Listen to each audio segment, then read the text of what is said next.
Hello, everyone. It's Michael Jacob with Unleashing Intuition Secrets. And Iran, we've been playing around with them. I don't know why. We should have just gone in and smacked the hell out of them. So I don't know the bigger picture. None of us do. But they could very easily have the bomb by now, right? So they had enriched uranium at 60%. They told the peace negotiating team that, hey, we have enough uranium that we could make 11 bombs. Right. So they should have come home from that, and we should have next day hammered the hell out of them. Right. And nonstop until they're completely gone. So I don't know what's going on with this. I don't know if they're building up, if they have, they're economically trying to strangle them to the point where they give up. But this is pretty dicey. What's going on with the Iran? They're a very dangerous snake. I've been around the Middle East for decades.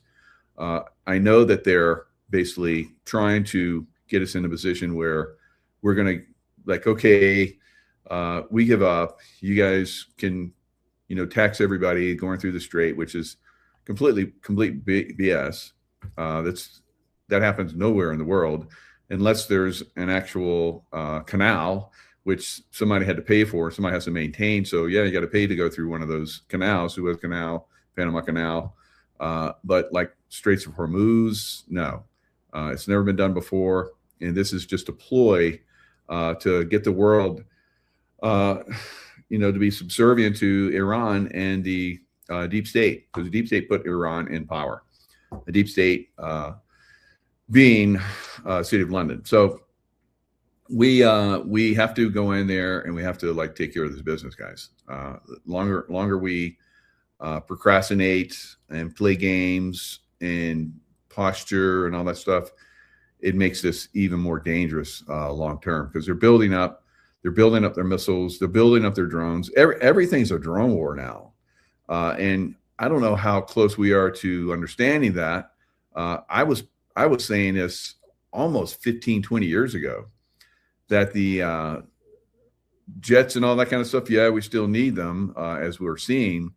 But really, it's going to be about drones. So I'm the kind of guy that can see into the future. I look at a lot of stuff that gives me the insights that I need. And I was predicting this long ago. I was like, these hotshot pilots, at some point they're going to be obsolete. We're pretty close to that right now, right? So what we're seeing in Ukraine-Russia war, it's a drone war. Right.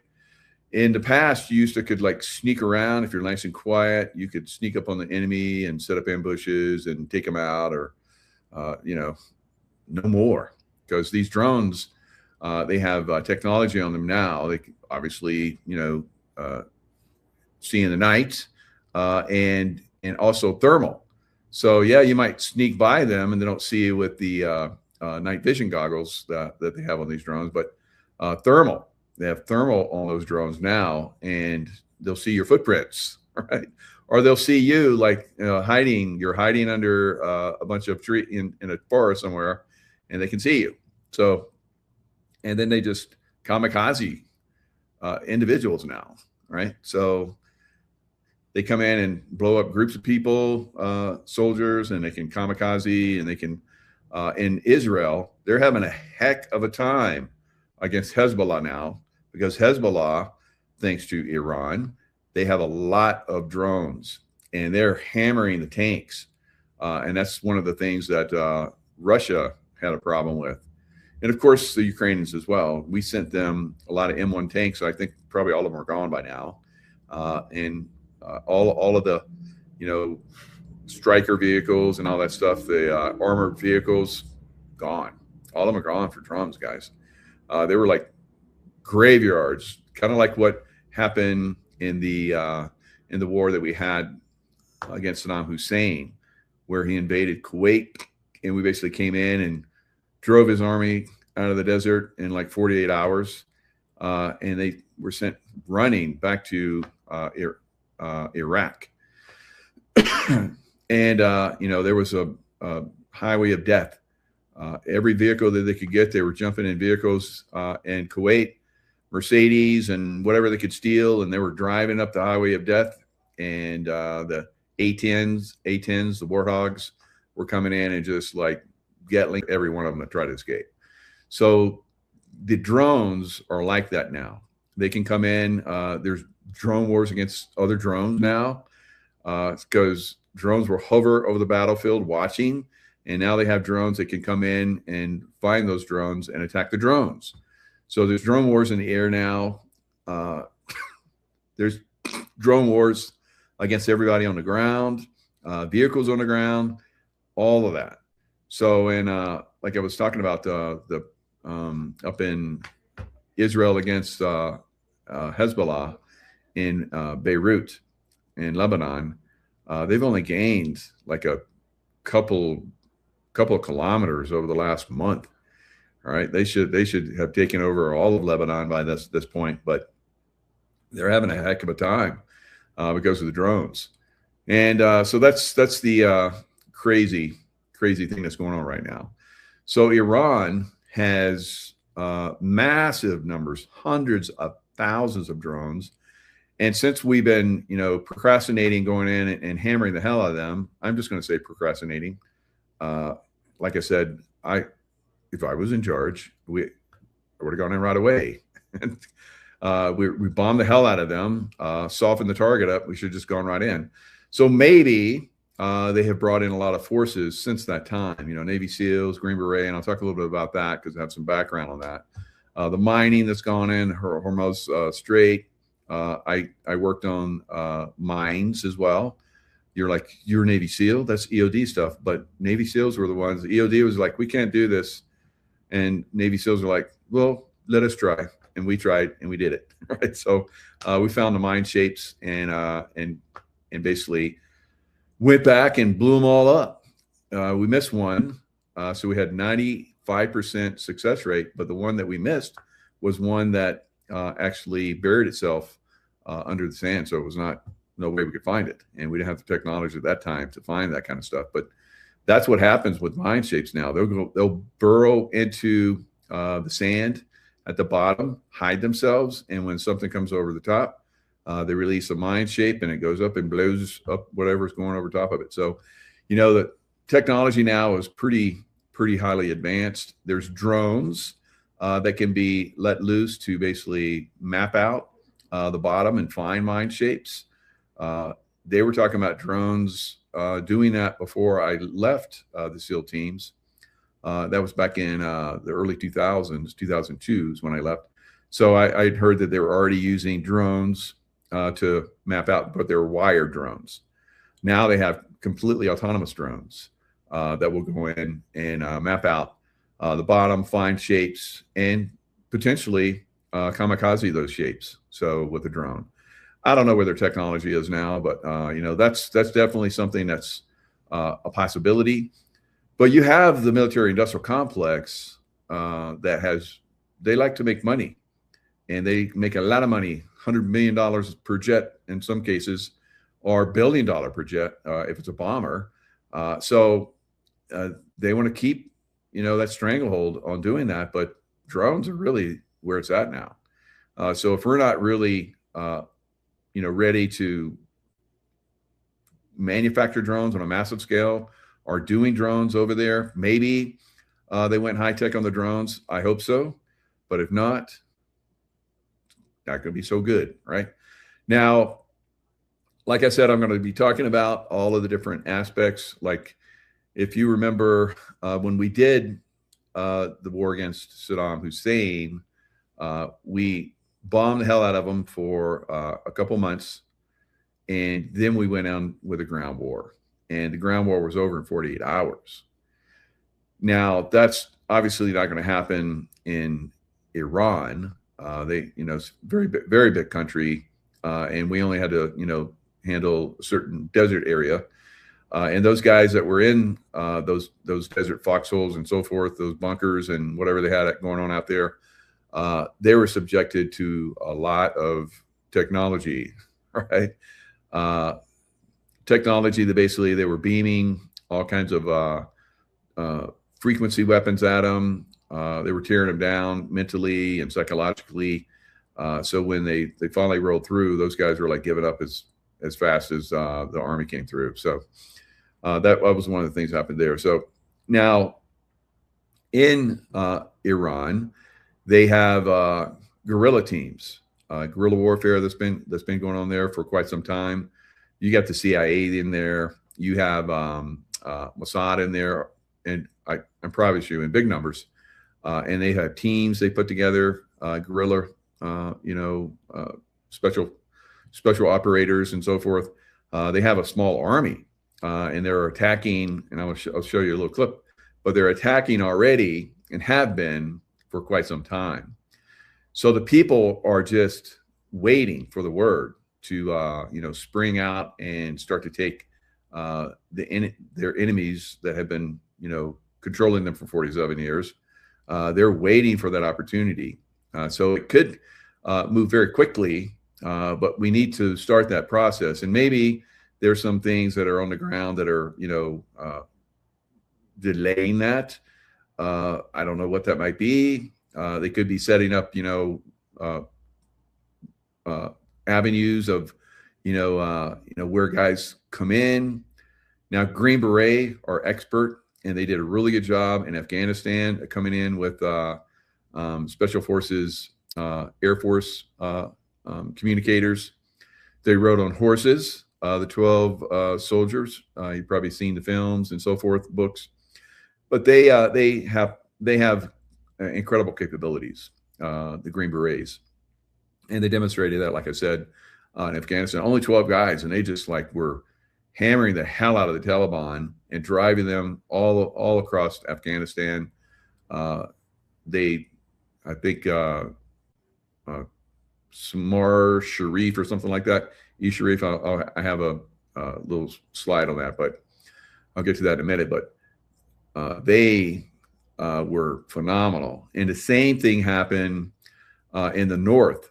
They came in from Turkey, special forces guys, and same thing, special forces radio operators, Air Force radio operators, and they called it fire. And they drove, and with the Kurds that were in the north of Iran, or Iraq, which were no friend of, and so they drove out, all the armies in northern Iraq. So that is probably what's going to happen in lots of different areas within Iran. You have special forces teams. They'll probably come in through different areas. I've talked about some of them already. They probably come in from Kurdistan, which is bordering Iraq. Maybe they'll come in from Iraq itself, and from different areas, because a lot of the Shia that were our problem, and when U.S. troops and myself were in Iraq in 2003 and 2004, when I was there during those 2 years, they started a civil war against each other and then against us. The enemy of my enemy is my enemy. It's like, what? So everybody's against us now. So it was quite a shit show there in Iraq for a while, but we finally overcame them. Now, I remember working for the CIA as a security guy, and I talked to the chief of station there in Iraq during that time frame. We had a very nice conversation. I was a part of his detail quite often, head of his detail. So we would talk quite often because of my background, and he had literally been in Iraq on the ground for almost a decade, and working, setting up the guerrilla warfare that started to happen, in conjunction with the invasion that we did. Right, the Marines, of course, came in from the south and really ripped through Iraq, and then from the north, we just blew everything up through pinpoint accurate jets bringing in munitions and so forth. So, and that was cited in by guys on the ground, special forces guys. So, we'll probably see the same thing. I was talking to that CIA chief of station, and he was telling me we had to plan. He was very very frustrated. He said, we had the perfect plan.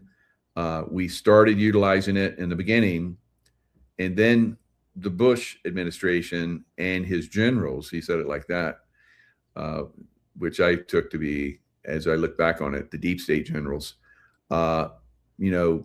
basically came in and didn't threw out the plan that would have worked. And I was like, he told me the plan. I'm like, that's common sense. That's completely common sense. Blow up all of the bunkers that Saddam Hussein had throughout the country and isolate, different groups from each other, because they started to fight each other. And that's what they anticipated would happen.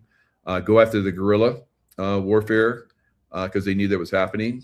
You might remember my story in The Intuitive Warrior, where I talked about how my first target as a remote influencer was Zarqawi, who was the lead of the guerrilla warfare that started after Saddam Hussein was found in a hole in the ground. The moment I touched ground, and we had prayed that that would happen in a sweat lodge, Indian Native American sweat lodge ceremony that we had. So, spirituality, I've talked about this, good spirituality. I've been sending a lot of love to Iraq. I don't know, maybe that's why things haven't gotten going, but I'm a warrior too. And you have to, at some point, you have to bring to these evil people. The same thing's going to happen in the United States, right? We've let in, these evil people, Muslims, into the United States. And, in Texas, they have rooted in very good, thanks to the governor. All right. And also in Michigan, they've rooted in very good. And of course, in Minnesota. So there's lots of this, Muslim, jihadi types that have infiltrated, and it's going to be, we're going to clean it up overseas, but we're going to have to clean it up here too, guys. It's going to happen. It's going to happen. It's not going to be pretty. Witchmer, yeah, exactly, up in Michigan, right? So and Witchmer had an 8647 little thing on her desk when she was talking one time. So I think they should pick her up as well, but I don't know what's going on. I think they need a new attorney general, one that's going to get aggressive and really take it to these people, but it remains to be seen what's going to happen. So yeah, we're definitely under Ireland, also under Islamic invasion at present. Yes, Derek, that is tragic. That's all across Europe is under Islamic invasion. There are replacements because they will do extreme evil, right? They don't believe in Christians. They don't believe in any other religion but Islam. There can be no other religion but Islam. Of course, there's great Muslims out there, but for the most part, unfortunately, not so much. All right, so let's jump in to some of this information. Iran could produce enough weapon-grade uranium for its nuclear weapon in about 1 week. So at 60% enriched uranium, which is what they have, and they've even said that they have enough for 11 bombs. So Iran has capacity to produce enough weapon-grade uranium from its stockpile of 60%. And this is what President Trump has been saying. You have to give us all of that. But they could, in 1 week, produce a nuclear weapon. So first nuclear weapon, approximately 1 week to produce enough weapon-grade uranium. Multiple weapons, 1 month. How long? So enough for up to 6 nuclear weapons, and in 5 months, up to 12. And they said they have enough for 11. So if they had the time, they could have enough they could have 12. So at this point, they probably have, I would say, 3, 4. I predicted quite a long time ago that they would bomb Israel with a nuke. Will that happen? I don't know. A lot of people think that that's the Um, the good ETs won't allow that to happen. Okay. Then there's people that say we've never used a nuke. There's no nukes. I beg to differ because I trained with those nukes, a backpack nuke, to basically jump in B-54 Saddam against the Russians if we were called to do that. So a lot of us that were trained in that, was not a lot of us, were like the 1%ers of the special forces guys.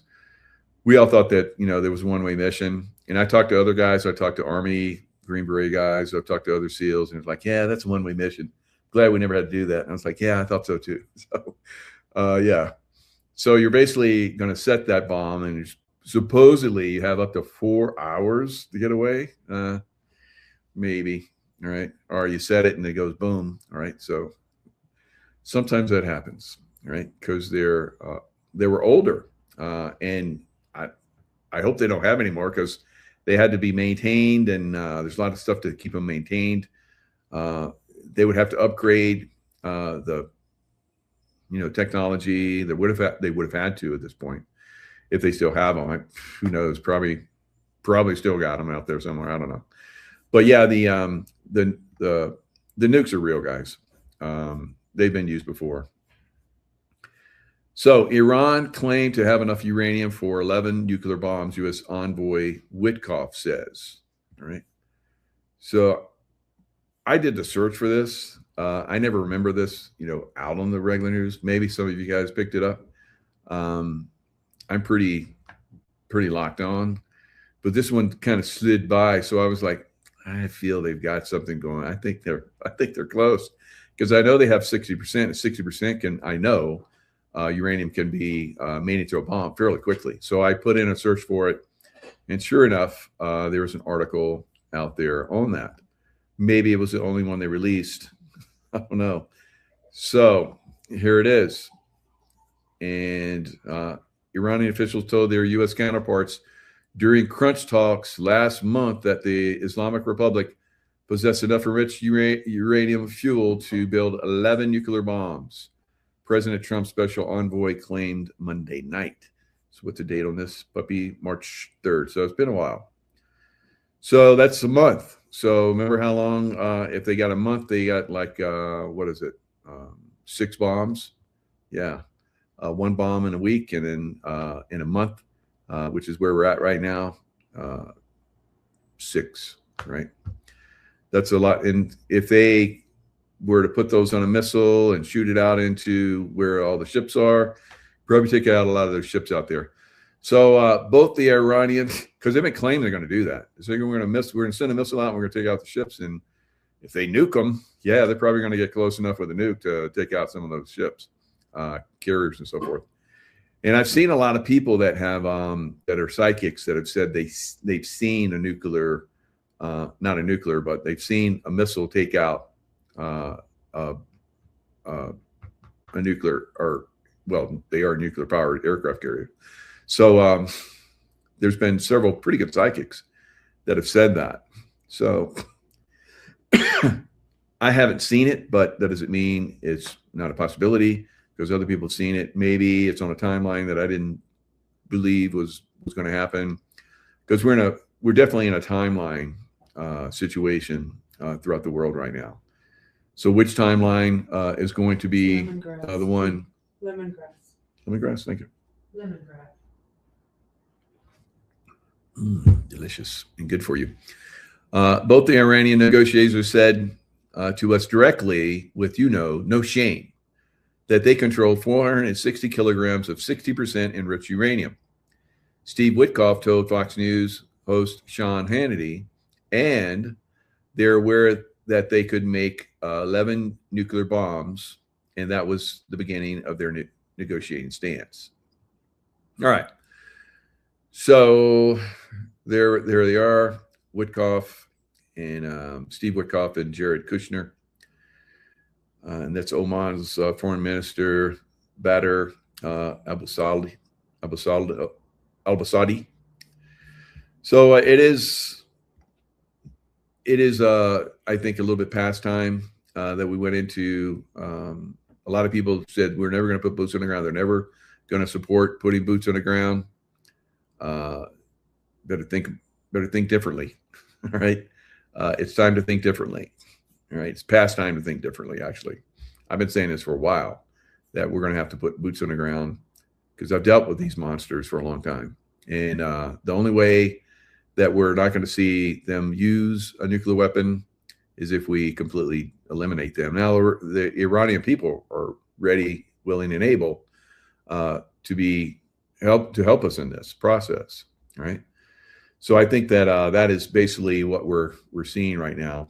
A little bit of a standoff until everything gets into place, so it can move very quickly. All right. So what's the latest with President Trump?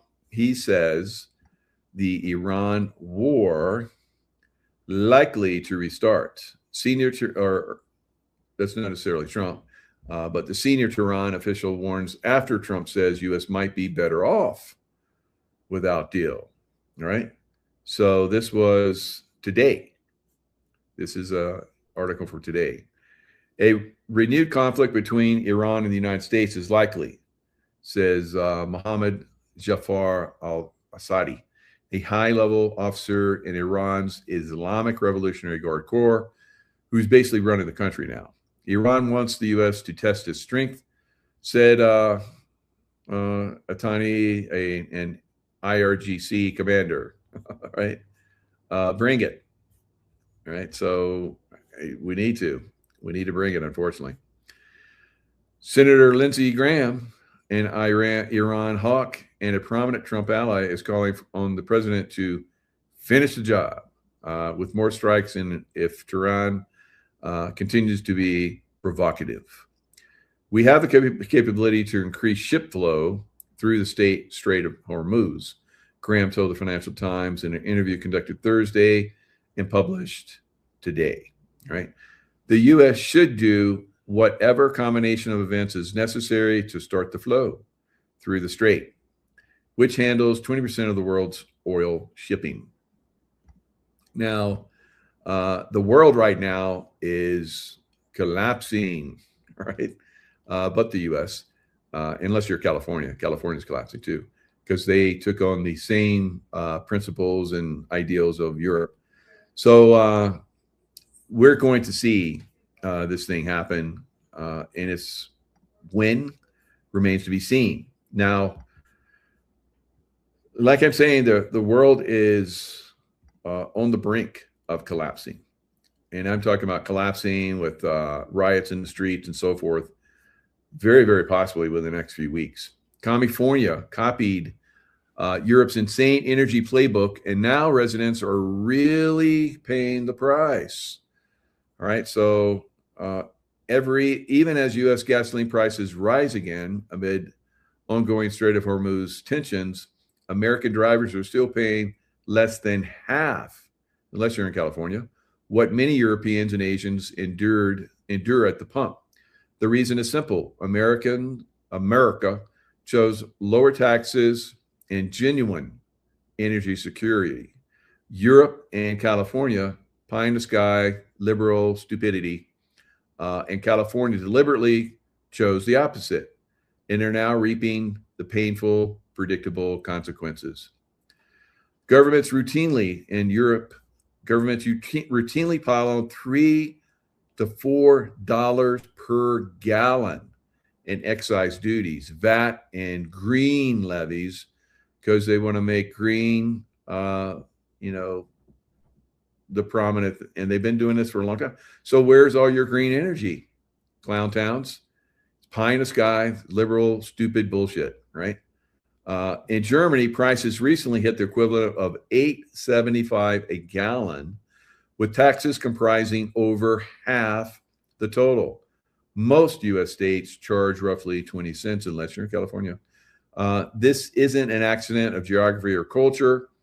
Americans built a sprawling, car-dependent economy after World War II and have repeatedly rejected European-style punishment at the pump, unless you're in California.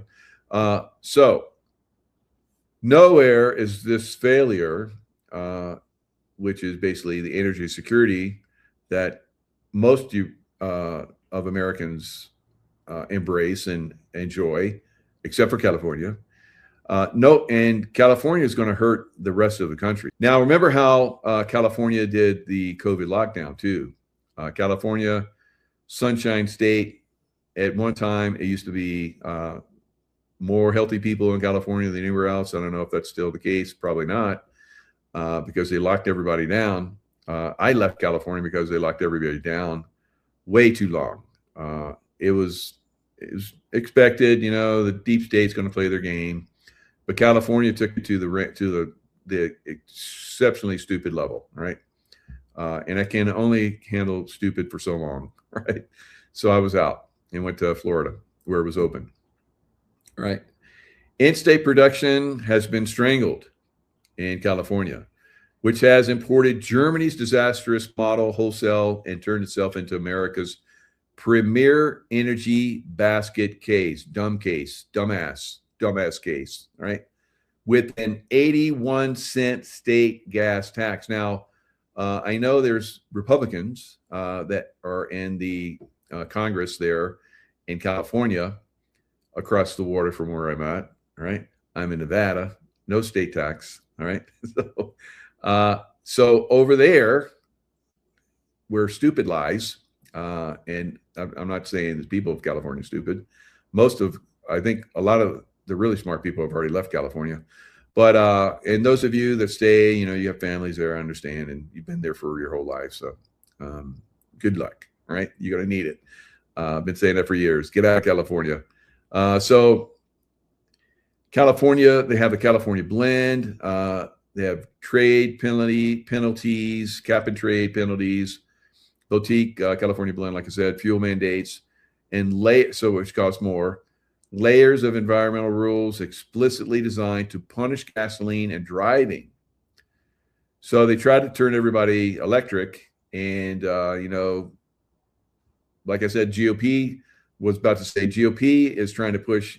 Of course, there's only I think 1/3 of California, or maybe even less, maybe a quarter, maybe 1/5. I don't know. Right? It's a low number of Republicans in California now because they've gerrymandered the whole state into oblivion. Everywhere they could, grab, Democrat seats and so forth, they've done it. They cheated, of course. The last election, at the end of the day, there were like several Republicans that had been elected, and during the night they got the mail-in ballots and they lost their elections. They're like, oh well, maybe next time we'll win. Yeah, you're never going to win in that state, right? So they have complete clamp and control. It's a fascist state.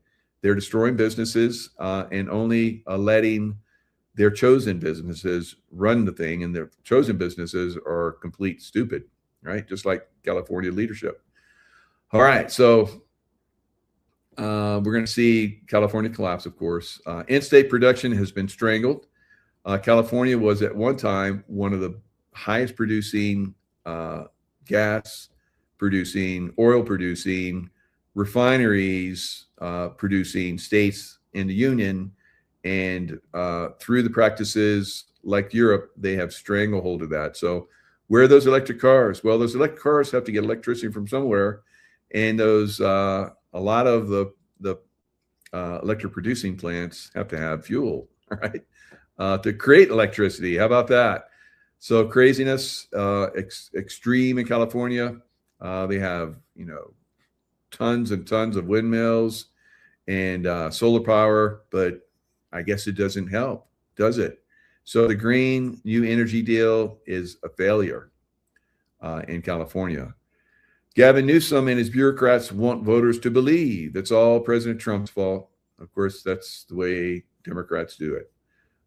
They screw everything up and they, point the finger at everybody else for being the problem. And that's their modus operandi. And it's not working because I think a lot of people are turning against Democrats, and Democrats are leaving the Democrats. Right? So we're going to continue to see some problems. Now, on top of all this craziness, we have earth changes. So when we talk about the earth changes, I've been predicting that this year the earth changes will be more extreme than last year, and next year will be even bigger, right? So we're going through a phase, and this phase is basically human consciousness changes and the earth changes along with it, right? So let's look at what Stefan Burns has got to say about this. Yesterday he put out a video and he's like, I got a really bad feeling about this, right? So and sure enough, today we had a massive volcanic activity. So he's looking at all the space weather and energy come from the sun and so forth. And I got a really bad feeling about what's coming. So today, eruption of Mayan volcano. Hey everyone, geophysicist Stefan Burns here. We have just had a huge volcanic eruption from Mayan volcano in the Philippines today, May 2nd, 2026. And this is the latest in a string of eruptions that have been getting bigger and bigger over the last few months. Mayan volcano is a stratovolcano. It has the potential for really big eruptions. And while this just occurred in the past 8, 9, 10 hours or so, we don't have all the information. There is some preliminary information suggesting that part of the south slope of this volcano has basically broken off and slipped, and there was a large pyroclastic flow that went out about 4 kilometers or 2.5 miles. So there's ash raining down. Yeah, there's ash raining down across many of the villages in the local. Did he do that on purpose, or did he really cough? I don't know. Ash raining down, boy. Yeah, it'll make you cough. Now, I was in Oregon when Mount St. Helens was not for the big one. I was there afterwards. I was a hard hat diver at the time, just about ready to go to SEAL training. And my ship was a sub-rescue ship. So it was kind of it was one time an ocean going tug, and they converted it. So we would go up the river to Portland, and we dock, and people would come and visit, and it was really fun. Portland used to be extremely beautiful. It was voted the most beautiful city in America, I think at least 1 or 2 times. And I was there during that time frame. It was spectacularly beautiful, right? Even back then, though, they had bums, and I was like, wow, I've never seen bums. And they were lying like on the Capitol lawn. I was like, wow, this is weird. Of course, now Oregon, Portland is a complete and absolute shithole. And we're talking a little bit about that. Thank you, Democrats. All right. So, these eruptions, my ship was there. And so we're, showing off our dive gear and talking about it, and people were coming aboard. It was ship week. And that was the first time I saw microbrews. So Portland was the first place, I think, in the nation that started microbrews, and they were fantastic. Much better than Schlitz and Milwaukee beers and so forth, stuff that I've been drinking, as a young man and as a teenager, pretending I was 18. I looked 18, but, I wasn't. So, and then when I turned 18, I was like crazy for my birthday. And then I shipped out to go into the military. Of course, fortunately, I went to down to Orlando, where they used to have a boot camp down there. Now all the boot camps used to have one in San Diego, in Orlando, and then Chicago. Right. So all the boot camps people go to Chicago now, and so I had a great time down there. I got to stay down there for an extra week, go through a different school, and wow, I was a crazy boy. Then I came home, spent a little time at home. Then I flew out to, where was it? Back up to Washington, D.C. for dive school. And then I went out to California, where I would find out that you had to be 21 in California. California spoils everything, right? So, of course, you can fight and die for your country, but you can't have a beer, right, in California at the time. But now it's 21 across the country. Boy, it was fun at 18. But if you go down to Mexico, you can drink down there, guys. And I'm sure a lot of youngsters go down there still and do that. I would not advise it because cartels are crazy down there, but you never know. All right, so I experienced when I was there in Oregon, big roundabout way to coming back there, but the Mount St. Helens, after it like blew off side of its mountain, it still was spewing ash one night. And I remember we're in the bar, we came out, everybody's like, the volcano's going off again. So we like went out and it was like ash everywhere. It was all over the cars. And I remember for a long time, I had a little baby jar about that big, about that round, you know, little baby jars and food baby jar. And I had it filled with that ash, and I had it for years. When one move, somehow I got lost. But yeah, it was quite an experience to see that coming down. So a lot of us are going to see that, I think, in the future around the world. We're going to see volcanic activity really kick off. Area around Mayon volcano, we can see the location here by going to Google Earth, and here are the Philippines, of course. Very active location because of the Ring of Fire. We see this strong subduction trench there. They get big cyclones, they get big earthquakes, they get big volcanic eruptions. The whole island chain you can see is twisted and churned up. But if we type in Mayon volcano here, we see the location. And so this is a big volcano. I mean, you actually see some of the topography there with Google Earth. And also right there, we see that this is a large stratovolcano. And to give you another view as well, here's a shield volcano. This is like Hawaii. There's quite a few shield volcanoes on the planet. Very low viscosity magma.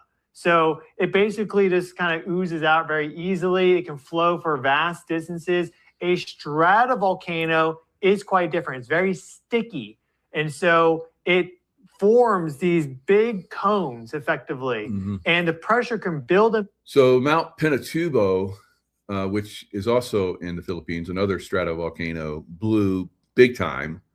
And there was like, we were on the fence of whether we were going to pull out of, the Philippines, our bases. We had Clark Air Force Base and Subic Bay, where we had a lot of ships. And there was kind of like some vacillation where we were going to pull out of there. Well, when Mount Pinatubo blew up, it spewed so much ash and covered the bases and covered, the waterways and so forth, that the military is like, okay, we're out. So 20,000 military personnel that were at those bases and their families left the Philippines, right? So we're also talking about leaving NATO bases. And so I don't know, maybe we just need some good volcanoes to go off in Italy and, I don't know, maybe Germany or whatever. Are there any big volcanoes in Germany? They're talking about pulling 5,000 troops out of Germany because the Germans want to take over NATO, and they always have been, the Nazis of NATO, and they're like, we'll protect all of Europe. And so I don't know. I guess they'll maybe get what they wanted back in World War II. They'll just take over from the United States. The United States was like, okay, we're gonna come in here and make sure Germany doesn't, do their thing again. And then it was like, okay, Russia, we don't want Russia to come in here. And now NATO's still trying to, push back on Russia. Russia is not a threat, but they want it to be a threat so that they can, when everything fails, they take you to war. And that's what they're trying to do right now. It's 444 in my time right now. So that's basically locks it in. I'm right. The angels are like, yeah, you're tell them, Mike. All right, here we go. And build to the point where the entire thing with a big eruption can just completely explode. And you can go from a mountain to a caldera pretty quick. More common than that would be you get like a flank eruption and you may lose part of the volcano. That's what happened at Mount St. Helens in 1980. These sort of eruptions do happen. This one with a pyroclastic flow. And we can see the ash fall from this. Here's some images that are available on X, also known as. See how those cars are? That's the way it was when we came out of the bar at the end of the night. And all the cars were covered with ash like that from Mount St. Helens erupting again. Twitter, and we see just ash coming down all across the place. It started erupting in the afternoon, and now it's nighttime there, and we see just it's quite bad. So this is not common. It does happen, but it's not common. for there to be an eruption of this severity. And it hasn't like completely gone, you could say. It's not like the entire volcano is gone now, but it has people wondering, okay, is something bigger than this coming? Because this has been quite significant. We can see, for example, with this video here, this is from the Philippine Institute of Volcanology and Seismology. Kind of dim, hard to see. It is sped up. But you see this pyroclastic flow, tons of ash, just in general, difficult to see with this video. But you see this pyroclastic flow going out. And even though this is sped up, keep in mind, this is only showing like maximum 2 minutes here. So this just shows you the extreme speed that these super hot walls of ash and superheated air can have. They have a certain density to them and therefore kind of like a gravity to them. So it's almost like water flowing down a slope, but it's not. It's superheated ash. And of course, this is what hit Pompeii after the eruption of Vesuvius, 79 AD, just welded people into statues effectively. So this is very serious stuff. And Mayon volcano is a volcano, I would say, that's comparable to Vesuvius. Having been to Vesuvius, I haven't been to Mayon volcano, but looking at them, they're actually, this may be. Yeah, I've been to Pompeii. It's pretty crazy. They're still digging out Pompeii, you know, and I think they just made it a tomb for a long time. And then somebody decided we can get some of those treasures in there. And so they've been digging, the mafia and all kind of groups have been digging in there for a while. And so eventually somebody got smart and it's like, we can make this into a tourist trap. No, it's not a tourist trap. It's a very, very interesting place. But, you know, a lot of the treasures and stuff and so forth that they find, they put in the museum, they disappear out of the museum, of course, after a while. Those Italians, boy, their mafias are strong there. So, and, you know, what's interesting is I thought that their prime minister, Giorgia Meloni, I thought that she was pretty good. And I remember I had Leo Zagami on, and Leo Zagami, you know, he has all the family connections all over the world and so forth. He's like, no, she's shit. And I was like, oh, well, she's proven herself to be shit. And I think she basically got a lot of pushback from Europe. They were like ready to kick Italy out of Europe, the European Union, which probably would have been a good thing, but she caved. And now she's letting in 800 migrants because that's who's supposed to be taking over Europe. And so she's falling for it. Too bad. All right, Vesuvius volcano and Mayon volcano. Look at the difference. 1,281 meters tall and 2,463 meters tall. Now, if this volcano, Mayon volcano, really, you know, blew up, it would cause the Earth to become very cool, right? Which would really piss off Al Gore because he's into global warming. And although I just saw a new, and Greta, you know, she's not going to like that either. But I predicted that this was going to happen, not the volcano thing, but I predicted that we would start to see some very cold winters, and they're coming. I really believe that. And I've been saying that for years. So we'll see. All right. So Al Gore is talking about a new ice age now. So he got off the global warming bandwagon, and now he's on the bandwagon of potential ice age. So welcome aboard, Al Gore. And so you've been a little bit late to the party, but we'll let you come in and talk your bullshit, right? So just follow. These guys are going to, like, you know, vacillate back and forth because it basically confuses everybody and makes us all vulnerable. And that's what they want. They love that. And so let's listen to a little bit more of this. Volcano. The big thing is that we are seeing increasing eruptions here. So here we have our Morova data, which allows us to track the activity of volcanoes from basically satellite observations. And this is really excellent because it gives us a sense of the time scales and whether it's just active once every year or just intermittent or it's kind of continuously being active. Well, look at our Morova data. We don't see basically anything until the turn of the year, 2026. I mean, this is showing February 2nd right there. So that's probably the turn of the year. And all of a sudden, we start getting lots of high activity, even some very high activity. This probably has not yet updated for what just occurred. But in general, we do see, says the last update there is 1250 UTC. But this is the biggest eruption that's occurred at Mayon, as far as I know, in quite some time. So we see that Mayon volcano has suddenly decided to wake up just in the past 5-6 months, and these eruptions are getting bigger and bigger, and therefore something really big perhaps is coming soon for the Philippines. And if it's big enough, that could impact the entire world. Like, let's say Mayon volcano just decides to go away, or you get like a really big, eruption, VEI 6. I mean, we're now looking at global volcanic winter. So I don't think that's very likely in the grand scheme. The overall percentage chance of that's quite low, but it is important to keep that in mind as it relates to volcanic activity on Earth, because that is. All right. So, yep, volcanic activity, as you guys can see, is picking up. So maybe the predictions are going to come true. We'll see. All right. So in the meantime, there's, like I've been saying, there's increasing earthquake activity as well. New large aftershocks near Fallon, Nevada, and 5.2, 4.3. Lots of earthquakes are going off around Area 51. And does it have anything to do with, revealing extraterrestrial stuff that President Trump keeps promising us? I don't know.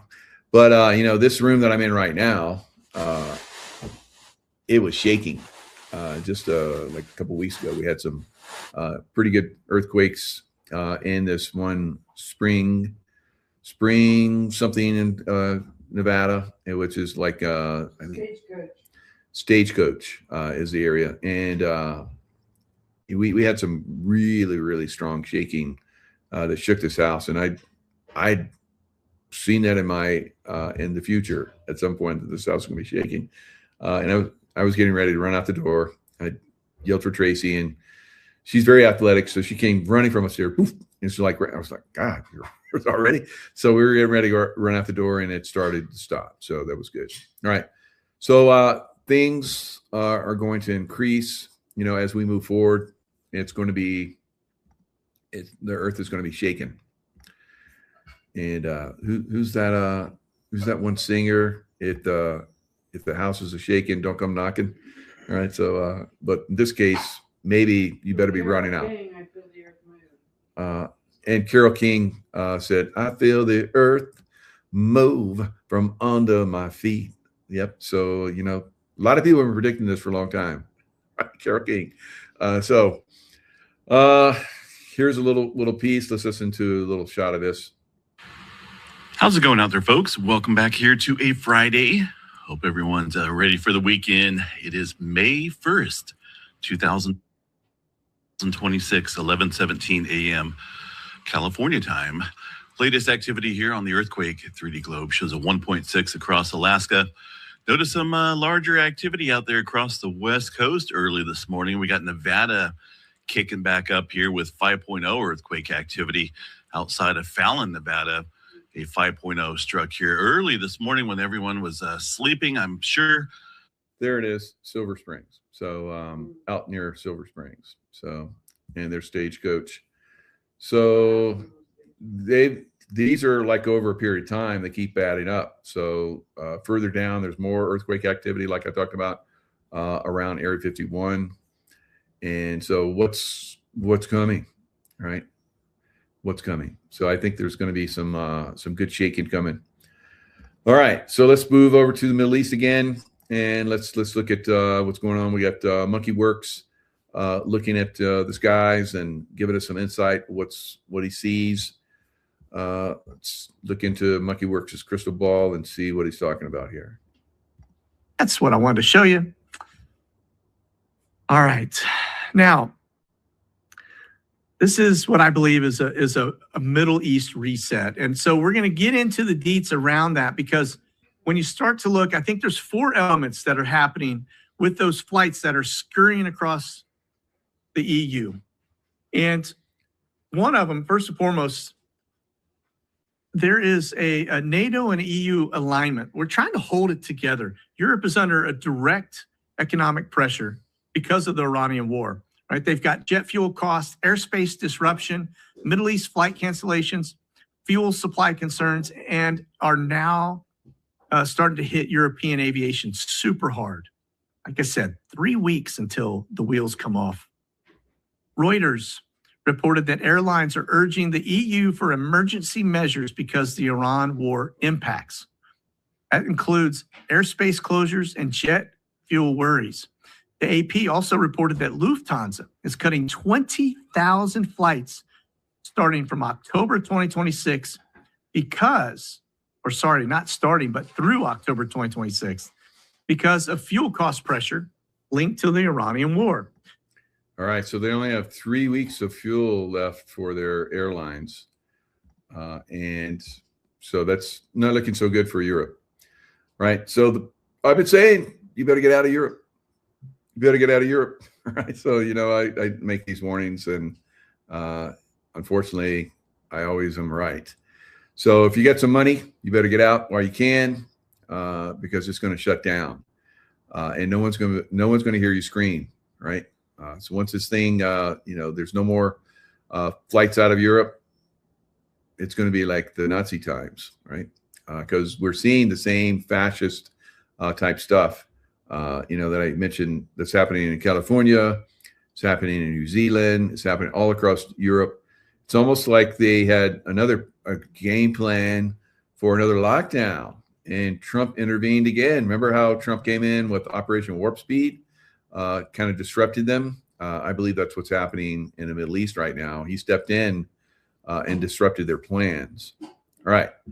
So Monkey Works has been talking about how there's a lot of troops that are leaving the U.S., flying to Europe, and then down into the Middle East a lot. And that's been going on for weeks. So I think there's been a buildup. And maybe that's why there's been a delay in going in and hammering Iran. Because Iran has under mountains, they have lots of mountains in Iran, and under those mountains are like missile factories, and it's where they put together their nukes and all kind of crazy stuff.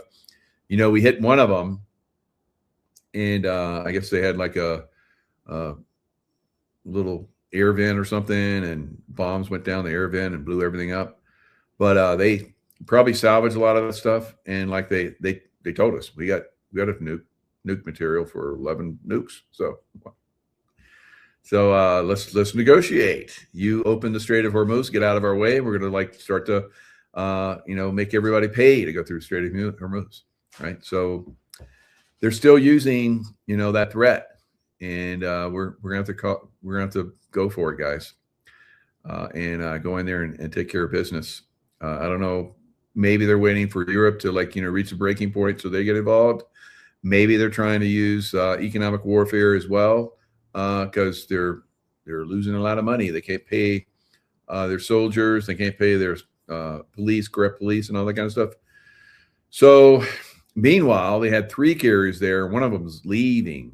USS Gerald Ford, or at least that's what they're saying. Who knows? Maybe tonight they'll hit them. I don't know.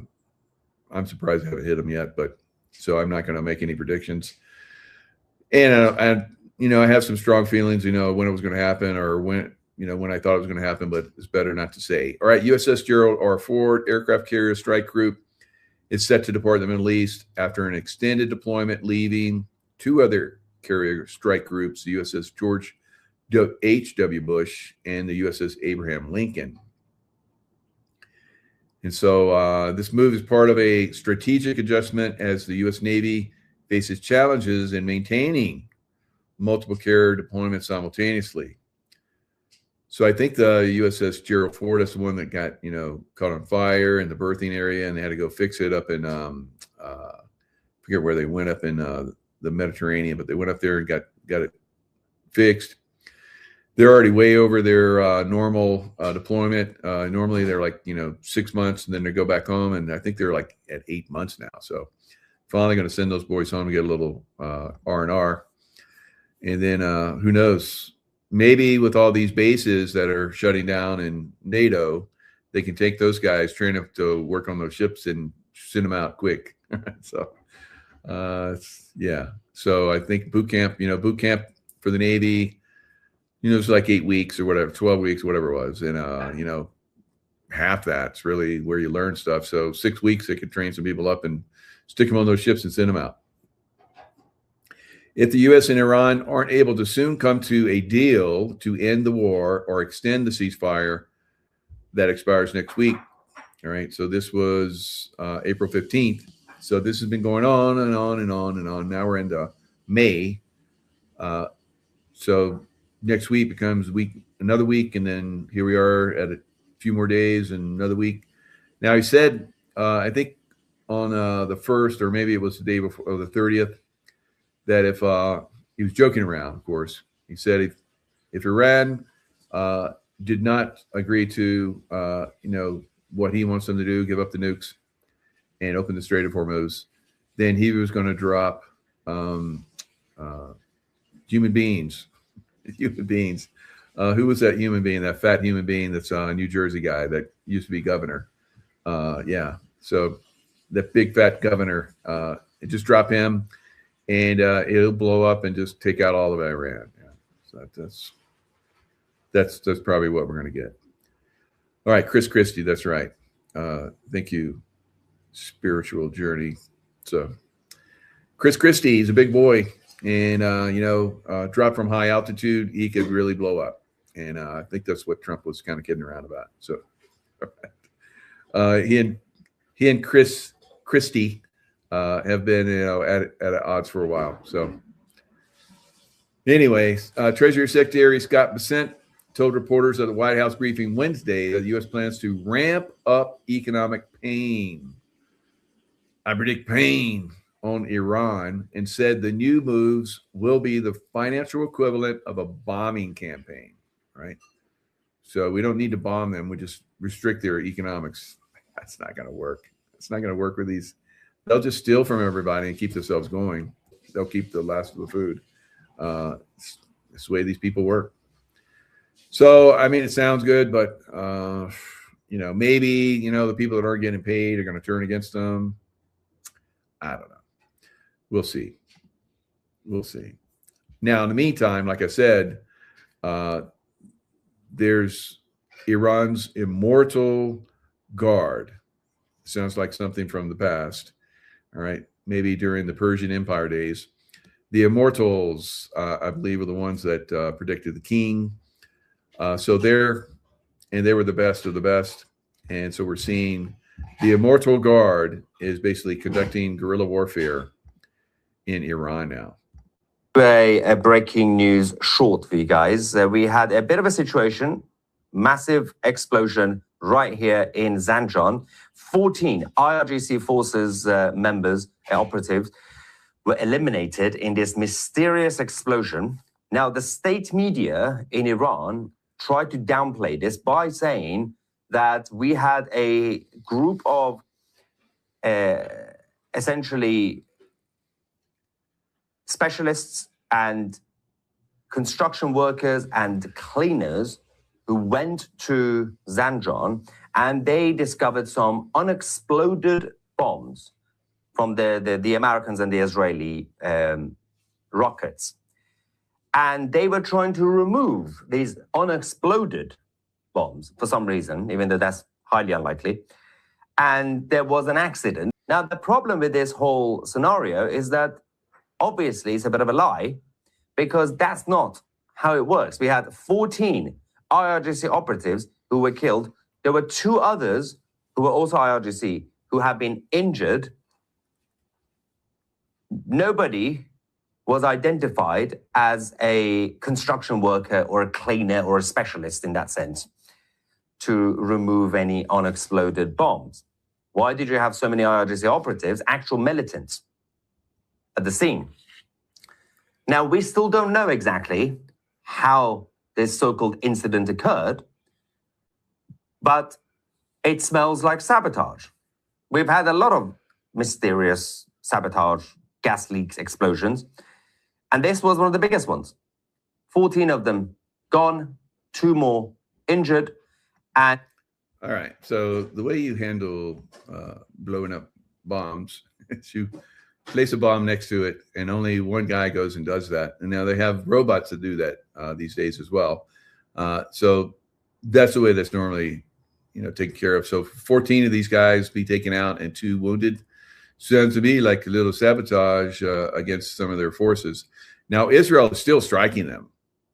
This is not being reported widespread, but Israel is still taking out some of their top people. And in fact, one of the people that Israel has taken out in a strike was the head of the IRGC that would go after the people, and has been, assassinating locals that got out of line and arresting them and so forth. So he has been eliminated. Very interesting, right? So my thought process about, some of these Iranians, being guerrilla warfare fighters, like the Immortal Guard, like he's talking about right there, doing sabotage work and getting information probably from CIA and Mossad on the ground, which are getting information from, their sources, of course. So we're seeing, I think, a lot of these people, are ready to go off on the IRGC, and they got some support that came from Iraq, right? So they're little militia groups that were in Iraq. Of course, the U.S. struck a bunch of them and blew a bunch of them up in Iraq. They did airstrikes against them. So they ran to Iran where it was safe, and they're going against, and they're going after, people that don't have guns and stuff forth. So the big tough guys, right? I tell you guys, I've gone against the Muslims quite a bit. Not so tough. They talk tough, but not good fighters, right? They can strap some bombs to themselves and walk into like innocent crowds and blow themselves up, and they seem like they're badass fighter. That's not badass fighter, right? All right, so because I can tell you that SEALs and Delta, 6 guys, Delta and regular forces took out a lot of bad Muslims in Pakistan, in Afghanistan, in Iraq, right? Lots of them, lots and lots. So special forces, this is where they will be very, very effective if we go into Iran, which I believe we will, but when remains to be seen. Sooner the better. So it's up to the commander-in-chief and his team, basically, when that happens. And they're probably doing a lot of, want to do a lot of surgical stuff. They've been doing it with the air power, but they eventually have to put boots on the ground, right? You got lots of devil dog Marines that can, crank through the, like I said, it was like in less than a month, we basically completely control all of Iraq, right? And it can be that way for Iran, maybe another month at the most, right? Looking at the entire territory. But again, if you let the special forces in there to work with the locals, which I think the Green Berets are outstanding and have special skills at, like they did in Afghanistan with the 12 horsemen, that can be very, very effective. So let's look at that. Let's look at those 12 guys, those 12 incredibly brave Green Berets that went in and basically turned the war around. The role horses played in 12 Green Berets' historic mission. On the night of October 10th, 2001, a MH-47G Chinook made the treacherous flight from Uzbekistan over the Hindu Kush mountains, which are very tall and snow-laden for a good part of the year. Howling winds and weather ranging from sandstorms to snow-battered the heavy helicopter before it landed in the tiny village of Dihi, Afghanistan.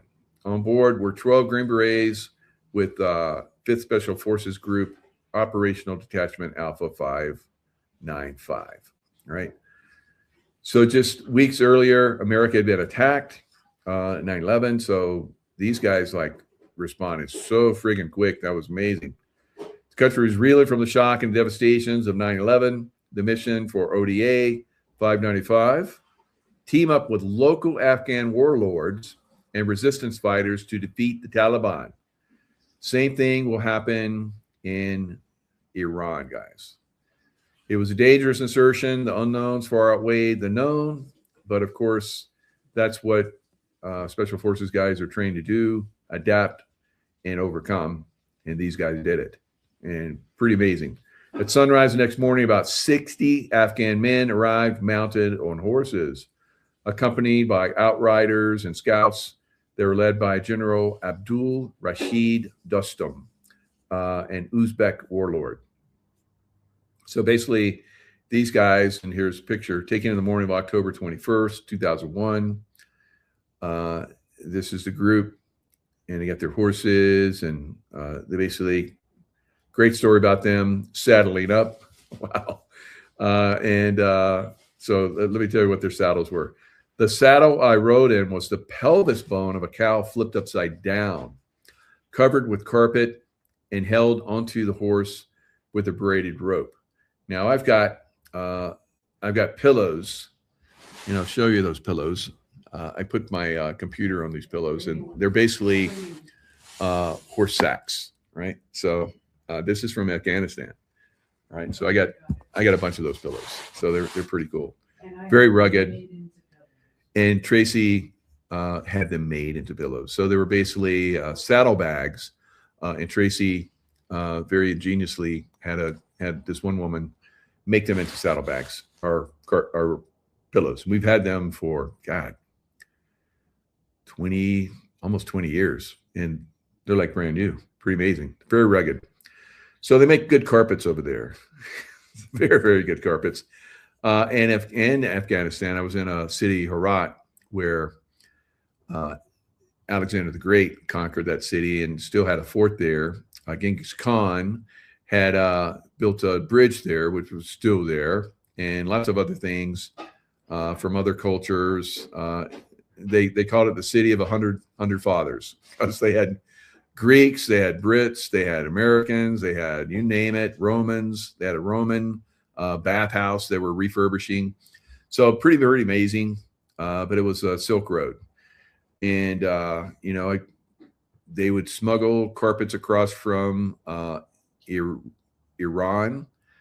So I got some amazing carpets back in the day, and for very cheap, because the Iranians couldn't ship them out anymore. So I was able to get Iranian carpets there in Afghanistan back in the day. All right. So very, very fun. 2005, 2006, I think it was there, somewhere around the time frame. So these guys basically made Afghanistan safe for me. So thank you, guys. Green Beret brothers. All right. So they basically called in airstrikes, just these 12 guys, and they had a couple ODA guys that came in, Air Force, not ODA guys, but Air Force special, here it is. 2 special operations airmen from the Air Force joined the ODA 595. And so they broke into teams of 3-4 men and went out off in their horses with their Afghan warlords, and they defeated the Taliban. They drove the Taliban across Afghanistan. It's pretty amazing. It's probably one of the most amazing things ever in history as far as warfare. And they don't get enough recognition. But this would be, I believe, the same thing that we would see, happening. It was Mazar-e-Sharif. So this was the river. I've been to Mazar-e-Sharif, very, very scenic area, right? No, and so they basically took that area. They blasted the Taliban out of there, and they took over. Right? It's very, very interesting. So they made a movie out of it, 12 strong, but it's only 50% accurate, as the guys say. Now, one thing, so I've talked to some of these guys over the years, they created horse soldier bourbon, and they do really well with this. It hit the market back in January 2018. I think they even gave Navy SEAL guy, special access to their group 2 at one time. I don't know if it still is, but this Navy SEAL guy that was helping them promote that. They actually have a monument in New York City at the 9/11 memorial site. So I brought this up because I think this is what this type of warfare is what special forces are outstanding in, and that could very easily be implemented. And you might not know about it in Iran, right? So the SEAL teams, they're already involved in operations in Strait of Hormuz. They're helping to enforce the naval blockade, which is doing a good job of cutting off the money, the funding of this evil empire in Iran. So they're assisting maintaining the blockade. Maybe they do some, ship interdiction, fast rope on. You've seen those fast roping, excuse me, which was perfected in SEAL Team 6. Yes. And we did a good job of that. And then we pass it down to everybody. Securing maritime traffic. They conduct operations to ensure safe passage for vessels not linked to Iranian assets. And they could be involved with counter mine warfare. Right, like I talked about, I was involved in way back. Right, so the EOD thought that it was not something that they could do, that swimmers could do, and they're like, we can't do this. It's an impossible task, and so give it to SEALs. And unfortunately, sorry, all you SEALs out there that still have to do this. I was one of those guys that you give me the impossible task, and I'm going to accomplish it. Right, so. Of course, I had a team that we worked together well, and we did some amazing things. So we're like I said, we were able to find all the mine shapes, and now that's one of the missions, I guess, that SEALs are potentially tasked with there in Strait of Hormuz. So Trump rejects Iran's Strait of Hormuz proposal amid standoff. So this is the third one. This happened, I think, yesterday. This article was released an hour ago, so just before I came on. So the U.S. naval blockade has stranded 31 Iranian tankers carrying 53 million barrels of oil, excuse me, and cost Tehran an estimated $4.8 billion in lost revenue.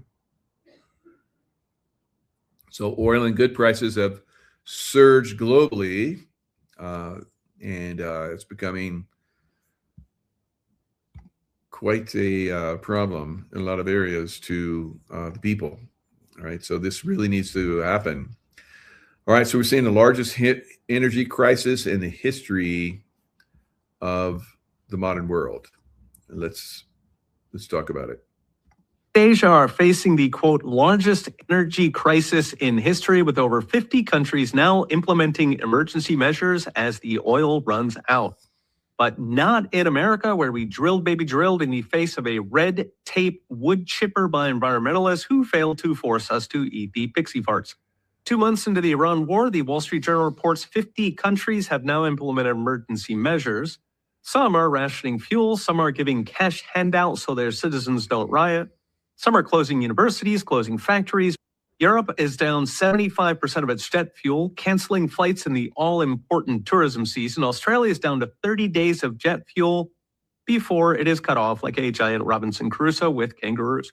Ireland's government barely survived nationwide gas protests. Pakistan mandated a 4-day work week and closed all universities to avoid riots. Sri Lanka has declared every Wednesday a national holiday. Congratulations. In India, you cannot cremate with gas. You got to use firewood or break up the furniture to see dear Uncle Sanji to the next world. Egypt ordered an effective nationwide curfew at 9 p.m. Shops and restaurants have to close. They'll turn off the street lights, leaving you to the packs of stray dogs that are Egypt's national animal. In Bangladesh, there have been multiple cases of gas station workers. Note, this is all with a global release of 400 million barrels of strategic oil reserve, replacing about half. All right, so we're already seeing some problems. Bangladesh, if there's no fuel, how dare you not have fuel?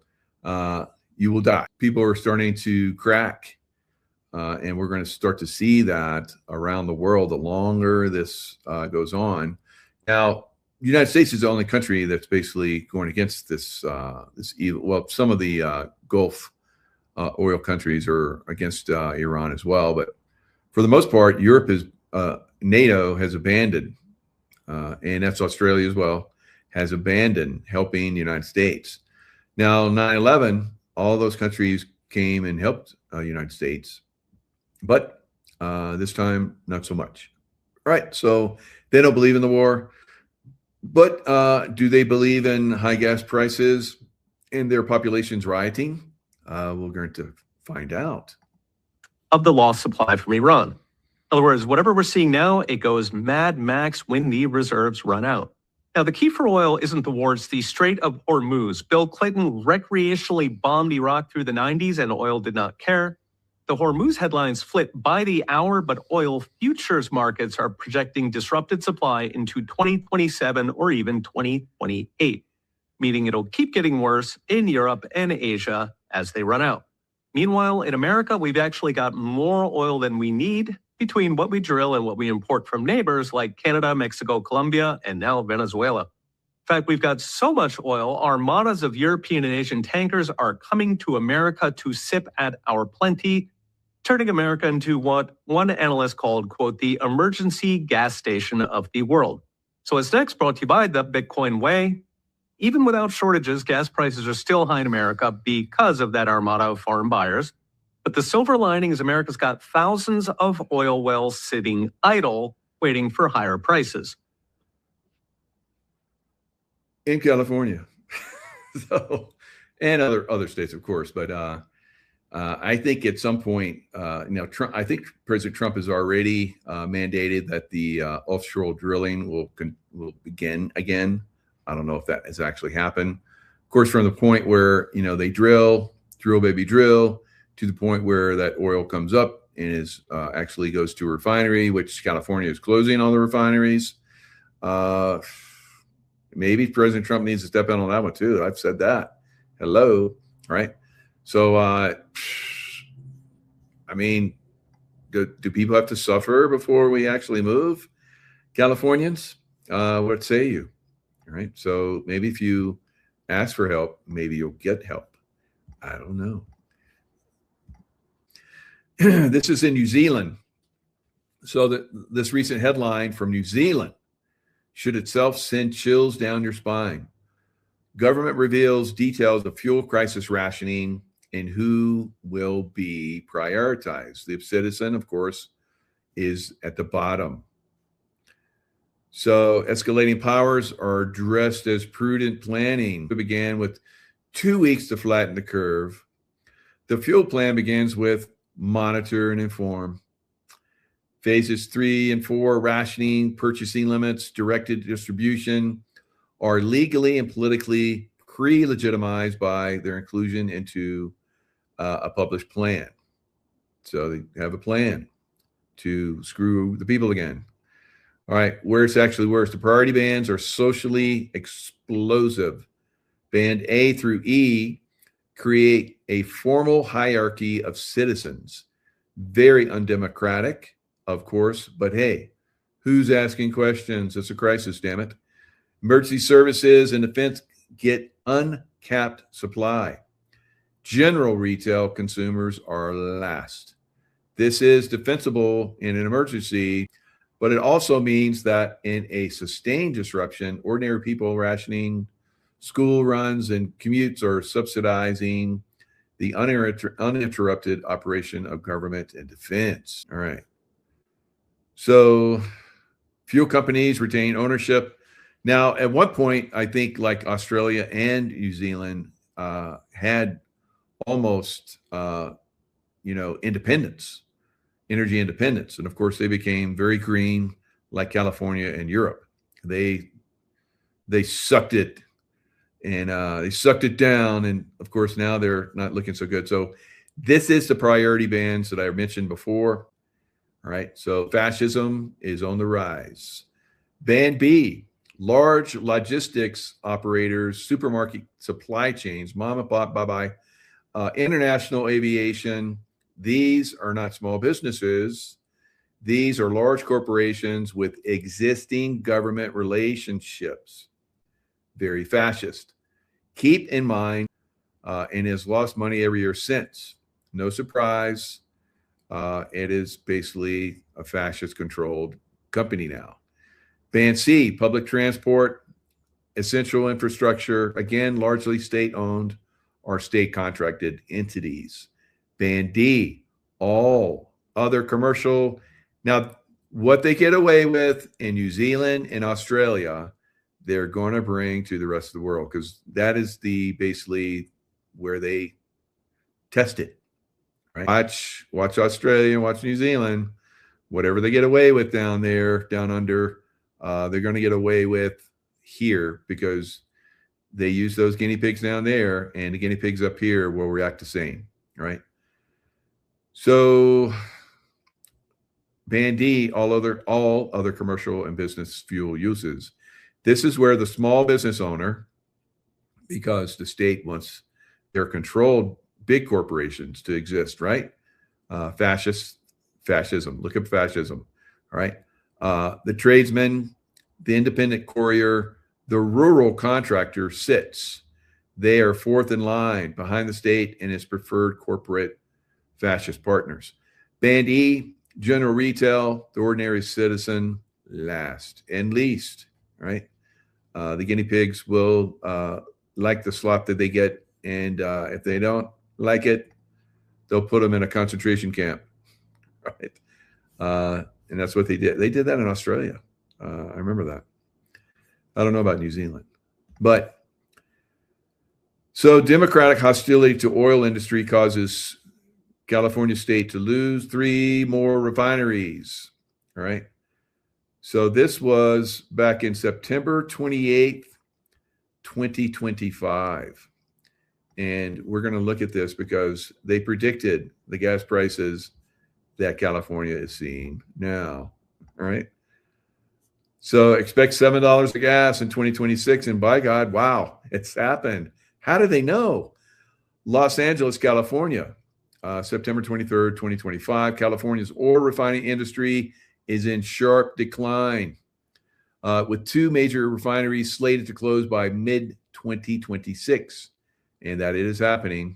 The closures of Phillips 66's Wilmington refinery and Valero's Benicia facility signal a broader trend driven by declining gasoline demand.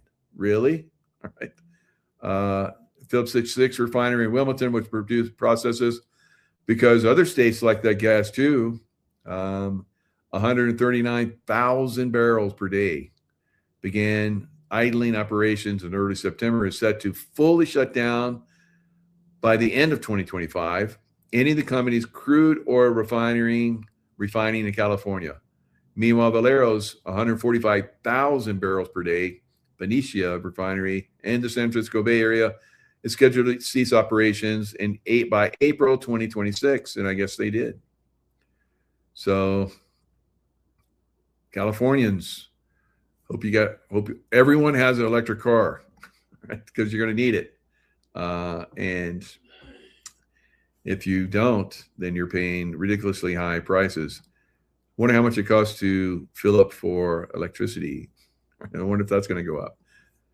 Yamaha just left California after 47 years, and more are following. So another one was Blue Diamond Almond Company, which had been in California for 115 years, is wrapping up. So again, fascism on the rise, right? Fascism. Californians, how did you let this happen? All right, so here we are with other problems. So I track SoCal foreclosures every month. Here's what's new. All right, so this is Christian Walsh. So let's see. How many homeowners are missing payments right now? In LA County alone, notices of default are up 175% year over year. That is not a typo. Now, before all the crash bros come out and start screaming, see, 2008 is back, slow down, because there's a layer to this story the headlines are not telling you. And one of the most respected foreclosure analysts in the country, Rick Sharga, he laid it out live on my podcast, Real Estate Disclosure, last night. If you're looking for where we might see foreclosure activity, it's going to be states with a high concentration of FHA loans. And if you drew a smile across the bottom part of the country from Phoenix and Las Vegas along the south through. All right. During the Biden administration, foreclosures were shut down. You could not do foreclosure. And that was a recipe for disaster. So President Trump, I think within the last several months, maybe a year, he basically said, you know, I've been through this myself as a real estate guy. You got to let this stuff play out, and you got to let the shit, you know, get washed out. You know, you can't keep this shit, you know, inflated, which is what's happening. So most people can't afford a house now. It's like 80% of people, I think I saw somewhere, cannot afford a house. And that's going to change. All right. That's going to change a lot. All right. They're going to get very affordable going into the future. That's where you have the highest concentration of FHA loans. You're also seeing the highest concentration of delinquent student loans. If you layered on top of that, which states had the highest increases in insurance premiums and property taxes? It's the same. All right. So they're coming in and they're ramping up the property taxes. You guys have heard me talk about this, the bond fraud and so forth. We're going to have that get together in LA, not LA, but Las Vegas coming up next month. So I have the link down in the description box. So if you can join us, I would join us. I think that they're close to being sold out. And there's other options in there. You won't be able to stay at the Ahern because it's sold out. But just down the road, within walking distance, is Sahara, and they're having special room rates for the people that are coming to the Ahern for that event, for the fraud event. And they're also going to be exposing not only the financial fraud with these, these states and counties and so forth that are cranking up the property tax, and the same people that basically come in and do the estimates that cause the property taxes go up, the insurance goes up too, right? So, and it's putting a lot of people out of their homes. So this foreclosure rate is going to like surpass 2008, 2009, guys. States. If you also layer on top of that, which states have had price declines year over year in home prices, it's the same states. So if you're an FHA borrower who took out a loan 2 years ago with a 3.5% down payment, and you're in Austin where home prices have gone down 10% in 2 years, you're now underwater effectively. So here's the question. All right. So you guys know that I was jumping up and down on about this for years. Get out of real estate. Don't buy right now. And I know a lot of people fell for it, and they're probably not listening to my show anyway, but unfortunately you guys probably know these people. I remember people were like, I got out of mine. I'm renting. So that's what I'm doing. I'm waiting. Silver's going to go boom, boom. And and silver's going to continue to go boom, boom for years, guys. So don't sell all of your silver. You want a dollar cost average the best you can into buying silver still with Dr. Guerrilla, ideally. And then at some point, I predicted, if you guys remember, if we look at the same outcome that happened, in one of the last back in 2000 or 1980s, the Hunt brothers, when they did the silver, tried to control the silver market, silver to gold ratio was 14. Now, I don't see the gold price staying what it is right now. I think it's going to go at least to 7,000 this year. So if you look at the gold to silver ratio of 14, that equals 500. And that's what I predicted silver would be by the end of the year. Mid-year, 250, end of the year, 500. So I've been right on this year after year. So we'll see. We'll see if I'm right. So you need to be in silver. If you're not in silver, it's because you're still procrastinating, vacillating, right? Even my daughter, she approached me today. She's like, Dad, I got an IRA investment. I want to invest in silver and gold. Do you know anybody? Obviously, I've been watching my shows. So I sent her my last show with Dr. Kirk. That was a great show. We're both predicting it's blast off time again, guys. So we'll see a new high. What's going to cause that? We'll see. Who knows? Maybe it goes sideways. Maybe it goes down again. But at some point, it goes big, right? So a lot bigger than it's been ever. It's already bigger than it's been ever, because the last high for the last few times was 50. So we've already seen 100, almost 120, 121 maybe. It's pulled back. It's been around 70, floating around 70. It looks like it's getting ready. I think it's like 78. It goes through 80. Then it goes through 90, and it's really going to take off. So I think we're going to see 80 coming up. Maybe next week, maybe. I don't know. We'll see. Very hard to predict this stuff, because if the war kicks off, all bets are off, right? So we'll see. We'll see what happens. All right. So more stupidity in the, throughout our cities. Democrats are destroying fascist type their cities and their states. One of Washington's iconic companies, headquartered in Seattle, now plans to open a major corporate office in Nashville. Today, Starbucks. That's right. Seattle, where Starbucks was started, is going to leave Seattle because it's so stupid and corrupt.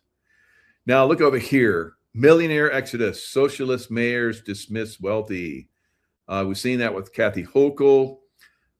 She dismissed wealthy individuals. Like, you don't like it, then get out. And then months later, she started begging them, we need you to, because we have all these benefits that we have to pay out and give money away to legal. She didn't say it, of course, but that's what she wants the millionaires to stay there for. It's typical of liberals, guys. They have this stupid idea of the way the world's going to be just because they think it's going to be good to do that. And then they find out, right? They F around and they find out. So this is what we're seeing around the world. Oregon officials push vacancy tax. We're going to talk about that, but look at this Seattle bullshit. They will add thousands of jobs and invest millions in Tennessee. The big move brings bigger questions about what it means economically for Washington. 5 months. That's all the time it took for Seattle's new mayor to go from standing on a picket line, telling her entire city to stop buying Starbucks coffee, to releasing a statement. So another Marxist, just like Ma'am Donnie, people voted her in, and she's destroying that state and that city, helping destroy the state and destroying that city at rocket liftoff speed. Begging that same company to stay. 2,000 jobs and $100 million are now headed to Tennessee, and the people of Seattle are the ones left holding the bill. This is a state that has become the envy of many states. As Tennessee's governor, Bill Lee, rolls out the red carpet for Starbucks. And we are extremely grateful for you, Brian, for your team. A sharp contrast to what Mayor Wilson said at a Starbucks workers rally in November, encouraging people to boycott the company. I am not buying Starbucks, and you should not either. Now there are mounting questions on what... Yay, stupid. Yay, stupid. Let's be stupid. Yay. What, they left? They took all the money? Why?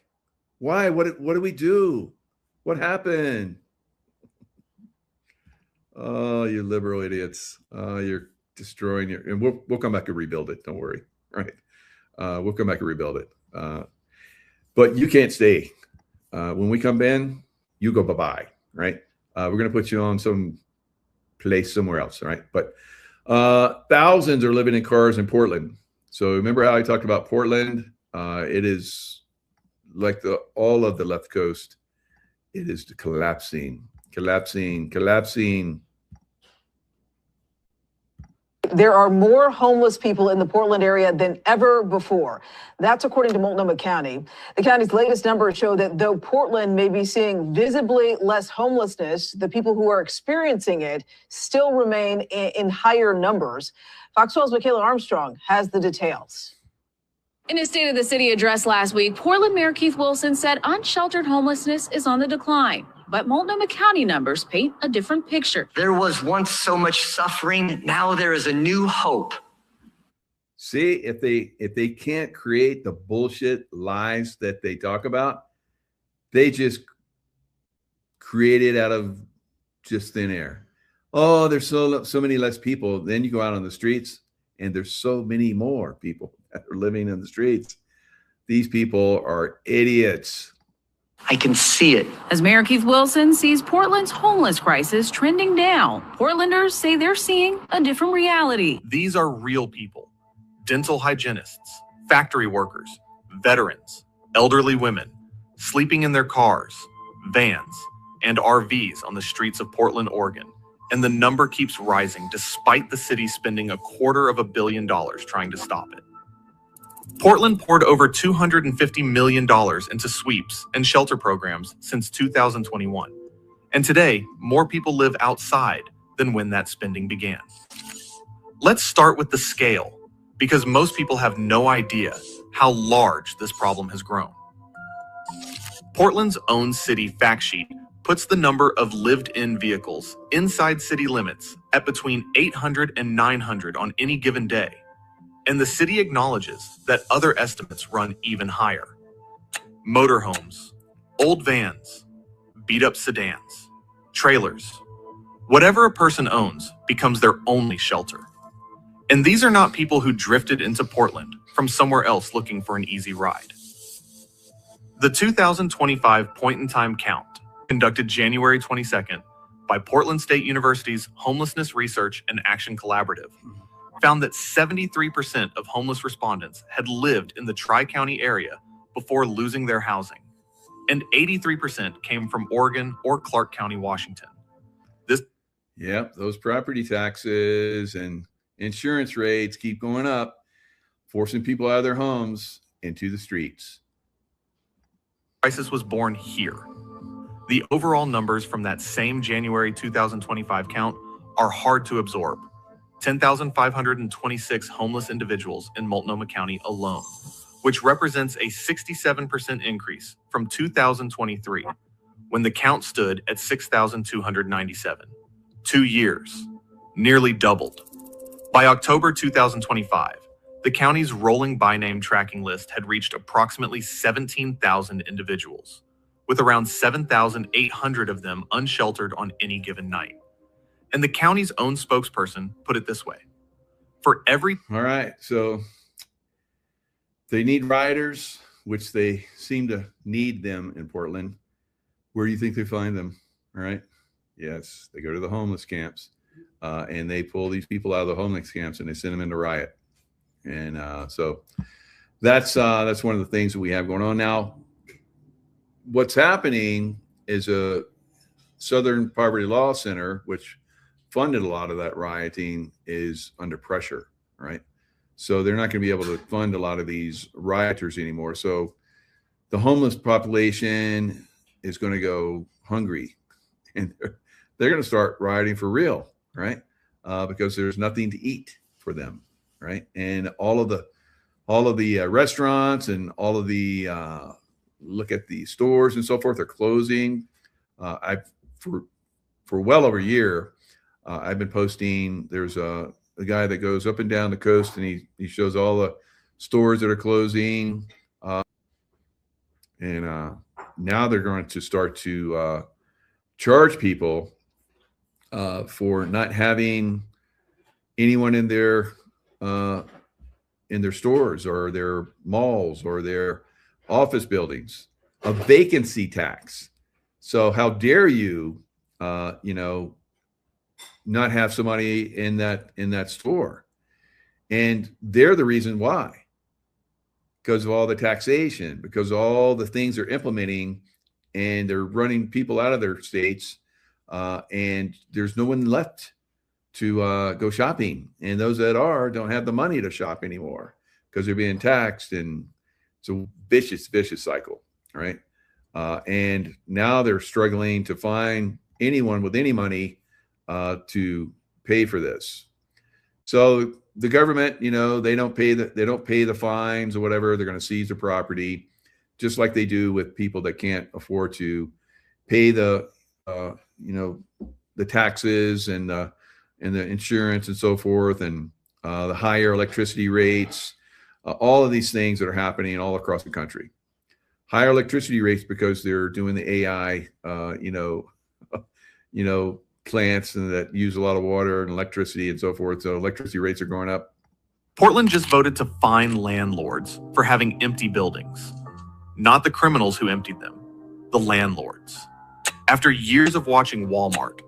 So the real criminals that emptied them are the politicians.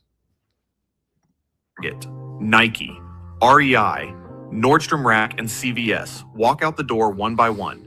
Portland City Council is now studying a fee that would punish the property owners left behind for not finding tenants in a city where tenants do not want to come. And now to downtown Portland, where another business is leaving the Pioneer Courthouse Square area. The CVS Pharmacy, I should say, will soon be shuttering its location on Southwest Broadway. It looks like all four corners. Nothing there, nothing there, and nothing there. All gone. We have a tent on the left-hand side. Part of the reason why things are boarded up over here. That's how they wish reality was on that picture. But this is reality. Population loss in Multnomah County, regional job losses, despite the national labor market growing. People, quote, voting with their feet. Today, we are going to walk through exactly how Portland got here, what the numbers actually show, and why this story is about a lot more than one struggling city on the West Coast. Start with a number that tells the whole story in one breath. Back in 2017, Portland ranked 3rd out of 78 major American cities for real estate investment attractiveness. According to the annual ULI and PricewaterhouseCoopers Emerging Trends in Real Estate report, which draws on surveys from over 2,000 real estate executives every year and carries real weight in the industry. By 2025, that same report placed Portland 80th out of 81 cities, with only Hartford, Connecticut, sitting below it. Leaving the Portland area due to high housing costs and taxes. And when it comes to real estate attractiveness, Portland ranked 80th out of 81, second to last in attracting outside investment, in front of only Hartford, Connecticut. Connecticut, another Democrat hellhole. All right, so been talking about this for years. Democrats got to go bye-bye, right? So I guess people are going to have to feel the pain until they, get active and activate, right? So at some point, there won't be anybody there to feel the pain. Everybody's going to be gone. Winter months, which is the best. So it's not just, Republicans too. Right? So Republicans are just as bad, but a Democrat city like Miami, all right? Although there was a Republican there that was running the city, now it's a Democrat, but a Republican was running, but we know that some of these Republicans are rhinos, and it's like a uniparty in a lot of places, guys. So listen to this. This is Miami. To be in Florida, it's actually better to be in South Florida because the winters are more mild down here, and in northern Florida, it can just get downright cold. It snowed like 2 or 3 times in northern Florida this past winter, and a lot of days got down into the 30s and 40s. So that's just... Yeah, because we're going to the global cooling. Hello. Too cold for what we want. And a lot of other people are just leaving the state altogether. They're moving to Georgia, they're moving to the Carolinas, they're moving to Tennessee and Texas. They're also moving to Alabama. different southern states where it's more affordable to live. As of November of So these are the people that are leaving Florida now because it's becoming too expensive. Property taxes, insurance. Of course, Florida's talking about doing away with property taxes. Yeah, we'll see. Well, yeah, we're going to hold our breath for that. No. But a lot of people are leaving Florida, me included, and it's just not what it used to be. Florida is basically, making homes. No more farmland. They're taking farmland away. I heard of one guy. Did you know that one time Florida had more cattle ranches than Texas? Not anymore. All right. So, and that happened over the last several years because everybody flooded into Florida, and now everybody's leaving Florida because it's gotten bad. Right. One former rancher has cattle and so forth. Because one of the reasons the Strait of Hormuz is closed, or one of the consequences of the Strait of Hormuz being closed, is fertilizer is not leaving there and going around the world, which all farmers need fertilizer, right? And this one particular farmer rancher doesn't have enough hay to feed his cattle on the level that he used to. It cost him 4 times more for hay than it did last year at the same time. And this was like a month or two ago that I was reading this. So things are getting really bad. And you know what happens when people can't afford their herds. And so there might be a little surge in beef to the markets, but after that, the prices go up. So this is happening across the country right now. And it's not looking so good. 25, nearly half of Floridians who were surveyed said that they have considered leaving the state because of the cost of living. And 90% said they were concerned about inflation, and 80% said they were concerned about housing expenses. And this is leading to a situation where a lot of Florida residents are in big trouble right now, guys. The foreclosures, the debt, and the bankruptcies are absolutely exploding here in the state. If we just look at foreclosure filings, for example, in March, Florida had a foreclosure filing for every 2,124 housing units, which ranked it the 3rd worst in the nation, only behind South Carolina and Indiana. All right, in the last downturn, it was Vegas and Florida, and of course the Miami area that had condos and so forth, 80% depreciation from their highs, right? 80% from their highs. So that's starting to kick in, and we're starting to see the consequences of and the free money that went out there, and now we're having another similar lockdown that's coming for a lot of countries, maybe not so much the United States unless you're in California, but in pretty much everywhere else. We're going to see these lockdowns, and they're already beginning. State had one of the highest foreclosure rates and ranked 3rd in bank repossessions. We also seen a lot of people recently go from 60 days late on their mortgage to 90 days late, according to Federal Reserve data. And Florida also has the highest percentage of mortgage debt that's at least 90 days past due right now. So what does that tell you about the financial squeeze that people here are experiencing? A lot of people are just falling behind. They're never going to catch up, guys.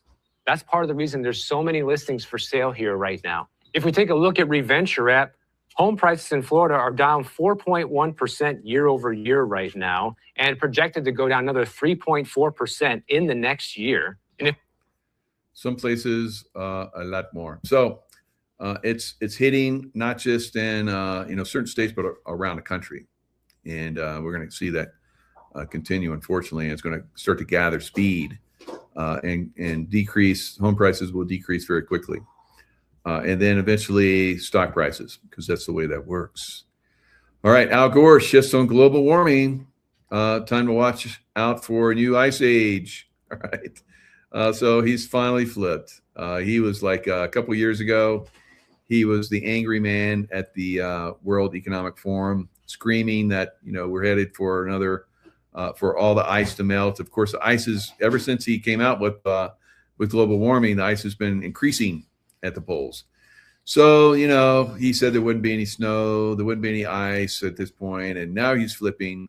He's seen the real thing, because that's the way it happens for liberals, Democrats. Eventually, you know, they can't lie anymore, and so they're like, they flip into another lie. They're like, "Oh, was I saying that? This is the real one now. This is the real truth, right?" And actually, he is going into the real truth now. So we're finally going to look at Al Gore and say he's right. He's right finally.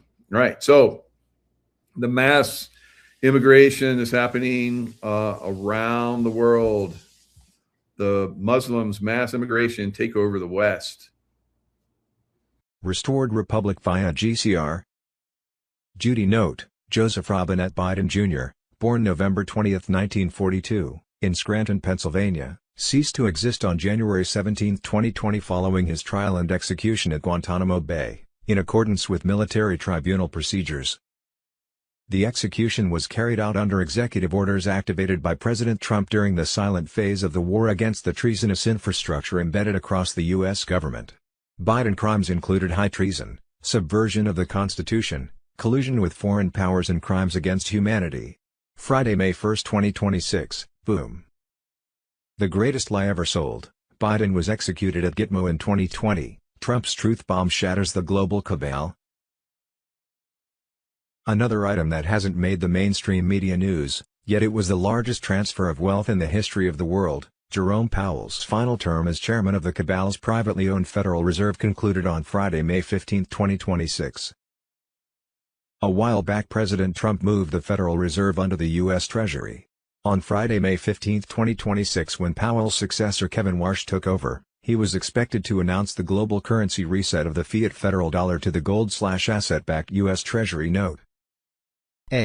What we thought we knew, but didn't really know and now am supposed to know but don't have a clue.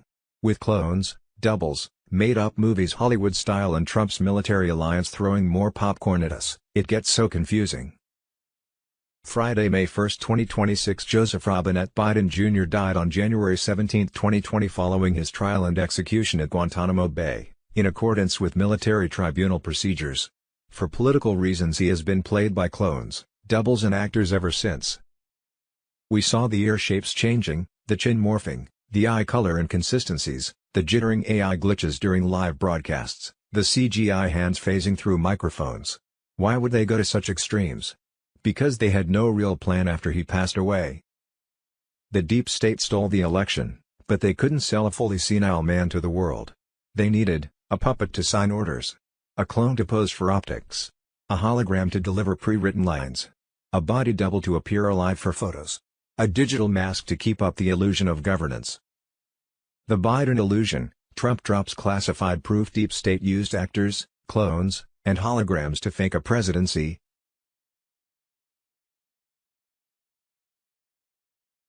Donald Trump's advisor Alina Habba discovered the fake Oval Office where Joe Biden allegedly pretended to be president. Friday, May 1, 2026, Obama exposed as major adrenochrome trafficker by official government documents. Gitmo TV on Telegram.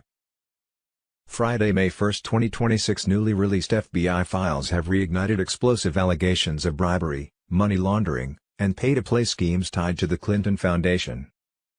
Friday, May 1, 2026, Fox News. The largest naval buildup since the Iraq War is now in motion, 3 carriers, 200 aircraft, 15,000 troops, and more incoming. Shoot to kill. No hesitation.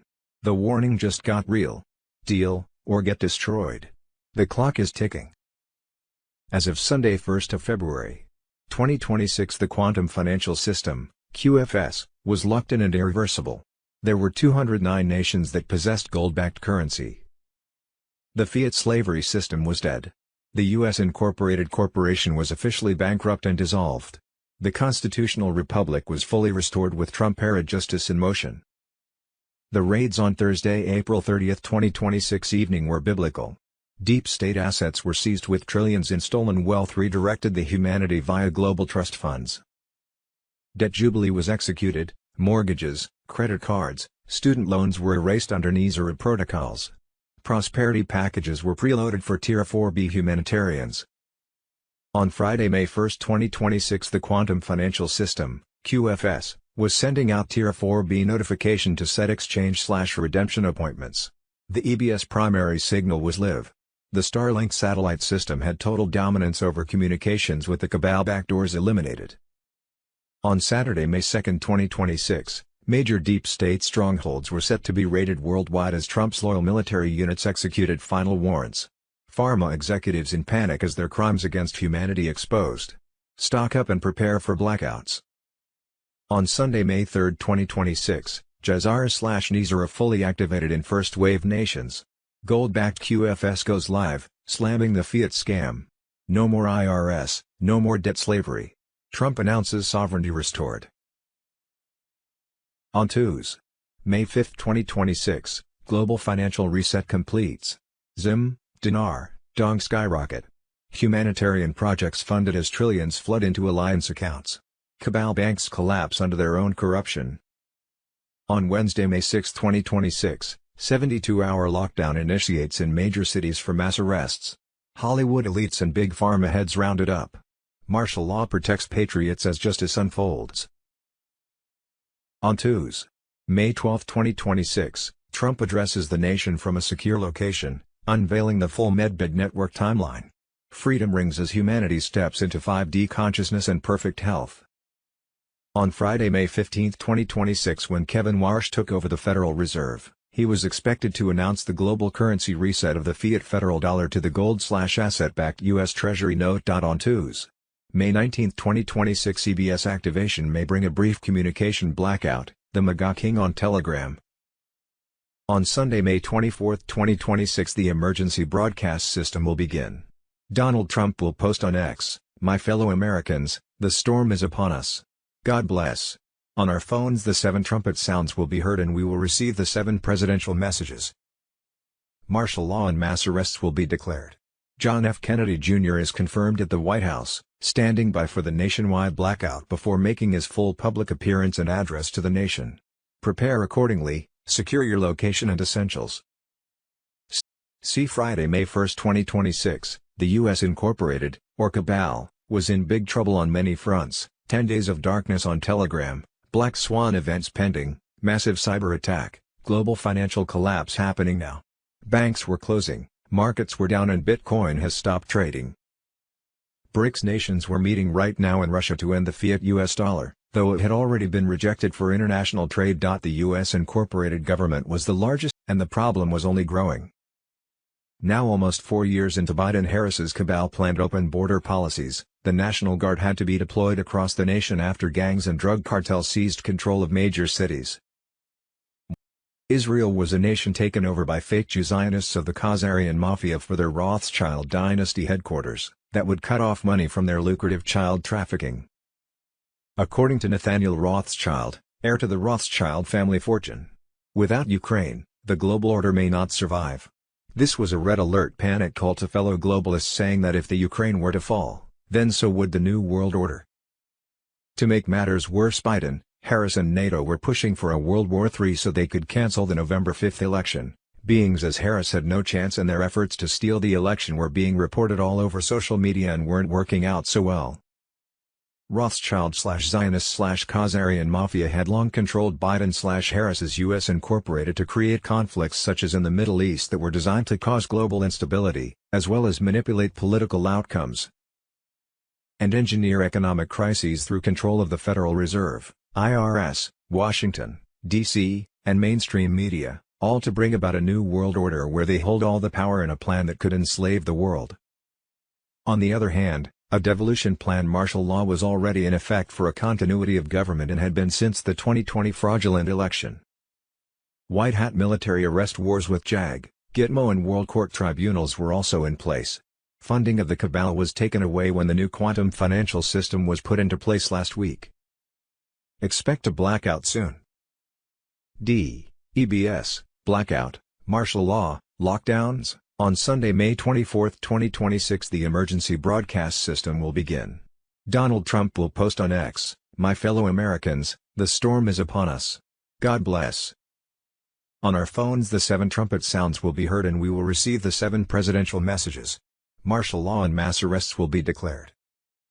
Friday, May 1, 2026. Every cell phone on the planet will be hit with 7 trumpet sounds transmitted from the Starlink satellites, bypassing the elite-controlled media channels. The alliance has spent years preparing for this announcement, quietly building a network of satellites and secure communication lines. Over it, President Trump will give 7 messages to the world about a new era of freedom about to begin. EBS Donald J. Trump on Telegram. Friday, May 1, 2026. The financial overhaul began with Level 4B notifications sparking RV releases and wealth redistribution. Banks receive new codes from May 8, 2026. NISRA brings the debt jubilee to erase illegitimate debts. The NISRA-Jazara announcement is set for May 11th, with new gold-backed currency launching May 17th. Full QFS integration completes by May 30th, Ezra Cohen on Telegram. Friday, May 1, 2026. As of Sunday 1st of February 2026, the darkness descended, with the light breaking through.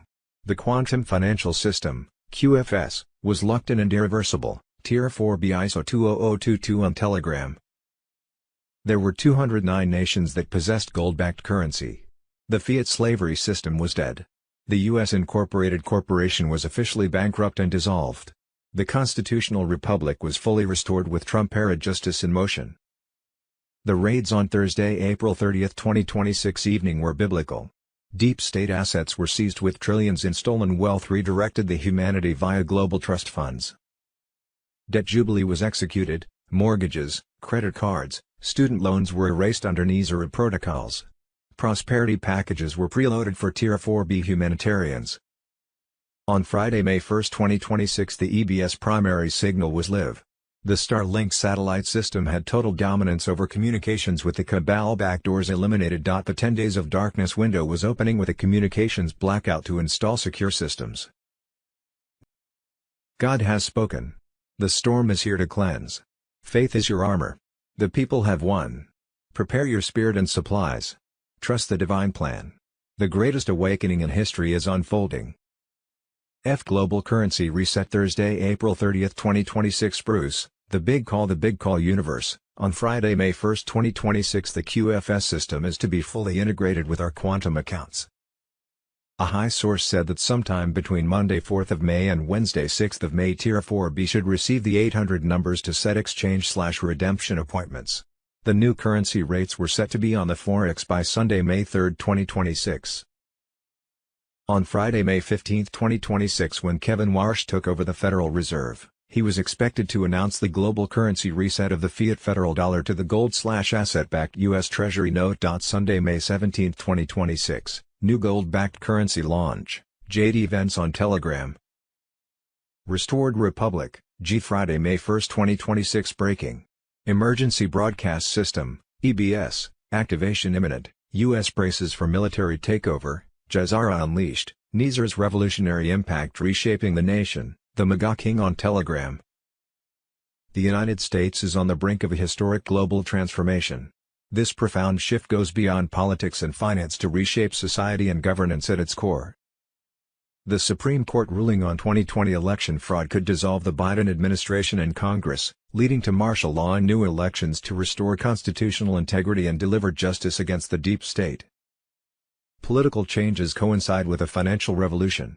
RV liquidity release heralds the global currency reset under Jazara and NISRA, overhauling world monetary systems for asset-backed prosperity. The quantum financial system replaces corrupt banks with secure networks protecting public wealth. Worldwide cyber attacks targeting U.S. Incorporated and Israel signal escalating tensions as part of the transition chaos. Pentagon corruption is being cleansed amid power struggles. The Treasury Secretary's presence in Reno advances the final phase of the financial reset. The Epstein Island visitor list exposes elite depravity and control networks. Events in Japan add to global uncertainty. EBS activation around May 19, 2026, may bring a brief communication blackout in this strategic plan. Bitcoin's fall and the Federal Reserve collapse mark the old system's end. The chosen ones prepare to use their blessings for humanity's benefit. Banks receive new codes from May 8, 2026. NISRA brings the debt jubilee to erase illegitimate debts. The NISRA-Jazara announcement is set for May 11th, with new gold-backed currency launching May 17th. Full QFS integration completes by May 30th. International partners including BRICS shift from the petrodollar to sovereign currencies. Geopolitical realignments and National Guard readiness indicate major changes. Quantum communications enhance security. This movement builds an equitable future impacting all lives for generations. Friday, May 1, 2026. Breaking now.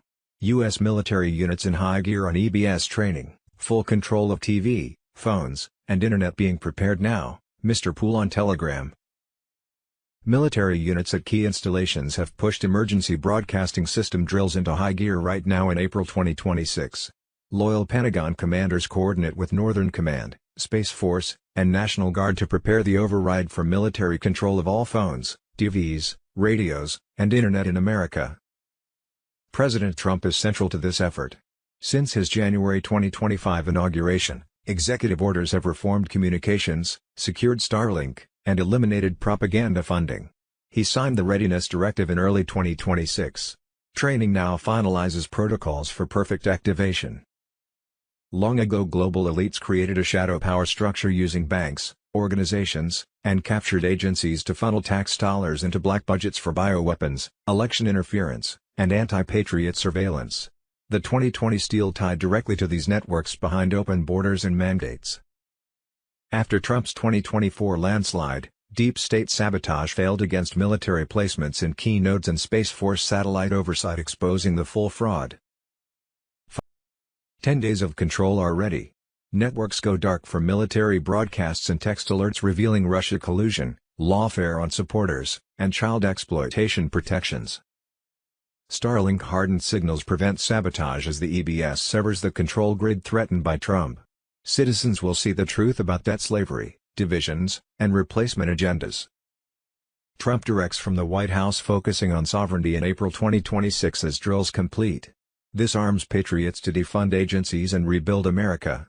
April 2026 training is the final step before truths flood the nation unfiltered. The Republic reclaims its soul. Sovereignty returns. Control ends. Guru Information and Intel, Friday, May 1, 2026. Treason. Buried FBI files on Clinton Foundation reveal bribery allegations. Grassley pushes long question 2024 case back into the spotlight. 107, JFK Jr., on Telegram. Newly released FBI files have reignited explosive allegations of bribery, money laundering, and pay-to-play schemes tied to the Clinton Foundation. Senator Chuck Grassley is pushing the long question 2024 investigation back into the national spotlight, forcing a renewed focus on potential high-level corruption that many believe was shielded from full scrutiny. These previously buried documents are now in public view, shedding light on an FBI investigation into financial misconduct, conflicts of interest, and how the case was managed. This resurgence raises important debates about what information was available and whether the probe was fully advanced or held back. The materials indicate the FBI examined various fronts including allegations of questionable financial transactions and foreign contributions. They also covered potential pay-to-play dynamics and concerns regarding money laundering. These points were central to an investigation that drew attention but led to no charges initially. Set against the backdrop of 2024, a time of intense political sensitivity, the Clinton Foundation came under significant examination.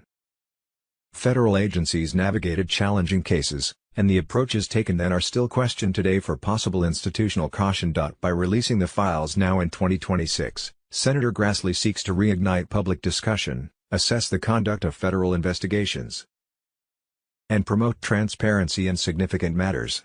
His step emphasizes that the case continues to be seen as unresolved by key observers. Several essential questions have returned to the forefront. Were all financial paths fully explored? Did the process reflect unbiased standard practices? Might political considerations have affected the investigation's rigor? This goes beyond a single case or organization. It concerns the transparency of federal institutions, consistent law application, and trust in investigative processes. Such moments test whether accountability holds equally for all, especially the powerful. The documents do not close the book on this story. They reopen it in the court of public opinion. What follows could mean more reviews, inquiries, or vigorous debate. One certainty remains: the questions are back and they are not going away. Friday, May 1, 2026, breaking bombshell: Trump's Trump IRA plan could make millions rich, $1,000 federal match and no congressional approval. Friday, May 1, 2026. Breaking: the experience of a retired U.S. Army veteran in a secret base, an unveiling of medbeds. Friday, May 1, 2026. Boom. Donald Trump's advisor Alina Habba discovered the fake Oval Office where Joe Biden allegedly pretended to be president. Friday, May 1, 2026. The Biden illusion: Trump drops classified proof deep state used actors, clones, and holograms to fake a presidency. Friday, May 1, 2026. The Biden illusion: Trump drops classified proof deep state used actors, clones, and holograms to fake a presidency. Friday, May 1, 2026. Bombshell reveal: RFK Jr. exposes the government agency behind America's geoengineering nightmare. We think it's DARPA. Military secrets leaked. Friday, May 1, 2026. Boom. The greatest lie ever sold: Biden was executed at Gitmo in 2020. Trump's truth bomb shatters the global cabal. Friday, May 1, 2026. Breaking the silence: Epstein's list exposes global elite, CIA, MI6, Hollywood, and Pentagon's dark web of trafficking and extortion. J.D. Vance on Telegram. The recent release of the Epstein list goes beyond listing names. This major data dump includes thousands of pages from court reports, police files, and witness testimonies. Coverage mentions about 800 pages, but the full extent shows deeper ties. Epstein's activities were part of a vast global network of extortion and minor trafficking. Intelligence agencies including the CIA, MI6, and military forces are allegedly involved. This points to a controlled military coup over the U.S. government and elections. Epstein revelations are just the start, with whistleblowers emerging soon. As summer 2026 arrives, the Epstein saga will escalate. Roles of the CIA, Pentagon, and Israeli intelligence will gain focus. Military intelligence brought this to light for millions of Edens and world patriots. Pentagon and CIA worry about further releases. The case ties to government, Hollywood, and entertainment. Banks like J.P. Morgan, Goldman Sachs, Wells Fargo, Blackstone, and BlackRock may face scandals linked to Pentagon, CIA, and Rockefellers. Trump's judicial criticisms expose deep state control. Mexico will see upheaval exposing CIA cartel control backed by UN and Davos. BlackRock funds managing global trafficking. These events begin a larger disclosure story. A military alliance targets dark secrets of the Vatican, Rothschild, EU, United Nations, Israel, and United States. Whistleblowers from CIA, Pentagon, and military intelligence prepare major testimonies. Vivek Ramaswamy advances military-backed efforts for Donald Trump, positioned by Kash Patel. Moves against DeSantis involve Nikki Haley pushes. An Epstein money laundering scandal threatens DeSantis and boosts Trump. Deep state backs Haley with The Rock and Michelle Obama as alternatives. Global intelligence holds Biden laptop data and CIA Epstein evidence ready for release. Major disclosures near to reveal controllers and rewrite history. The storm approaches with cyber and military actions. Friday, May 1, 2026. Breaking: Emergency Broadcast System, EBS, activation imminent. U.S. braces for military takeover. Jazara unleashed. Nizar's revolutionary impact reshaping the nation. Ezra A. Cohen on Telegram. The United States is on the brink of a historic global transformation. This profound shift goes beyond politics and finance to reshape society and governance at its core. The Supreme Court ruling on 2020 election fraud could dissolve the Biden administration and Congress, leading to martial law and new elections to restore constitutional integrity and deliver justice against the deep state. Political changes coincide with a financial revolution. RV liquidity release heralds the global currency reset under Jazara and Nizra, overhauling world monetary systems for asset-backed prosperity. The quantum financial system replaces corrupt banks with secure networks protecting public wealth. Worldwide cyber attacks targeting U.S. Incorporated and Israel signal escalating tensions as part of the transition chaos. Pentagon corruption is being cleansed amid power struggles. The Treasury Secretary's presence in Reno advances the final phase of the financial reset. The Epstein Island visitor list exposes elite depravity and control networks. Events in Japan add to global uncertainty. EBS activation around May 19, 2026. May bring a brief communication blackout in this strategic plan. Bitcoin's fall and the Federal Reserve collapse mark the old system's end. The chosen ones prepare to use their blessings for humanity's benefit. The financial overhaul begins with Level 4B notifications sparking RV releases and wealth redistribution. Banks receive new codes from May 8, 2026. Nizar brings the debt jubilee to erase illegitimate debts. The Nizar and Jazara announcement is set for May 11th, with new gold-backed currency launching May 17th. Full QFS integration completes by May 30th. International partners including BRICS shift from the petrodollar to sovereign currencies. Geopolitical realignments and National Guard readiness indicate major changes. Quantum communications enhance security. This movement builds an equitable future impacting all lives for generations. Federal agents entered his laboratory in Rangeley, Maine. They dismantled every orgone accumulator. They seized every document, every notebook, every piece of research. Then they loaded 6 tons of his published books, journals, and scientific papers into an incinerator in New York City and burned them. This was not 1933 Berlin. This was 1956 New York. Reich was sentenced to 2 years in federal prison. He died in his cell at Lewisburg Penitentiary on November 3, 1957. The official cause of death was heart failure. He was 60 years old. His final manuscript was sealed by the court with orders that it not be opened until 2007. 50 years of silence. When it was finally opened, the contents were never widely published. They did not just silence him. They burned his words. They caged him. They killed him. And then they made sure you never heard his name. The only country in the modern world that has burned a scientist's books is the United States of America. Ask yourself why. Oh, government fraud. Friday, May 1, 2026. Stephen Miller drops the single largest robbery in United States history. Stephen, we believe that the GDDM and Ilhan Omar fraud operation in Minnesota is the single greatest theft of taxpayer dollars through welfare fraud in American history. We believe that we have only scratched the very top of the surface of how deep this goes. The total bill, the total tab for this, is going to be far beyond the numbers you've already seen reported. We believe the state government is fully complicit, and we believe that what we are going to uncover is going to shock the American people. Raid them all. Every single official in the tampon administration knew about it, including the bribed Keith Ellison and the damn World War XI herself, Alex Jones on Telegram.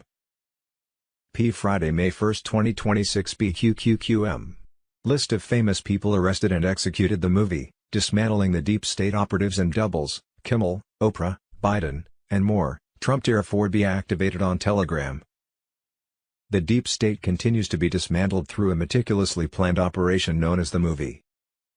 This strategic approach allows patriots to witness the fall of the Cabal as white hat forces, led by President Donald Trump and the military alliance, restore the republic and deliver justice for treason against the nation and humanity. Recent intelligence in late April 2026 reveals many famous figures arrested or executed. Body doubles and advanced technology maintain the public illusion, giving time for the Great Awakening without chaos. Jimmy Kimmel awaits military tribunal for spreading propaganda and harmful activities. Oprah Winfrey was arrested and placed under house arrest, her globalist connections disrupted. Joe Biden has been removed, with body doubles appearing publicly. Barack Obama was arrested and executed after breaching a plea deal. Michelle Obama was executed soon after. In entertainment, Lady Gaga was arrested and executed for occult practices and deep state ties. Ellen DeGeneres remains on house arrest. Alec Baldwin and his brother were arrested and executed. The Kardashian family members, including Kim, Khloe, Kourtney, Kylie, and Kris Jenner, are on house arrest awaiting tribunals. Taylor Swift, Caitlyn Jenner, and Dustin Hoffman are detained. Guantanamo Bay processes high-value targets through tribunals. Many provide intelligence aiding the alliance. Deep state operatives are neutralized or turned to support the plan.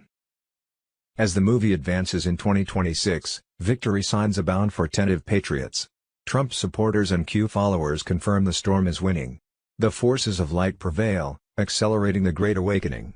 The Republic rebirths free from globalist control. Patriots stay vigilant and trust the plan. Doubles allow the public show to continue, spreading truth further. This final battle ensures victory of light, bringing freedom and prosperity to those upholding the Constitution. The alliance ensures every detail is handled with precision to secure lasting victory.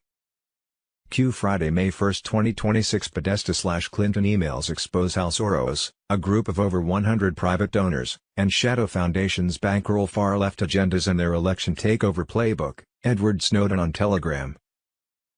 Redistricting states has always been top priority and of paramount concern to fulfilling the left's agenda of turning America into a one-party state. It all starts with two low-profile but massive progressive foundations that have poured hundreds of millions into the same ecosystem George Soros and the Clintons operate in. The Sandler Foundation, born from a $2.4 billion bank sale in 2006, the couple dumped $1.3 billion into the spend-down foundation to build progressive infrastructure. Seed-funded and heavily bankrolled the Center for American Progress, CAP, co-founded by John Podesta, major early money behind ProPublica, investigative media that shapes narratives, the ACLU, Human Rights Watch, and consumer/voting justice groups. Herb Sandler was a top donor to Hillary Clinton's 2016 campaign and Priorities USA Super PAC, millions funneled directly. Podesta himself was a paid $7,000 per month consultant to the Sandler Foundation while running Clinton's operation. The Stephen M. Silberstein Foundation tech fortune, library software empire, turned into a $70 million-plus grant machine, pumps millions annually into the exact same groups, CAP, Media Matters, ProPublica, ACLU, Tides Foundation, Brennan Center, and more. Silberstein is a card-carrying member of the Democracy Alliance, the secretive Soros-led network of mega-donors that coordinates left-wing funding strategy. These aren't random charities. They are strategic investors in a machine fueling color revolutions and rigging elections. Controlling the dialogue, massive funding for ProPublica and Media Matters to set the media narrative, attack conservatives, and protect the left's brand. Voter registration and turnout, billions channeled through grantees that run expansive registration drives, same-day voting pushes, and get-out-the-vote operations targeting urban and minority areas. Redistricting power grab, direct grants to the National Redistricting Foundation and related outfits. The goal? Draw maps after every census to maximize Democratic seats in the House, and fight any Republican attempts at fair maps. Stacking Congress, parallel pushes for D.C. and Puerto Rico statehood, adding 4+ safe Democratic Senate seats and multiple House seats, funded in the same progressive network. Killing the Electoral College, both the Sandler and Silberstein foundations have directly funded. National Popular Vote Incorporated, the group engineering the interstate compact to bypass the Electoral College and install a pure popular vote that would let California plus New York decide every presidential election. George Soros Open Society foundations sit at the center of this web, pouring billions into the identical organizations, CAP, ACLU, Brennan Center, voting rights NGOs, Media Matters, etc. The Clintons provide the political muscle and donor lists. Podesta is the connective tissue, CAP founder, Clinton campaign chairman, Sandler consultant. The Democracy Alliance is the coordinating hub where Soros, Sandler's, Silberstein, and dozens more align their checks. The end game is explicit. Flood the system with new voters and new rules. Control the maps. Dominate the media story. Then structurally rewrite the Constitution's guardrails, more blue seats in Congress, Senate-proof majorities, and the final elimination of the Electoral College so the popular vote machine never loses again. Our Friday, May 1, 2026, the dark money funding America's chaos with Soros, Rockefeller, Obama, Clintons, USAID, SPLC, and other corrupt NGOs behind it all. White hats on Telegram. Federal Reserve financial accounts say NGOs held a total of over $14.12 trillion in assets in 2025. $3+ billion combined annual revenues of around 500 left-wing activist groups, including socialist communist organizations coordinating major protests like the No Kings and other protests per year.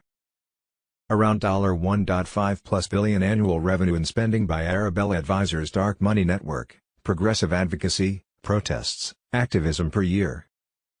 Hundreds of millions in cumulative grants from George Soros/Open Society foundations and Swiss billionaire Hans-Jörg Wyss to dozens of U.S. protest-linked groups, $293 M+ from Wyss, $72 M+ from Soros to No Kings-related orgs, multi-year but ongoing annual flow amounts. On top of all of this, one of the most concerning aspects is the amount of money dumped into swaying and fixing elections from these same billionaires and NGOs. This alone is a major part of these regime change operations being conducted on U.S. soil and around the globe. The follow the money trail leads straight to the usual suspects. Globalist billionaires and their corrupt NGO empire. This isn't isolated to campus protests. It's a global operation of radical left violence and societal breakdown that runs real operations and agendas to destroy America and any conservative movement globally. Violence mixed with propaganda and psychological operations are being funded by your own taxpayer dollars for your own demise. Domestic extremists/civil unrest advocates, $61 million, Arabella, $7,821,930, Buffett, $8,557,500, Ford, $10,110,825, Rockefeller, $9,819,959, Singham, $610,000, Soros, $5,755,308. Tides, $18,765,690, pro-Hamas/radical Islam, $98 million, Arabella, $3,253,604, Buffett, $12,025,074, Ford, $30,757,185, foreign influence, $87,040, Rockefeller, $6,535,906, Soros, $33,307,474, Tides, $12,300,750. USAID supported independent media in over 30 countries, but the full harm to global media is hard to assess since organizations hesitate to speak out, fearing loss of funding or political attacks. Per a now offline 2023 fact sheet, it aided 6,200 journalists, 707 non-state outlets, and 279 media CSOs. The 2025 budget allocates $268,376,000 for independent media and free information flow. George Soros and his Open Society foundations have poured hundreds of millions more through dark money pipelines into groups like the Open Society, Tides, Indivisible, Jewish Voice for Peace, U.S. Campaign for Palestinian Rights, and Education for Just Peace in the Middle East. These aren't peaceful protesters, they're paid organizers turning student activism into organized disruption, property damage, and chaos. Soros has admitted he wants to remake societies. And America's streets are his latest lab experiment.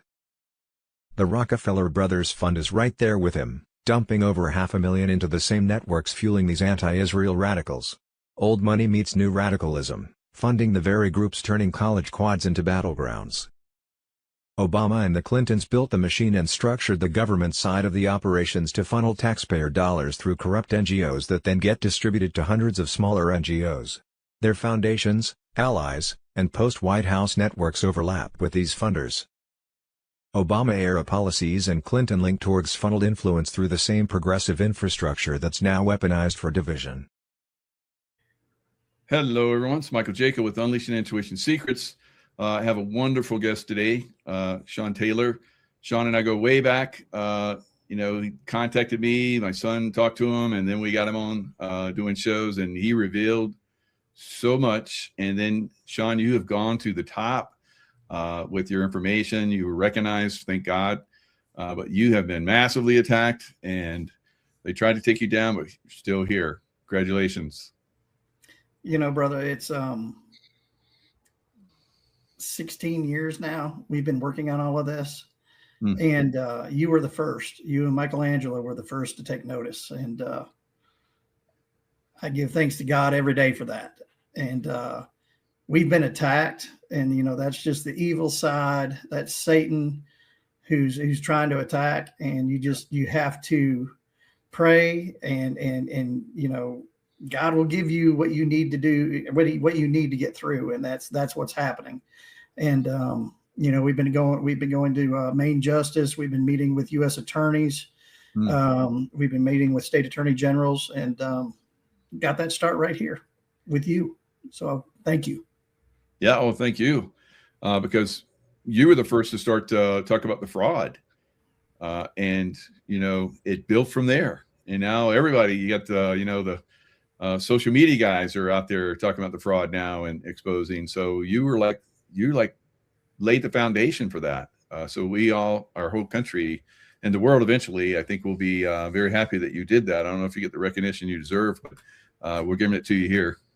it's at the end of the day, it's not about recognition. It's about getting the job done, and whoever gets the kudos, so be it, as long as it gets done.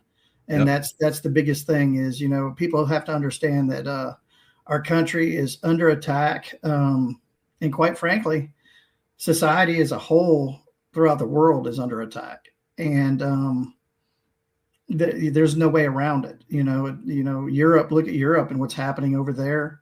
And look at the Irish and what's happening with Ireland. You have the Irish that are standing up now and trying to fight back and being vocal about it. And it's time for that to happen here. And it's long overdue for it to happen here. And Australia has been hit really hard as well. And so to our Aussies down there, keep fighting the good fight, because that's what it's going to take. So same thing in New Zealand, because of the fuel crisis. And, it's very fascist, what they're doing there. They're going to restrict everybody but the state-sponsored people, the military and government positions. They can continue to use as much oil as they want to. Right. And then there's the tiered system with the individual last. And that's fascism. And we have the same, and everybody's like, well, that's overseas. No, you look at Arizona. Arizona is doing the same thing. So they brought in all these AI, buildings and so forth. I think like 22, 23 of them. They use a lot of water. Well, there wasn't a lot of snow that fell in the Rockies, Colorado, so that Colorado River is not flowing as much. So who gets last? Those companies, corporations. That's fascism. They are at the top of the list, and then they're restricting individuals' ability to get water. And if you go over that limit, then you get fined even more. So we're seeing a fascism, across America, New York City. It's exploding, and exposing this like we've been trying to do, especially you, because you've reached those high hall levels, which is very impressive. That's because of your dedication and willingness to take on things that most people would not. You've been shot at your home. You and your wife have had to move constantly to avoid problems. They've tried to assassinate your character in public and the press. It's incredible what people go through to expose this stuff, but there's not enough of us that are really doing it. What were your thoughts? I was really, really happy to see the DOJ take down the Southern Poverty Law Center. No kidding. Because that is one of the major operations that's been happening for years to try to discredit people who are bringing the truth. And of course, they're the ones that really came after me with the local news reporter in Nashville. And of course, we've now filed a federal lawsuit against him, his news agency, and their parent company, eScripts. And we're moving forward on that. And, this journalist got an award for the First Amendment. And here he was trying to crush my First Amendment and me speaking out about the truth. I mean, if anybody's watched the show with me on there, they know I bring the receipts. I bring the documentation. I'm not just, blabbing and not backing up what I'm saying. And, so it was a great thing to see the Southern Poverty Law Center get what it had coming. And I don't think it's over for them. I think as this criminal case goes on further, you're going to see more indictments coming.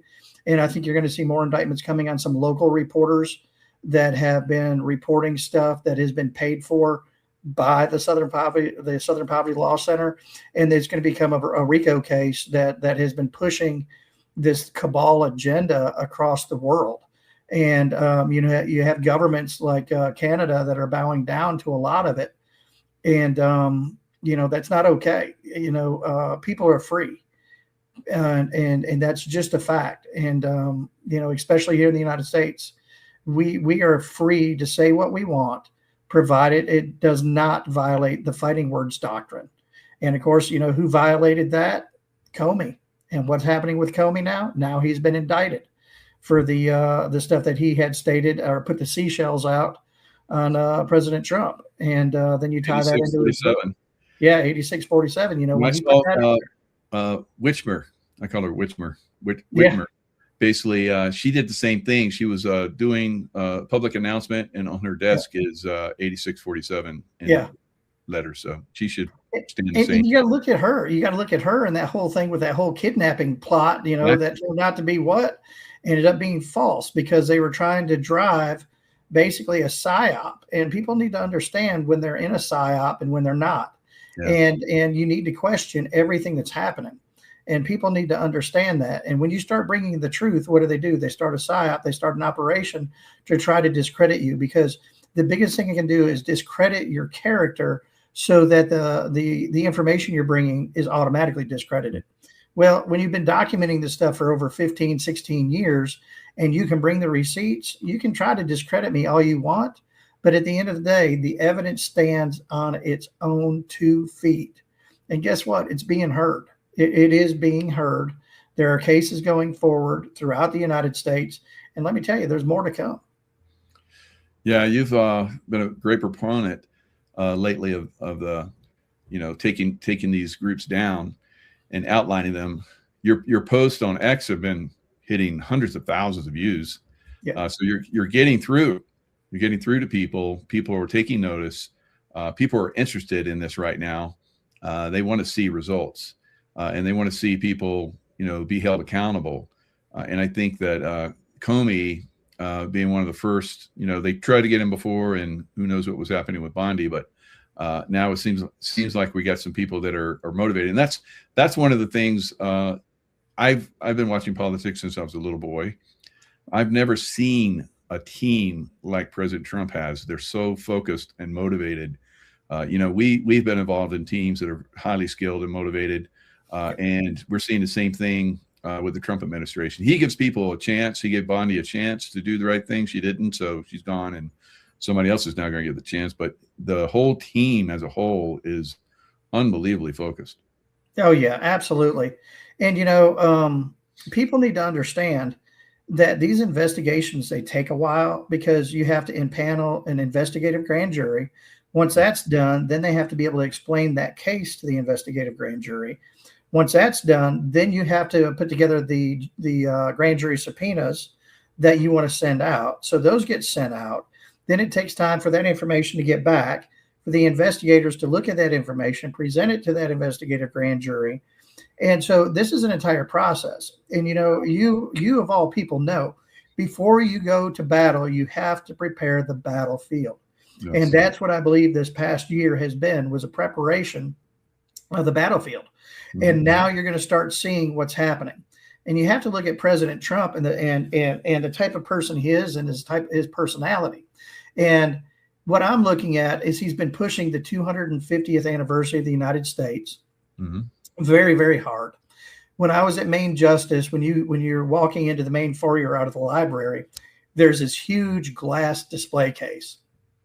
And I'm going to say it's probably 50 feet long. And it's probably, 2 to 3 feet wide, about a foot deep. And so as I'm walking out of Main Justice, through the library, and you're seeing all this art that's on the walls showing our history through the legal system. And then you see this glass display case, it's like 50 feet long, and you're seeing everything from the beginning of when our country was basically made, when we fought for our freedom. And you have the signing of the Constitution all the way to current day. You see that they're putting everything into this 250th year anniversary. Mm-hmm. And that's why I believe this month, May and June, you're going to see stuff that you are not going to expect. And, I was talking about it with some people the other day. We haven't seen a firing squad in generations. And all of a sudden, they brought back the firing squad.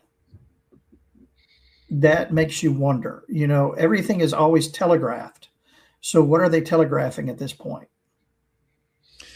Yeah, I think we're going to see some firing squads and hangings. I say don't waste bullets, but maybe that has happened too that way. Now, we were in the Revolutionary War, so 250 years since we got our freedom, and then we had the War of 1812, and we've had the Bar Association here in the United States. I know you're familiar with that, being investigator and all the stuff that you bring in cases for and all that kind of stuff. The British accredited registry. So the judicial system, for the most part, is compromised. Yes. And you're talking about the process that it takes to get somebody indicted, and then good luck on prosecuting them with this and getting them into jail with this legal system we have right now, unfortunately, right. which is descended from the British Crown, the City of London, which is still controlling us to a great extent. Taxation, property taxes, all that stuff is we're still paying the British Crown. It's ridiculous.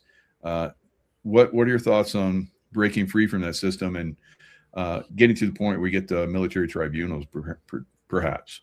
When we look at everything with like USAID and Doge and all of that, we have to disrupt before we can dismantle.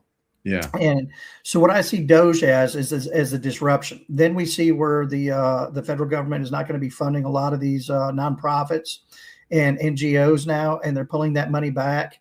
And so what that is disruption. So they can't pay the judiciary and the legal system and all of that, the money that they were paying, as well as the other individuals. And as long as they're paying that money, people are going to continue doing what they want them to do. That's going to stop because the money flow is being stopped. And you're going to start seeing more and more of that money flow being stopped. And you're going to start seeing that you're going to have stuff like the young boy who saw the stuff up in Minnesota and California, Nick Shirley. And you're going to start seeing stuff like that, stuff like I've had, and numerous others. There's been so many good patriots that are bringing this stuff forward. And so what that money is going to end up doing is it's going to end up going back into our system. It's going to go back. It's kind of like the Act Blue stuff we're looking at right now. We're seeing where money is going out through smurfing in a individual's name, and then there's a refund. But when the refund comes, it's going back to the Treasury. Well, no, that money's supposed to go back to the individual because it's a refund. Why is it being returned to the Treasury? It's returning to whence it came, which is Treasury, which is our tax money. So I think you're going to start finding a lot of the money that's been flowing through all of these NGOs, nonprofits, and all of these different schemes that these criminals have put together. That's going to be flowing back to us. And I think that's going to give a tax break on a lot of stuff that's happening. That's why you got the state of Virginia right now, who's pushing all of these taxes and all of these different things that are happening. And because they've got to keep the scam going. So they've been hitting Minnesota. They've been hitting down in California. So where are we going to go? We're going to go to Virginia, and we got to keep the scam going. And of course, they're trying to get a stop put on that up in Virginia right now. So, we're going to have to stomp it out as we see it happening. And I think a lot of that money is going to be returned to the Treasury and to the Fed.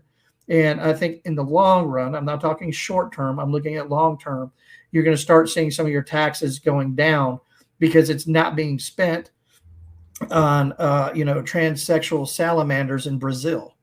Right. Crazy, right? And, the Southern Poverty Law Center,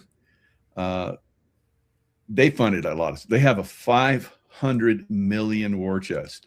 And they have been funding a lot of this, they call, those of us that are on the right and, patriots and constitutional people, they call us fascists, but they are the fascists, and they have been paying people to play this fascist role, paying them so that they continue to get money, so they can use that money to go to, different people. I'm not going to pick on the Democrats because it's the Republican are a problem too. This one party system that we're against right now, which, we have 80% of Americans want the SAVE Act passed, but they can't pass it. It's like, hello, we put you in position of power. We are saying 80% of us are saying pass the SAVE Act, and they can't do it because they know if they do it, it's going to take them out of power. So and who's funding them? So they don't care because they're getting money from, SPLC and all these other Act Blue and all these other organizations, Soros funded, organizations probably we don't know about yet. That is, causing the problems here in America. Oh yeah. And people have, they've got no idea. And I'm trying to find one of my charts. I love my, oh my God, my I2 charts. And because, what I do is I take the data that I can 100% identify, and then I end up putting it into an I2 chart to be able to discern the different connections. And so I'm going to try to pull up one of my charts or a couple of my charts for you. So maybe it'll help give people a visual on, what we're looking at and how all of this stuff comes together. Because unless you understand the history of something, you're not going to know how to disrupt it and dismantle it. And you have to know the totality of everything. You have to know every person. You have to know all the people that they do business with, why they do business with them, and things like that. And that's what we've spent years and years putting together. And, what we're finding is you have these political PACs. And one of the ones that I'm going to pull up for you right now is it's called the Best of Tennessee PAC. And people think, oh, okay, that's just one PAC in the state of Tennessee. Well, yeah, it's one PAC in the state of Tennessee. But what people need to understand is when you deal with just this one PAC, it goes into everything in totality. And so what I'm going to do is I'm going to try to share my screen right here with you, and share screen and entire screen. There we go. And let's see. Here we go. And there you go. You should have a thing now. All right. So we see that, and it looks like, a golf ball, whatever. But when we go to unpack this in totality. Oh my God, look at all that. I know what that's going to bring. Yeah, look at that. Okay. So what we look at is this started out with a PAC called the Best of Tennessee, which is one of the PACs that attacked us and came after us and all of that. And this is a list of all the people that it's connected to. And what you end up seeing is you have the green lines, which is your money. That's your money lines, okay? The red line is one single line that runs congruently through the entire chart. So when we look at the Best of Tennessee PAC, we look at the individuals that are supplying money to it. We're looking at the people who are on the board, who these people or this PAC is supplying money to. Wow. And, one of the people that's on there is Chloe Akers, and she states that they are a bipartisan PAC to bring everybody back together, but she is a huge anti-Trumper, anti-MAGA, basically liberal is who she is. And then one of the other people on the board is Michael McWhorter. Now, you and I have discussed Michael McWhorter in the past because the $1 million load of narcotics that we took down, that we discussed early on when you first brought me on, was part of a trucking company. That trucking company was giving money to Michael McWhorter's campaign to run for governor. We sent that information to Bob Corker, who was still in the Senate. Bob Corker ended up retiring 37 days, I think it was, later after I sent him this information. Wow. Okay. So do you think he retired so he wouldn't have to reveal it? Well, I don't know. I just find it very and he was induced to retire. Yeah, and there he is. Yep. And we find all of that very strange. Corker, as President Trump called him. Yeah, exactly. And he's one of the ones that helped pave the way for the Iran deal. Yeah. And the reason he did that is because his buddies that he grew up with, the Haslams, who owned Flying J truck stops and Pilot truck stops, they got in trouble for what was a rebate scheme in 2010. And they grew up with Bob Corker. Bob Corker played the bipartisan game of golf with Obama during the whole Iran stuff. The next thing you know, the U.S. attorney over East Tennessee has changed. And Haslam's brought in a guy by the name of William C. Killians, who was also a fraternity brother of the Corker and the Haslams. And all of a sudden, he made the case go away. They brokered a $92 million sale or $92 million deal to pay off the government. And the Haslams got away with it. And of course, Bob Corker was a big part of that. And what people don't realize is he's tied directly to Obama. He's tied to one of the Tennessee Three, which is Gloria Johnson right here. I mean, we've got stuff that goes into voter fraud, election fraud. It goes into the Iran deal.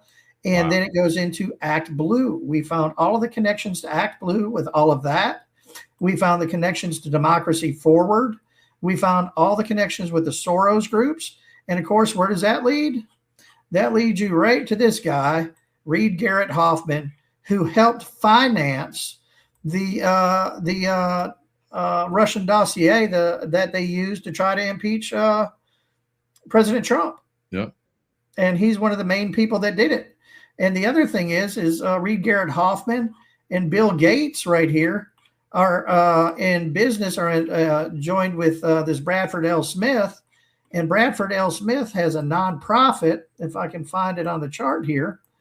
And the nonprofit is called KIND, which stands for Kids in Need of Defense, where they were taking children that did not have any guardians and flying them around the world. What do we call that? We call that child trafficking. Yeah. How about that? Wow. So, I remember back in the day where you were exposing the Maricopa mortgage fraud, and it was being sent all the way to your state, Tennessee. And that funded, you can trace down some of those lines. So that was very revelatory all the way back then, what was happening. And now you've built this out. Wow. Incredible, incredible work. And I mean, it's got everybody in here. It's got the Open Society Institute, Latinos for Justice, Mahente, which is transsexual stuff for the Latino community. You got Kimberly Ann Peeler, who's a part of all of this. And then who does Kimberly Ann Peeler work for? She's part of the Higher Heights for America Fund for Public Health, but she's also an employee of Letitia James. Wow. And then that group, Higher Heights for America, are the ones who backed Kamala Harris and Ian Omar. Amazing. And, when we start digging into that, we got Jet Mortgage, and we end up finding a mortgage that's $26 million mortgage on a $260,000 house. Yep. God. They just money launder that stuff so well. And of course, Ilhan Omar, she went from, I don't know, 100,000 to like, what was it? 10 or 30 million or something crazy. Yeah. And this is from this money laundering. You do this, we give you that. Yeah. And you work for us now. And that's the way these people work. Yeah. And I mean, we've got people like the guys like Mark Oliger, Latians, all of these guys that are the head guys of Act Blue, who are tied directly to NOI, the New Organization Institute. And the woman who's a founder of that is Rosalind Lemieux. And we have her tied to numerous other nonprofits that they're moving money through. And then she's also got some of those magic mortgages. And then we have people that are tied to that as well, like Professor Colin S. Greer out of New York, who's also over the Center for Social Inclusion and the Angelina Fund, but he's also he's the president of the Opus Dei Society, who just got sued in South America for human trafficking. And the actual government, I can't remember which country it is in South America, is actually helping the women who were human trafficked. Wow. Now, Letitia James and Adam Shifty Shift were both, they caught them doing mortgage fraud, but nothing's ever come of that. And I think they were kind of like starting to reveal that massive mortgage fraud that you started to reveal long ago. Why didn't they? Why are they still walking the street? And what happened with that? Any idea? I think there's more coming on that. Yeah, that's what I feel too. And that's all I'll say about that. There's more coming. They just open the can of worms and are like letting it spread now. So think about it like this: with your time in the military and agency, you always probe your adversary's ability, right? Yeah. You always probe to see what their pushback's going to be. So you probe and everything goes back and forth. And what you're doing is you're challenging each other back and forth to see what the reaction is going to be. And I think the early indictments that we saw was exactly that. Is they were basically facing off to see what the reaction was going to be, and they were probing one another to see, okay, this is how they react with this is how they react with this. That way they knew how to build their case. So every time that they would do an indictment, they would see how they would fight that indictment, so they understood what type of warfare the opposition was going to use against them. Because once you know what your opposition is going to use for its tactics, then you know how to build a case. Yeah. And, they have some very nasty tactics where someone's exposing them, and then lo and behold, the FBI raids their home and they find porn on their computer. Right. So that's one of the shifty ways they do business. Do we do something similar to them? The old adage is you fight fire with fire. So there's no telling. I think we did that overseas to the terrorists. So I mean, there's no telling what they're doing. What they're using, the ability. I think President Trump comes out with a lot of stuff, like when we went into Venezuela and the weaponization capability that we have. Yeah. And I think that weaponization that we use the weapons that we used in Venezuela is something that we probably used for probably a couple generations, and they're not just bringing it out and rolling it out to let the society know about it. I think that the reason they roll out that type of weaponry is because, okay, yeah, it's out there, we got it, but what we have now is so much far advanced that's kind of yesterday's thing. So when it comes to, fighting fire with fire, I believe we have the ability and the capability to know anything and everything that's on somebody's computer, on any hand operated device, and all of that. We have a lot of stuff that's happening right now, like in Tennessee and several other states, where they're testing facial recognition in open, in the open when you're in the public. And that's just to me it's unconstitutional. To me, that violates your Fourth Amendment. And even as a cop, I would love anything to make things easier for law enforcement, because I'll be quite honest with y'all. I'm a 25-year veteran, and I've done everything from patrol all the way up to a chief of police. I've been a special agent, all of that. Okay, I've worked complex crimes, but cops are lazy. Okay. And then the administration doesn't want anybody who's going to rock the boat. So the easier that they can make it and give it to AI, they're going to do that. That way it doesn't cause riff when they start, actually developing and solving major cases.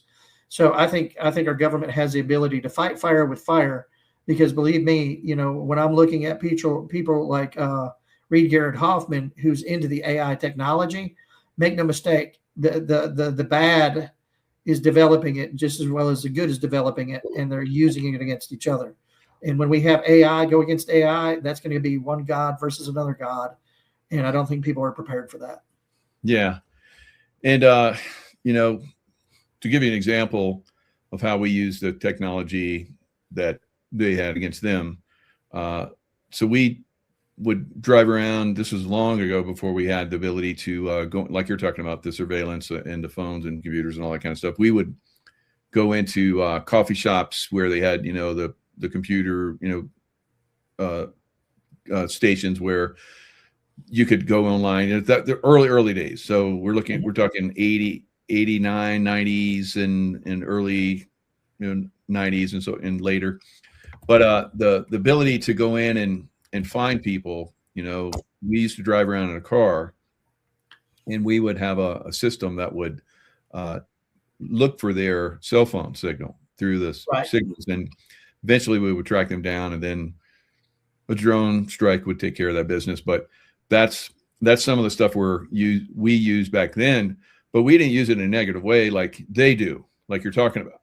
They use that technology to, come after us. They got all these, systems that are out there that are, I think New York has the most right now, surveillance systems where you walk down the street, they can see facial recognition and just like all body movement, everything. They got everything on you walk the streets. So President Trump recently said, I think we'll keep that stuff. And people were like, what? That's so, I thought you were going to like give us freedoms. No, they're going to be used against them. We're going to flip it against them. They're trying to use it against us. At some point, yeah, we'll do away with all that. We'll have our freedoms. But at this point, unfortunately, we have to like let those systems be maintained so we can use it against them. Absolutely. And, that's what that's exactly what they're not expecting. Yeah. And, people need to understand there's these things, and they're called Stingray devices.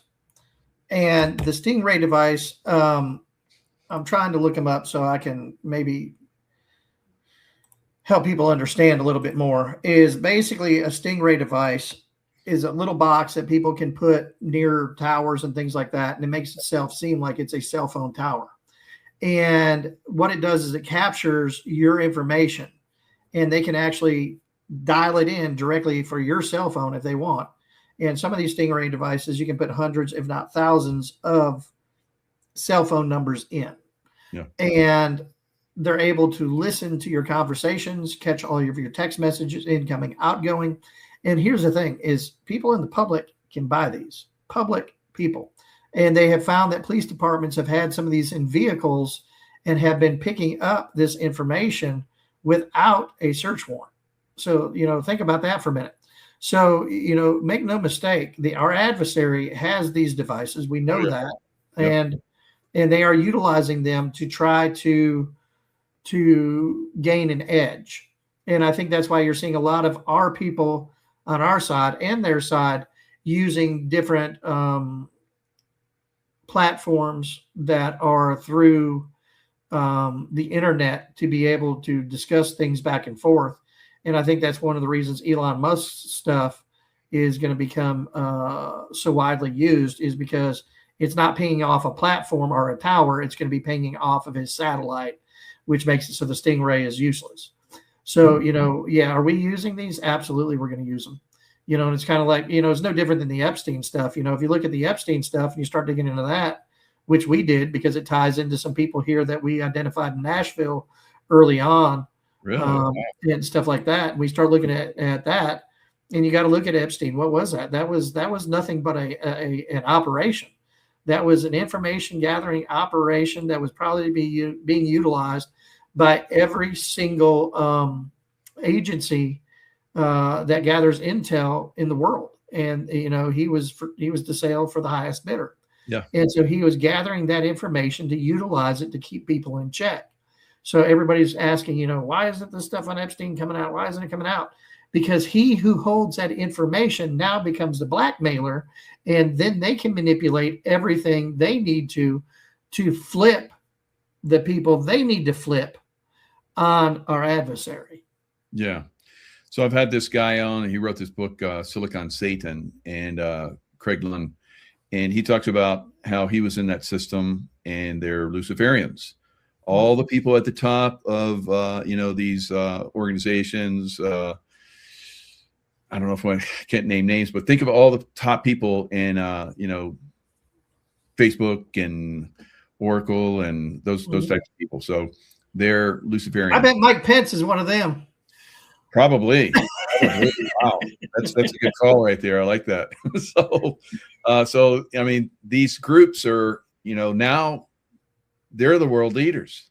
They're controlling this information. So some people were probably maybe getting a little butthurt that we're talking about how we're good guys are using this information, but they've been using it against us for a long time, guys. And so the gloves are coming off now because we're getting down to the point where they have to be taken down. They have to be taken down now before they get too much power, and we will never overcome them. Yeah. And, we're going to see little things here and there. And, when you're talking about fighting a war, you're going to see skirmishes here and there. And then it goes into full out battle. And I don't think people understand what the full out battle is, because I can promise you, when you see some of the indictments that I believe are coming, because the reason I believe indictments are coming is let's look at how the intel community picks up on possible terrorist attacks. They're looking at chatter. They're listening to the different wires and listening for the chatter. And when the chatter picks up, they know something's about to happen. Once in a while, they get lucky and they're able to determine, okay, it's going to be this state, this city, and this is a possibility, and these may be the people that are involved. And they're able to get it stopped before it happens. Sometimes they're not.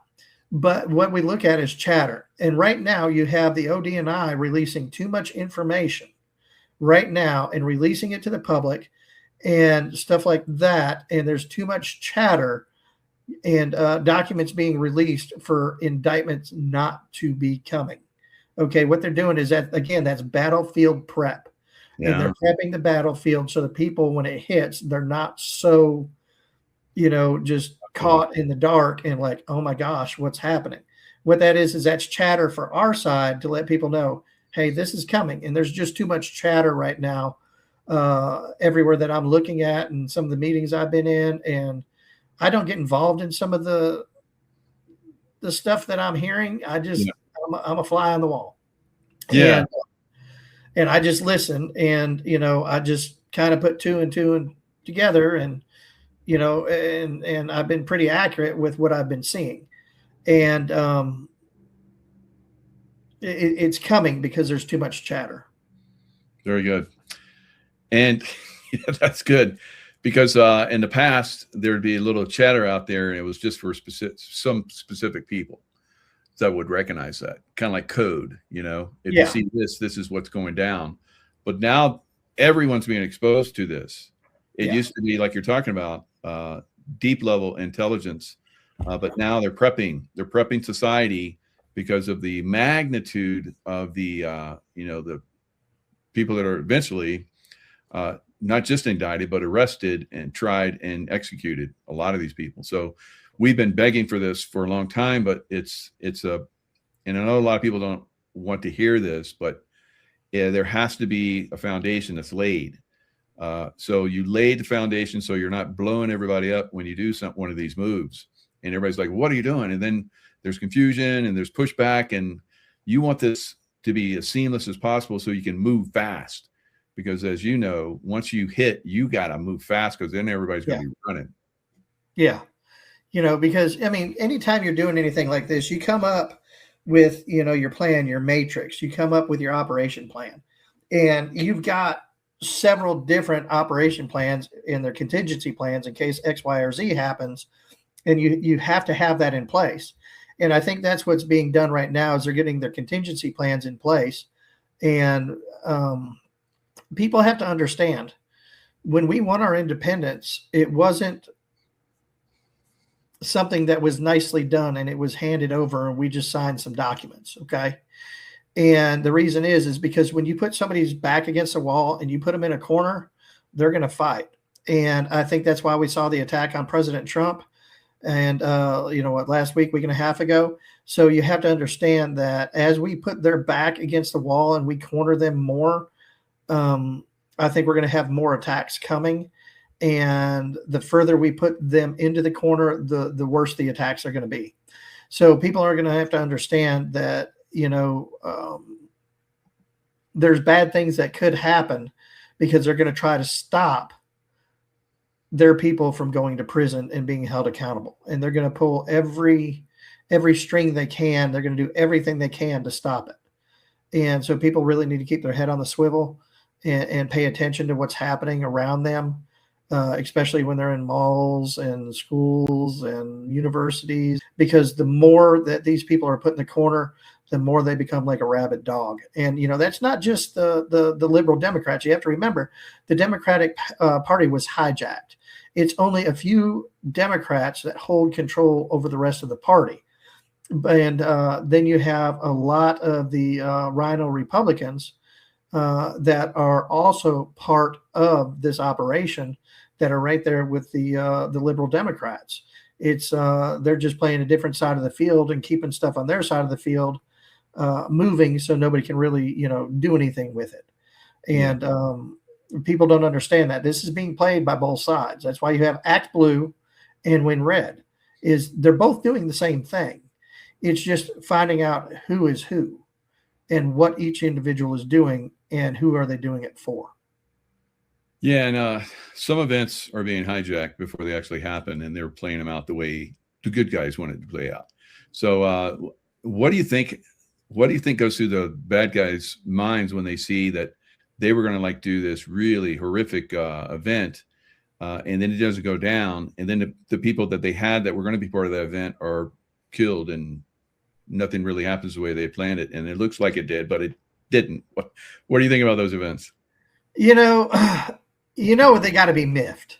They got to be upset, and so then they, let's think about this. This is a couple of guys in a basement somewhere going, shit. Okay, it's okay. It didn't happen. We're going to come out bigger and better, and this is what we're going to do now. And so what they're going to do is they're going to try planning something bigger and better. And of course, if it's bigger and better, that means it has more moving pieces, which means it has a greater opportunity for it to be taken out because there's probably more moving parts, more people, loose lips sink ships. And what happens? That gets taken out. And so, they're always going to try to come up with something bigger and better.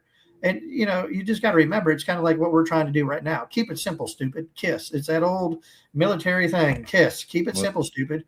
It's like everybody wants to go after Act Blue for this and this and this and this.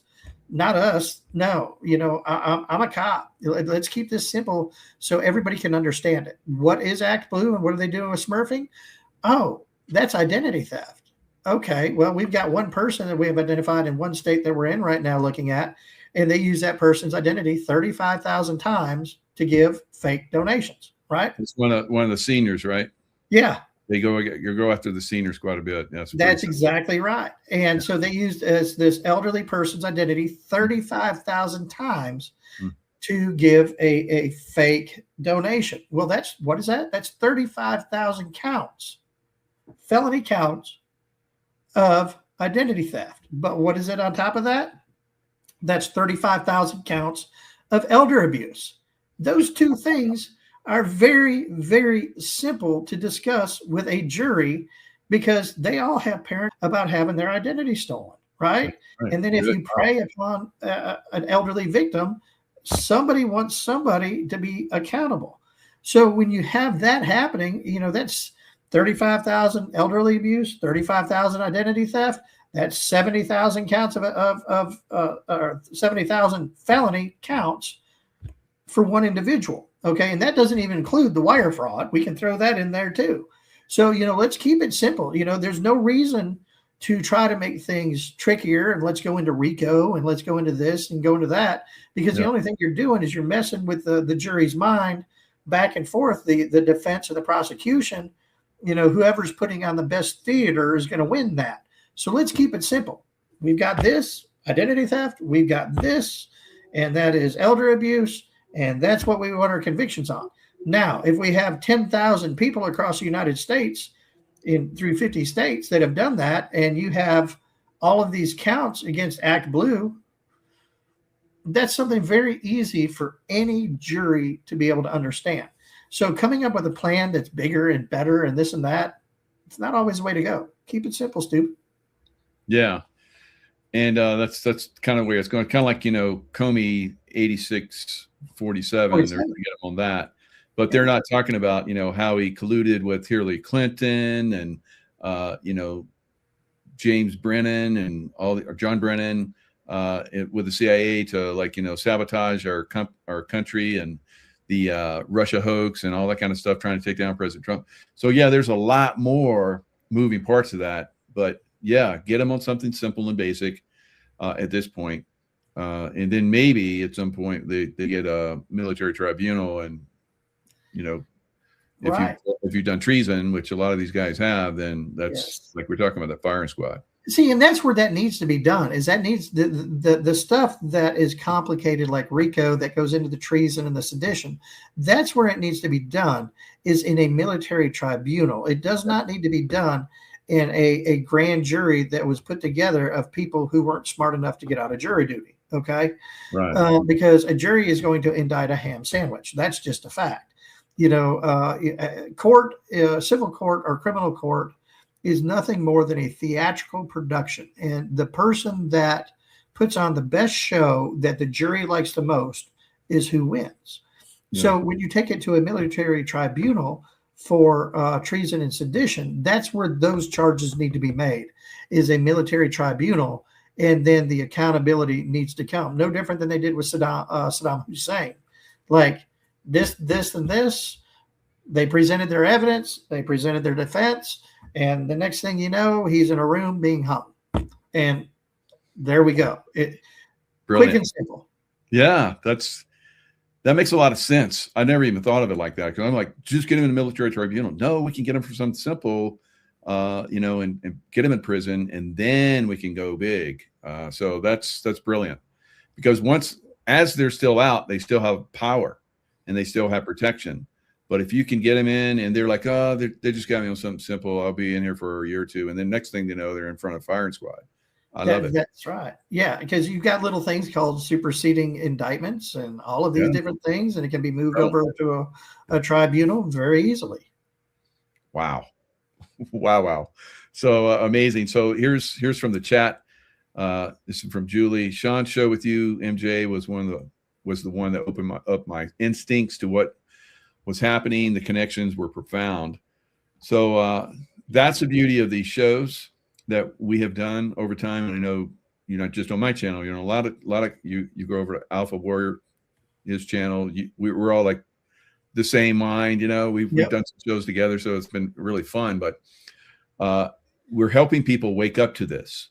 And like we were talking about earlier, we're kind of like laying a foundation so people aren't so freaked out. But our audience is not going to be freaked out at all. They're going to be like, oh, yeah. I see what I've been telling you all these years. So here we go. Yeah. It's going to help.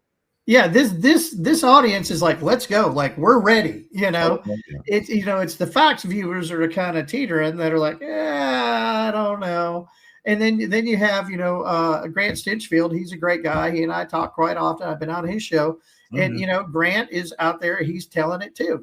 Nice. And his viewers are ready for some action. And so there's a lot of really good people out there that are ready, that have got their audience educated on what needs to happen, what is happening, how it's happening, and things like that.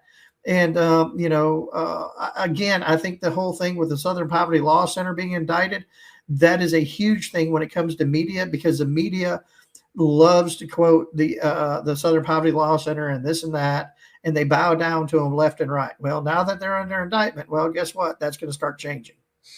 Yeah, definitely. And here's another one. Nothing freaks me out after being away for so long. Thank you all. So that's our intention. That's our goal, to have more people that are like that, so that when these things start happening, we're not getting, like we've seen with, probably Act Blue and Southern Poverty Law Center have been paying people to go out and riot and protest and so forth.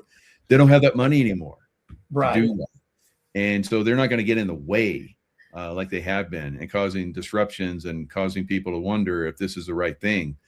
Just keep the focus. It's going to happen. Yeah. I mean, they made Antifa, a terrorist organization, and we got, now they're looking at opening up a case on Soros for funding Antifa. Oh boy. You talk about some disruption and dismantling. Well, there we go. Oh my God. Wow. Brilliance. I love the way things are going. So any other thoughts of, what's coming that you could share with us? Again, just looking at, reading the tea leaves and looking at the activity that's been happening, the documents that are being released by ODNI, NSA, the Trump administration, and how they're declassifying them to be able to put them in public. I think that is very telling. Again, that's a lot of chatter, and pay attention to the names that they keep repeating and releasing the documents on. I think you're going to end up seeing Sheriff Joe out of Arizona's information coming up to play in a very major role, where he was investigating Obama's birth certificate. Right. I think some of that's going to be coming into play. Pay attention to the stuff that's being released, the documents that are being declassified and put into the public, and who those documents are on, because I think that's the chatter that you need to listen to on what's coming. Very good. Very good. So one other thing, to switch gears a little bit. So Muslims, we've got a lot of Muslims here, and they're not on the good side. Infidel. Yeah, you're an infidel. Brilliant. So I guess I'm talking to the right person here. Now, I spent 30 plus years, in the Middle East. I think what's happening in Iran has to happen. And it's going to be good when that goes down, because they foment a lot of the terrorism. And it's come to America now, unfortunately. What are your thoughts going forward? So I'm looking at Texas and what Abbott's done and allowed all of these mosques that have been able to come in. We've had attacks there. We've had attacks up in Bloomfield Hills, Michigan, and things like that. The simple fact is I'm going to say a lot of the Islamic people are not, they don't believe in a Christian's right of existence. Okay. Wow. We are the infidel. All right. Now, have I met some good Muslim people? Absolutely. Absolutely. Yeah. I have. But I've also had family that escaped a Middle Eastern country, I'll say, that was Islam. Wow. And they were Catholic, and they came out while Saddam was going through the ranks, and just a beautiful family. And like I said, they're married into my family, and the mother Yuma was absolutely just a beautiful soul of a woman, and I love to spend time with them. And so, and this is a person who's from an Islamic country who was Catholic. And they told me the stories about the rape rooms, the torture rooms, and all of that, and how they lost family members. And Islam is not a peaceful religion, but we also have to remember that Christians are not a peaceful religion. As far as all of the synagogues coming here and the Muslims being here and what's happening there and the attacks, and the stuff that's not being released by the government, especially under the Obama and Biden administrations, about things that have entered the United States that never should have. That's an issue. Those are very big issues that we need to pay attention to, a lot of attention to. We've basically allowed the enemy into our gates, and that's an issue. I know from being a police officer for over 25 years, and a lot of that was doing interdiction on the highways and byways. And we were sent out intel reports where certain individuals were brought into the United States for certain types of education training, and they disappeared while they were here, and the State Department was looking for them. Well, why? Well, I'll tell you why, is because they were considered a threat. Well, they should have never been allowed in the United States in the first place to receive training or education if they were a threat, and then they have to put it out on the blotter for local law enforcement to be on the lookout for these individuals. Okay, so we have people here that want to do us harm, and you have the stuff that's happening in Texas, and that's not okay. That's not all right. Abbott needs to be held accountable for allowing the enemy in the gates and taking all of the money that he did, and that's part of the accountability that needs to come. So here's a question. Mike, is this the next civil war? Now, I don't think it's going to be a civil war per se, but if this doesn't get handled correctly, there could be some pushback, very, very heavy pushback from the public, because we're not going to have another evil election, and we're not going to have this incredible threat live within our borders. So at some point, I believe it's going to be handled. I totally trust in the administration right now, but we have to get behind this. And that's why it's great that you guys are hearing from two experts in this field, unfortunately. I say unfortunately because you are talking about some horrific things, and I can tell you, I've seen these horrific things in other countries. You're right, you can't be any other religion but Muslim in all the pretty much every one of these Middle Eastern countries, with a few exceptions, and that's because they're making a lot of money and they'll allow that. But here in America, they've quietly invaded, and they're ready to strike. So there could be some problems going forward on that end. So if like we don't have enough problems, we have to, the people in Maricopa County and Arizona turning that state into a fascist state and so forth. So All right. So I know you got probably a limited. Asking about the canine video. Oh, the canine video. Have you seen that? Have you seen that video with the latest one? That's at, because I know you're a canine guy for a long time. Yeah.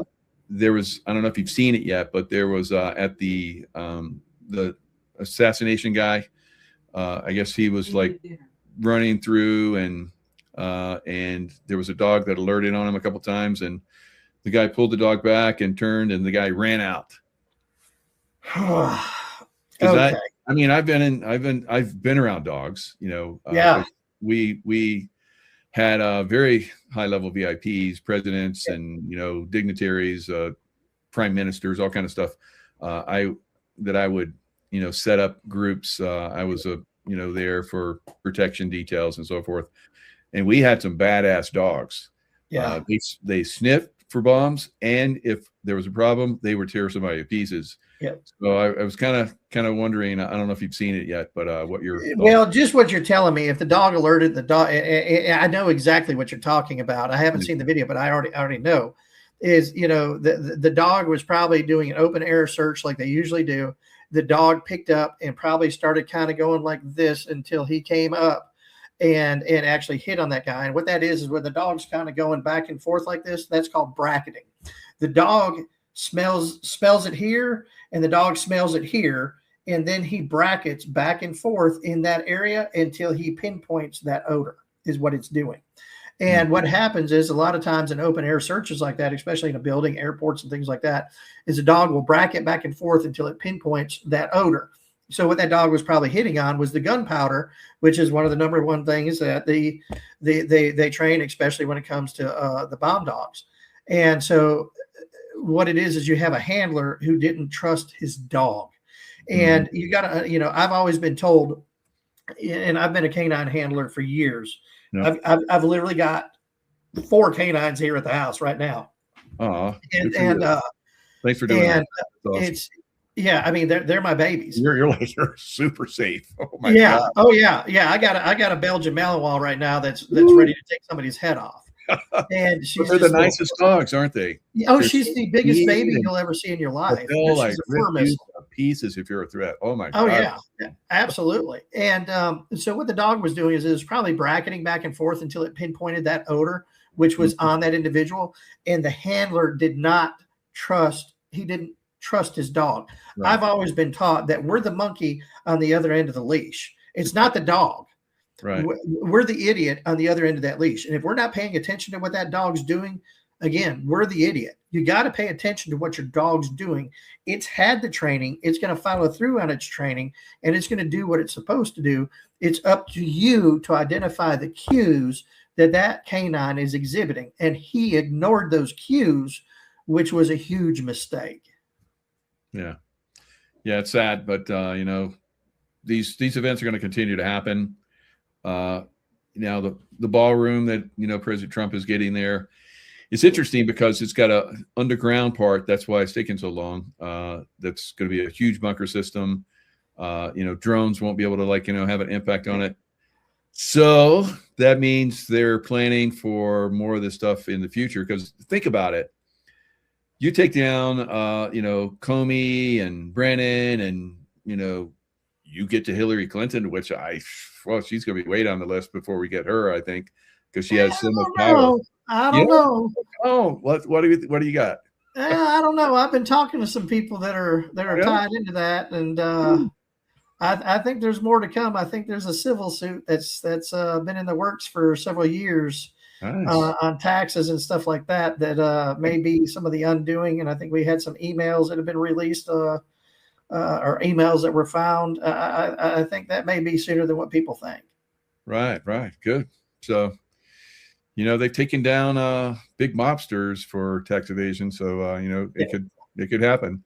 But just like we were talking about, you get something simple that, you know, a jury, hopefully it's a jury in a good place, not DC, but a jury someplace where you're going to get a real fair trial, and they get put away for a few years. And then it's like they start to bring out all the other stuff. I'm so glad you said that. I think that's what's going to happen. They'll get them behind. Oh, it's just for a few years, and everybody's like, oh yeah, that's good. And then all the other stuff starts coming out, and more and more. Right. And more. It's like, oh wow, they did all that. Well, I didn't know that. Well, heck, they should be executed then. Right. Yeah, it's going to get to a point where the public is almost going to demand it. So, it's kind of no different than Nick Shirley is that created such a public outcry in Minnesota that it forced the federal government to do what it's doing. And then they started executing search warrants at the Leaning Center this past week, And so what it's going to do is the more information that's released, the more that the public's going to demand action. Yeah. Brilliant stuff. Sean, always a pleasure. I know we used to say you can reach Sean here, but do you still have a place where people can reach you? Or yeah, so the biggest place to reach us, they can go. What they did. The Southern Poverty Law Center, or their reporter dubbed me the conspiracy cop. So I've kind of taken that away from them, and I have the Conspiracy Cop. It's a conspiracycop.com website. Nice. And so we've got that. We got some trademark stuff on that. So if somebody goes to use it, we're going to, use the litigation. And so we've got that. They can hit us up there, and they can send any emails, donations, or anything there. They can find out more about me and my background there. They can also, the biggest thing that we're on is X at, I think it's at FTG Solutions LLC. And so we're on X everywhere. And we've been kind of getting some pretty big posts out lately. Yeah. And, so you got a team that you guys come up with these great videos that you're doing? Or is that just your inspiration? That's me. I'll be honest with you, Mike. That's me just getting pissed off. I know. That's what I thought. I'm like, damn, he's like blowing it up. Yeah, yeah. When they got that, they're getting angry, Sean, and I've just had enough. And I make a video, and we've had some of them get up to 5 million views, and some of them get 2 million views. And we were real surprised to have people like the Hodge twins and all of that start sharing some of our stuff. But in all actuality, it's like everything that we've been seeing. It's funny because the EB-5 program that we were investigating, all of a sudden the Trump administration came out and started hammering that. We started talking about having a presidential point team on fraud, and then all of a sudden what happens? They have a presidential point team on fraud. So it's like all of a sudden we say something, and within a few weeks we start seeing stuff happening, and it's like, okay, who's paying attention? So it's a very interesting dynamic, and I don't want to take credit for it, but I just find it very coincidental. I'll put it that way. So they can hit us up at the conspiracycop.com. They can send us emails, prayers. You can do the donations. You can go to the our X page at FTG Solutions LLC and hit us up there. And that's where I get a lot of my activity is there. And I think sometimes I'm a little more like Trump, and some things I shouldn't say, but I do anyways. And the things that probably I shouldn't say are the ones that end up getting 100,000 views. I know. I'm like that sometimes too. Everybody's like, I can't believe you said that. I'm like, but we're just saying what people are thinking. And, that goes back to the whole psyop of everybody being attacked for what they think. People have lost their sense of humor on this and that. Yeah. And everything had to be politically correct. And the simple fact is when the political correctness came in, that's when the psyop started on this country. And you know what? The hell with political correctness. If you don't like what I've got to say, you have a right to be able to tune me out, and I have a right to tune them out. And my freedom of speech doesn't stop at where you're offended. Okay. As long as I'm not violating the fighting words doctrine or anything like that, I can pretty much say whatever I want. And if you don't like that, I'm sorry. You can say whatever you want, and I'm going to protect your First Amendment just as much as I'm going to protect mine. Wow, fantastic, Sean. That's beautiful. And you are truly a benefit to the world. I can't say enough good things about you. I mean, I look at your light. I mean, I look at your light coming from your eyes. You got a lot of light these days. So God's on your side. So thank you for all you're doing and what you're going to do in the future. I'm sure there's a lot more coming. And thanks for coming on. It's been a little bit, so hopefully it won't be too much of a little bit before I have you on again to talk about some more stuff coming up. Yeah. Absolutely. And Mike, it's just a breath of fresh air to be able to just be on here with you, and my love to Tracy and the family. And we miss you. And hopefully we'll be together soon at the event that Tracy and I were discussing the other day. Okay, yeah. Like I said, I'll give you a big hug, but it's not going to be one of them gay hugs. Yes, as long as you do two slaps in the back. Yeah, 2 slaps. We're good. Yeah, slaps. Any more than that, a little bit. Yep. All right, too much. All right, brother. Well, Be it's so safe. fun to talk with you. Yeah, it's been great. Thanks a lot. All right. Much love. See ya. Hello, Patriots. I'm at Restored Republic via a GCR update compiled by Judy Byington. U.S. withdrawals from World Health Organization. Big Pharma going down, replaced with nutritional treatments, which support the body's ability to heal itself.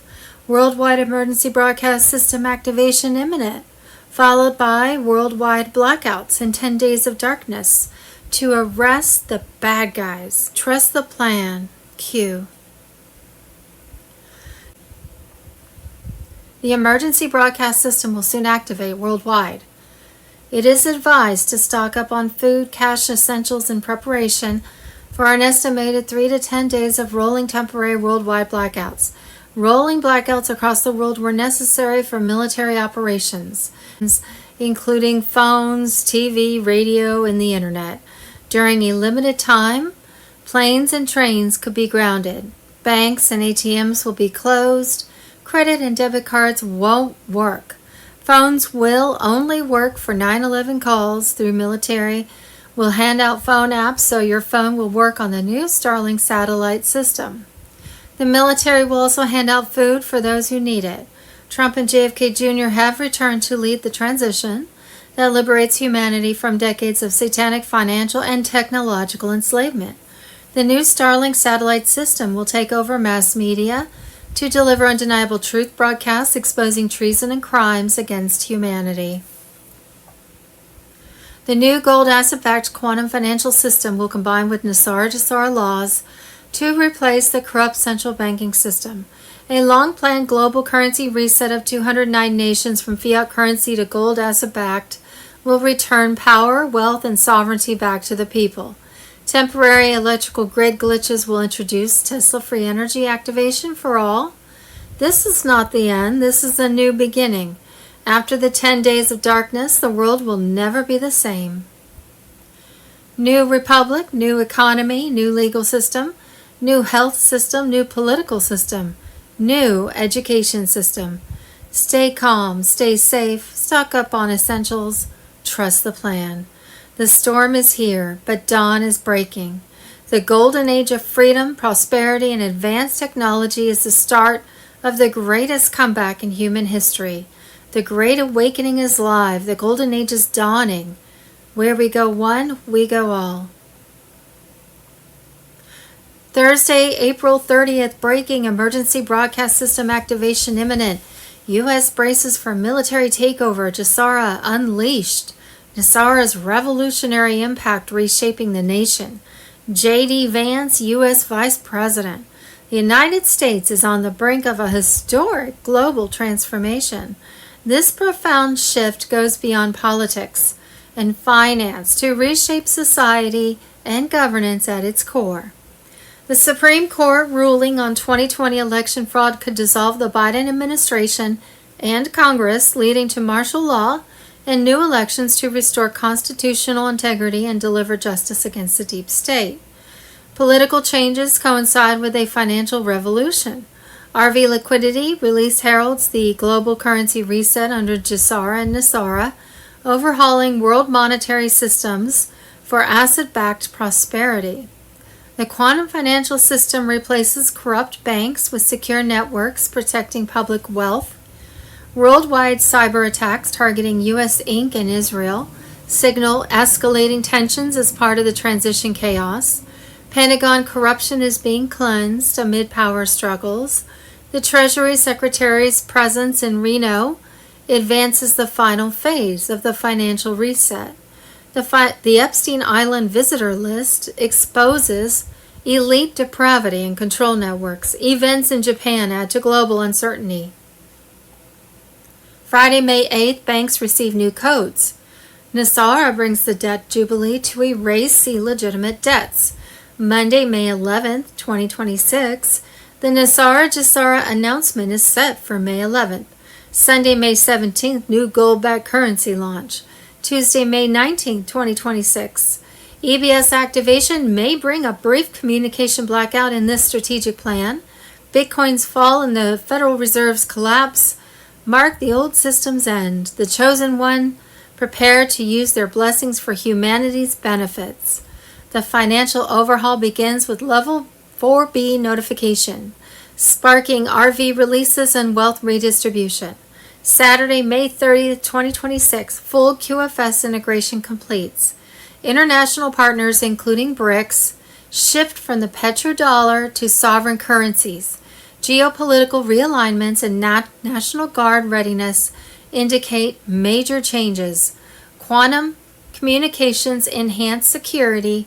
The movement builds an equitable future, impacting all lives for generations. What we thought we knew but didn't really know, and now I'm supposed to know but don't have a clue.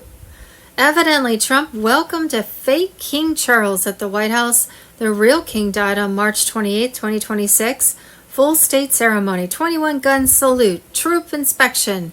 An Oval Office meeting took place on April 27th to the 28th. Clear proof, wider jaw, wrong ear shape and eye spacing, stiff mechanical walk, voice with digital markers. Files, but continued the visit to lock in deals on borders and trade while collecting evidence. Deep state exposed, Trump in control. Military sources at Guantanamo Bay have confirmed that the deep state's cloning operations are finally coming to an end after years of deception. In late December 2025, a key German-born scientist named Harold Krauss was arrested by U.S. Special Forces. Krauss disclosed the deep state clones are engineered to mature rapidly but suffer from neural decay after just 3 years. Once their time is up, they are recalled via subdermal microchips implanted behind the ear, dissolved in acid at recycling centers, and swapped out for fresh copies. This explains the constant parade of body doubles and lookalikes we have witnessed among political elites. The researcher admitted to working at a Missouri facility, knew of at least a dozen other cloning labs across the United States. He confirmed multiple clones of figures like Joseph R. Biden had been deployed over the years. Military officials are now using this intelligence to dismantle the entire network. JFK Jr., Princess Diana, Michael Jackson, and Elvis Presley were among hundreds of living in the Victim Witness program who have vowed to go public after Trump's global military alliance finishes making mass arrests of the deep state globalist cabal. These famous people were forced into hiding after globalists made threats on their lives. These patriots have been supporting Trump's Q movement plan to save the world. The Director of National Intelligence, Tulsi Gabbard, just announced that during Biden's presidency, he was never calling the shots. Neither was Kamala Harris. Who was? The warmongers, Hillary Clinton and Barack Obama, Tony Blinken, Jake Sullivan, and the military-industrial complex. All Joe Biden was a figurehead they could control. In other words, they used the power of the autopen to run a toppled government.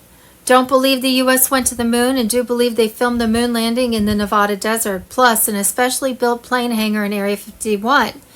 The man who did the filming confessed, so before he passed away, well, now the International Space Station has been found in a high-rise building on Earth. The International Space Station on Google Maps uses these coordinates. All was believed to happen so NASA could collect billions from U.S. taxpayers over the years to use on who knows what. Nasara-Jisara on Telegram. The federal government hasn't had a balanced budget since 2001. Over 25 years, the United States has run deficits and early fiscal year from 2002 through the present. Ron DeSantis, Florida governor. The Democrats are upset by the latest Supreme Court decision that determined only American citizens can vote in an election. They went to so much trouble, laundered so much U.S. taxpayer money to bring illegal immigrants into the country. Now, all that work, stealing tax funds and cheating has been in vain. Guess they'll just have to dry their tears in Gitmo. Democrats are also furious after President Trump overnight endorsed renaming ICE to NICE, National Immigration and Customs Enforcement, thereby forcing the fake news to say NICE agents all day. Trump's going to drive them crazy before he's finished. EBS blackout, martial law, lockdowns. Thursday, April 30th, 2026, EBS alert. Trump is ready. Patriots are ready, and nothing can stop what is coming. It's only wise to have at least a month's supply of food, water, cash, medicine, and essential items on hand for yourself, family, and to share with others in case of an emergency. Emergency broadcast system on Telegram. Global currency reset, Friday, May 1st. EBS activation and presidential address. QFS goes fully operational, quantum financial system, gold-backed, blockchain secured, every corrupt transaction from the old SWIFT system flagged, every stolen dollar traced, every dirty politician's offshore account frozen. Thursday, April 30th, Bruce the Big Call. On Friday, May 1st, 2026, the QFS system is to be fully integrated with our quantum accounts.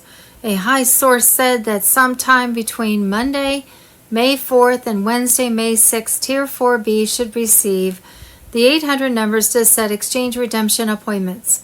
The new currency rates were set to be on the Forex by Sunday, May 3rd, 2026. Guru Information and Intel, Thursday, April 30th, 2026. 5G plus HARP plus data centers equals New World Order's total mind control grid. Wano Savin on Telegram.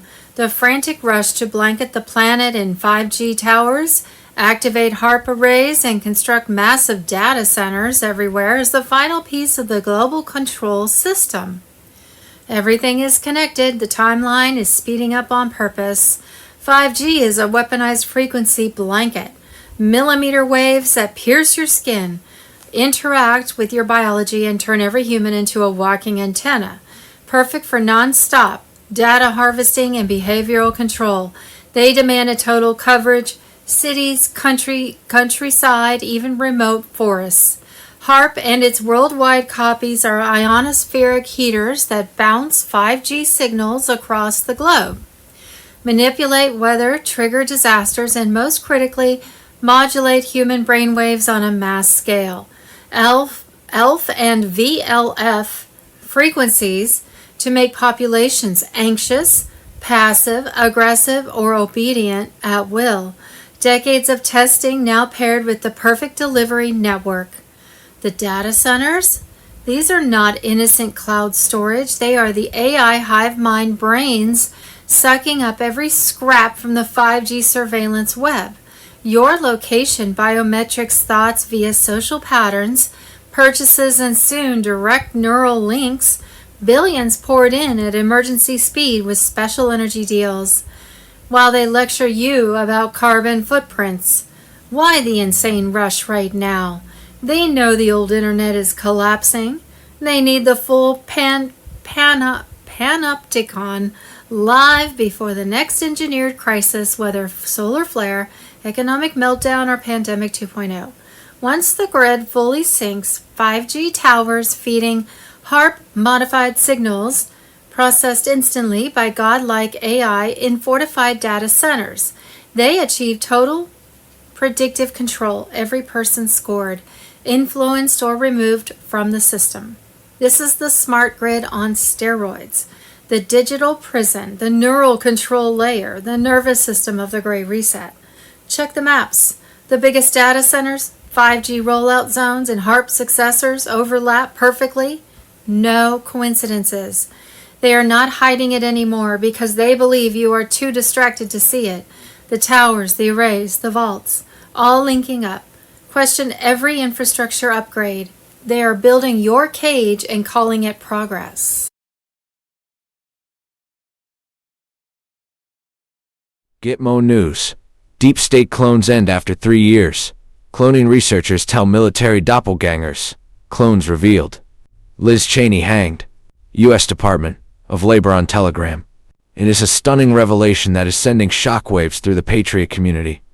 Military sources at Guantanamo Bay have confirmed that the deep state's cloning operations are finally coming to an end after years of deception. Cloning researchers captured by white hat forces have spilled the beans to interrogators, exposing how these doppelgangers only last 3 years before they must be recycled and replaced. According to insiders close to General Arik M. Smith's office, in late December 2025, a key German-born scientist named Harold Krauss was arrested by U.S. Special Forces. He was subjected to intensive questioning at a secure location. Initially resistant, Krauss eventually broke down under strategic pressure involving his family's safety, revealing critical details about the sinister cloning program. Krauss disclosed that deep state clones are engineered to mature rapidly, but suffer from neural decay after just 3 years. Microchips implanted behind the ear, dissolved in acid at recycling centers, and swapped out for fresh copies. This explains the constant parade of body doubles and lookalikes we have witnessed among political elites. The researcher admitted to working at a Missouri facility and knew of at least a dozen other cloning labs across the United States. He confirmed multiple clones of figures like Joseph or Biden had been deployed over the years. Military officials are now using this intelligence to dismantle the entire network. This bombshell comes as white hats continue their relentless pursuit of justice at Gitmo. In related tribunal news, the notorious Liz Cheney was found guilty of treason and hanged following a military trial. The former congresswoman, consumed by hatred for President Trump and the Constitution, was exposed for orchestrating election fraud and vowing revenge over her father. Dick Cheney's earlier execution for his role in past atrocities. Admiral Darcy E. Crandall presided over the proceedings where witnesses detailed Cheney's vendetta. Her bitter rage against Trump and the military for holding her family accountable sealed her fate. With her removal, another piece of the corrupt deep state puzzle falls away. Patriots, this is monumental progress. The exposure of these clone operations means the globalist house of cards is collapsing. No longer can they hide behind manufactured doubles while the real monsters pull strings from the shadows. The white hats are in full control, and more high-profile takedowns are imminent as the Great Awakening accelerates. Sources indicate that as these revelations spread, panic is setting in among remaining deep state operatives. Tim Russ, the Star Trek actor, has reportedly been used as a stand-in for Barack Obama in public appearances, further proving how deep the deception runs. But their time is over. The military alliance is closing in, ensuring that true justice will prevail, and America will be restored to its rightful glory under leaders who serve the people. Stay vigilant. Stay informed.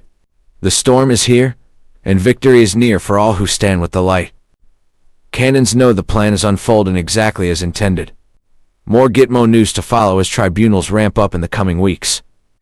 We know that there have been cloning centers that have been seized by U.S. Marines. How about it? Yeah, Joss is pumped now. We're going down that trail. These cloning centers, I got some information from Overwatch. This is a year and a half ago, 2 years ago. Eric, Commandant of the Marine Corps, you guys can throw his name out. It's not hitting me, but the general. Anyways, they had commandeered cloning centers in places like Arkansas, one in Alaska, somewhere else. And he described the copies that they had of different people. Like even General Flynn, they had copies of General Flynn, he said in there. And Eric Smith is his name, General Eric Smith. And Mike, you probably know that name. I believe it's General Eric Smith, Marine Corps. And so they've been doing this stuff forever.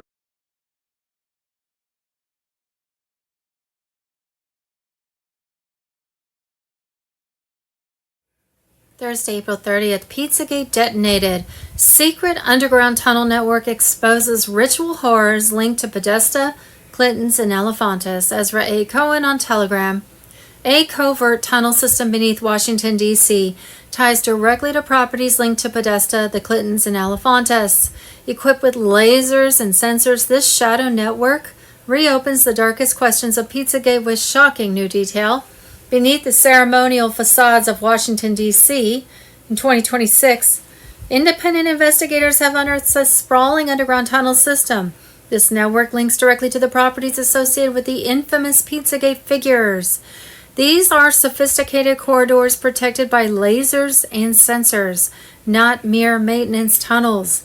The implications are profound for understanding the hidden operations of the elite. This subterranean kingdom sits below the visible power structures, potentially enabling activities long suspected in truth movements. Investigations reveal hallways with infrared beams, detection panels, and passageways built for secret movement. The military-grade technology underscores a level of control meant to hide important secrets from the public eye. Central to the network are John Podesta, whose emails introduced spirit cooking to the world, the Clintons with their history of questionable global engagements, possibly tied to trafficking, and James Elefantes, the pizza shop owner at the Storm Center. Property records solidify these connections, returning again and again to the same circle of influence and corruption. This finding shatters previous debunking of Pizzagate. The tunnels are physical reality, the links are documented, and the security systems are advanced. Skeptics must now confront the infrastructure that validates many concerns. Questions remain about how long this shadow network has existed beneath the Capitol. As information spreads into independent circles, the demand for answers grows louder amid official silence. The discovery thins the line between dismissed conspiracy and hidden truth. It stands as potential evidence of ritual horrors and elite depravity that patriots and Q researchers have highlighted for years. What lies beneath is a real system, pulsing with the weight of untold stories. The tunnels foresee reckoning, confirming that Pizzagate may be far more real than many dare to believe, built into the very foundations of Washington, D.C.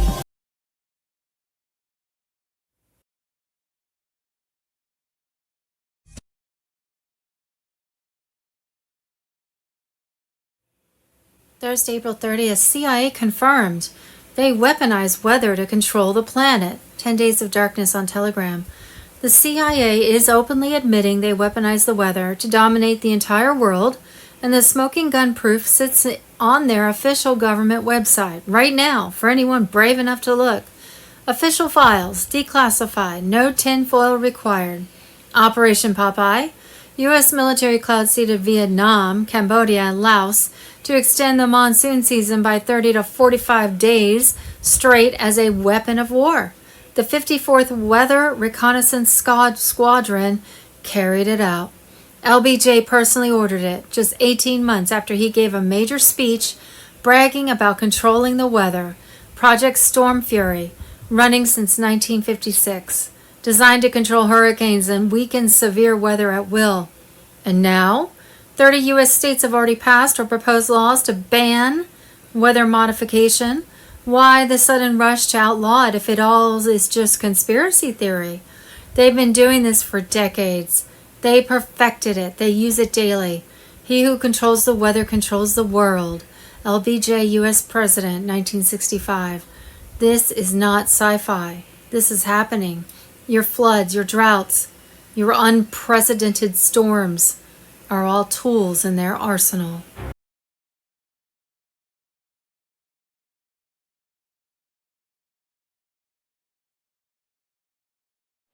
Is a very interesting thing that's happening in Germany. Of course, at the weekend they had the elections, and the party on the right has won on a landslide, and that's a bit of a shock to the EU. Because the party on the right want out of the EU. Germany out of the EU, with the UK out of the EU, leaves France, the only country of any power to run the EU, because obviously the UK and Germany were the biggest funders of the EU. With the UK pulling out, Starmer's done everything he possibly can to get back in to try and help them out. Now Germany wants out. He's going to look rather stupid. But this is all part of the pantomime of dismantling. I said 5-6 years ago, the EU is over. It's a failed project. It will never ever work. And there was many things in principle that were good. But because it was run by idiots, it failed. And it failed spectacularly. We're now watching the complete collapse of the EU, and Ursula von der Leyen will go down as probably one of the greatest traitors the world has ever seen. True. Next up, the fallout continues following the Washington visit of King Charles and Queen Camilla after remarks by Donald Trump triggered diplomatic concern. The US president revealed details of a private conversation with the king, claiming he agreed that Iran must never obtain nuclear weapons, a move widely seen as a breach of royal protocol. By convention, the monarch remains politically neutral and does not publicly express views on foreign policy.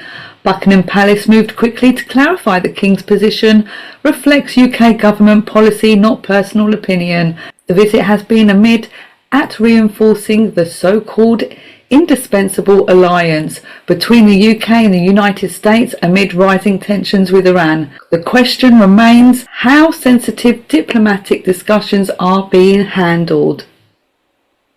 The issue with Iran is a very interesting one, because Iran has never wanted nuclear weapons, and I've told you this over and over again. There's a fatwa in place, which is a religious order that does not allow this to happen. The US Secret Services know that there is zero evidence that Iran has created nuclear weapons. They've known it for years.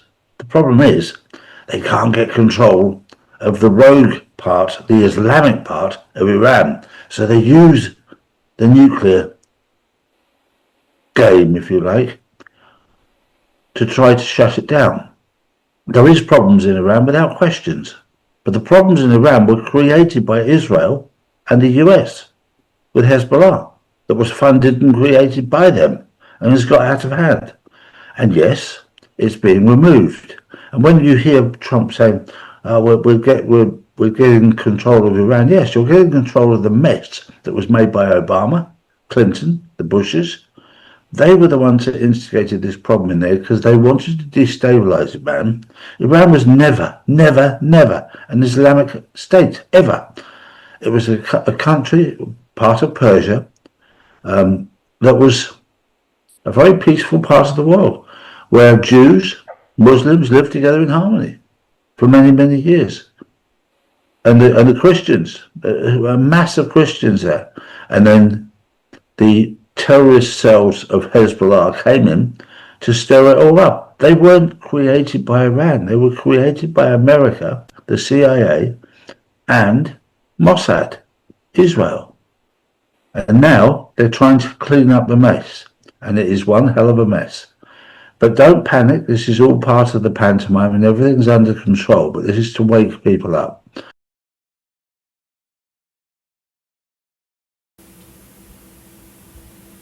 It's the dawn of a new age. With the fall of the deep state cabal after the 10 days of darkness, the world will never be the same. New republic, new economy, new legal system, new health system, new political system, new education system. Ask not what your country can do for you. Ask what you can do for your country. President John F. Kennedy. Judy note, not a prediction, not a theory, a timeline. Friday, May 1st, 2026, the event, EBS Live. And there's a link on Telegram. They've been testing this system for months. Quiet, off the radar, military frequencies, encrypted channels, satellite, repositioning that nobody was supposed to notice. But we noticed. The emergency broadcast system goes live on Thursday, May 30th, 2026. Not a test, not a drill, a full-scale presidential activation. Every screen, every phone, every signal goes dark. Then one voice comes through. You were told this day would come. You were laughed at, called crazy. Lost friends, lost family. They said nothing is happening. Everything is happening all at once in the next 48 hours. Here's what they don't want you to connect. Friday, May 1st, EBS activation, presidential address, not through CNN, not through Fox, directly to every citizen, unfiltered, unedited, no media spin. Friday, May 1st, QFS goes fully operational. Quantum financial system, gold-backed, blockchain secured. Every corrupt transaction from the old SWIFT system flagged. Every stolen dollar traced. Every dirty politician's offshore account frozen. They told you crypto was the future. They lied. Gold asset-backed crypto on the QFS is the future, and it's already loaded. Tier 4B notifications are going out right now. Check your email. Check your bank portal. The 800 numbers are being distributed through secure channels as we speak. A man with a shotgun at the correspondence dinner 48 hours before the biggest broadcast in American history, because they know what May 1st is. They couldn't stop it in Pennsylvania, couldn't stop it in Palm Beach, couldn't stop it in Saturday, and they won't stop it Thursday. This is not a drill. This is the event. The one we've been waiting for, the one they said was a conspiracy, the one that's about to prove every single one of us is right. After Thursday, the world will never look the same.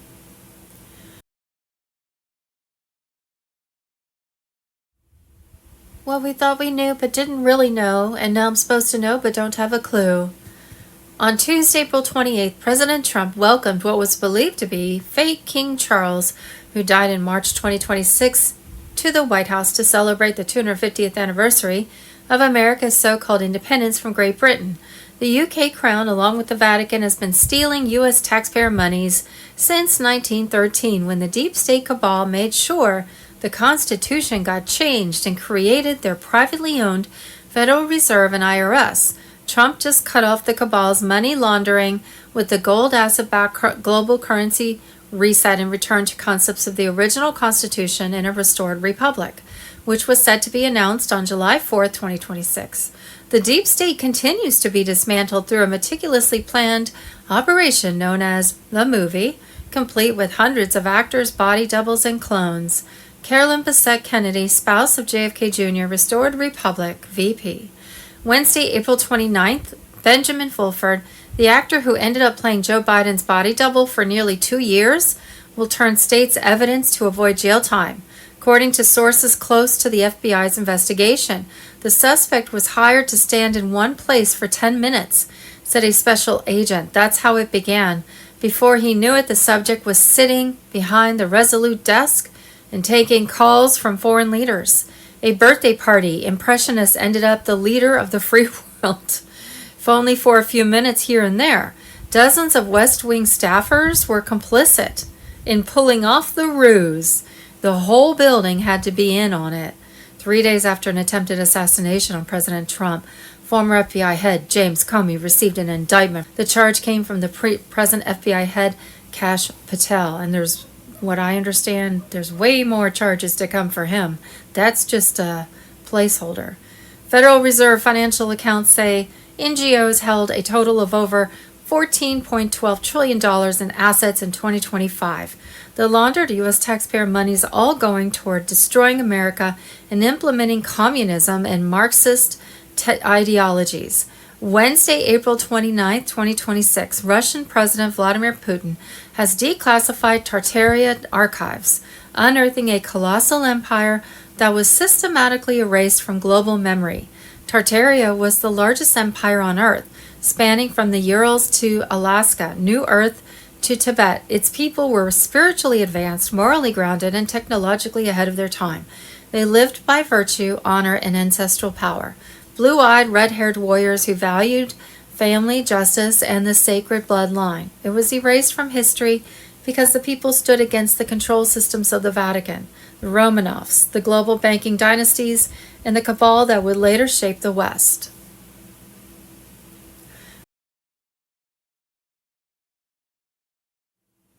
Possible timing. Wednesday, April 29th, alert. Quantum financial system is now live globally. This is not a test. The financial system we've all been waiting for is finally operational. The quantum financial system is now active in over 200 countries. Nisara Jasara payments are being deposited as we speak. QFS payments are now claimable in your QFS Nisara Jasara account. Regarding QFS accounts, it's my understanding those are scams. and they discuss some of the scams regarding quantum financial system accounts. So just to beware, don't sign up for anything. Of gentlemen that signed up for one of these QFS accounts. Within 36 hours, they had connected his crypto account to stake his crypto, that he would be given all this money. Within 36 hours, they emptied his entire wallet. Mm-hmm. And he had well over $40,000 in there. It was gone. Mm-hmm. And by the time he saw it, it was gone. There was no way to find it. I'm not talking about when I say get out of the system. Go to my message box, DM me. I've got get your QFS account set up with me. Do you have your QFS account set up? What say you, Will Barney, about that? Because I got someone I grew up with in high school actually sent me a text, found me or whatever, and said, hey, I sent $78,000 to one of these scam artists saying, come to me in my QFS. Guy went to contact him back. Guy's gone, and so is his $78,000. What do you say about this, Will Barney, as a word of caution to everybody out there? Well, in the last 2 weeks, John, I have seen fake posts put in comment sections on your channel and my channel, pretending I had somebody coming on my channel, pretending to be you, trying to convince people to open up their QFS account. Okay. Yeah. Right. Not us, guys. Not us. And I know, and there's been others that have put comments on my own channel pretending to be me too. Right. Saying the same thing. First of all, there is no QFS account for any of you to get to. The scams are at epic levels right now. You cannot go sign up for some QFS account. When we get to the point where they introduced this new currency and we get new digital accounts, we don't know if it's going to be called QFS. Nobody does. Correct. Okay. Mm-hmm. That's just the nickname people are giving this right now. Okay. So for those of you that are listening, please listen to this. I know of gentlemen that signed up for one of these QFS accounts. Within 36 hours, they had connected his crypto account to stake his crypto, that he would be given all this money. Within 36 hours, they emptied his entire wallet. Mm-hmm. And he had well over $40,000 in there. It was gone. Mm-hmm. And by the time he saw it, it was gone. There was no way to find it. I don't want this to happen to anybody else, Absolutely. But it is happening. So please, please, people out there, do not sign up for this. You've got to take care of yourself, full responsibility in doing what you can do. That's why I love what Bill Armored. Look, what you're doing, Bill, in helping people get physical metal. Hold it in their hands, put it in their own safe, whatever, but have it in their possession. You know what you have, and that will survive this transition. And I think it's something everybody needs to seriously look at, is what can I do now today that I think will get me through this and to the other side. If you don't have money to invest, but maybe you have a little money, your first priority might be buy food. It may not be gold or silver. Okay. Yeah. It might be that you just need to eat. And if that's your situation, our hearts and prayers are with you. Okay. So don't misunderstand this. I don't want anybody acting in a level of fear that they're going to miss out or that they're going to lose something. You should always take action based upon knowledge and based upon the peace that you feel in your heart when you have that discussion with your creator about what you should do about your situation. Listen to that. It's rarely wrong.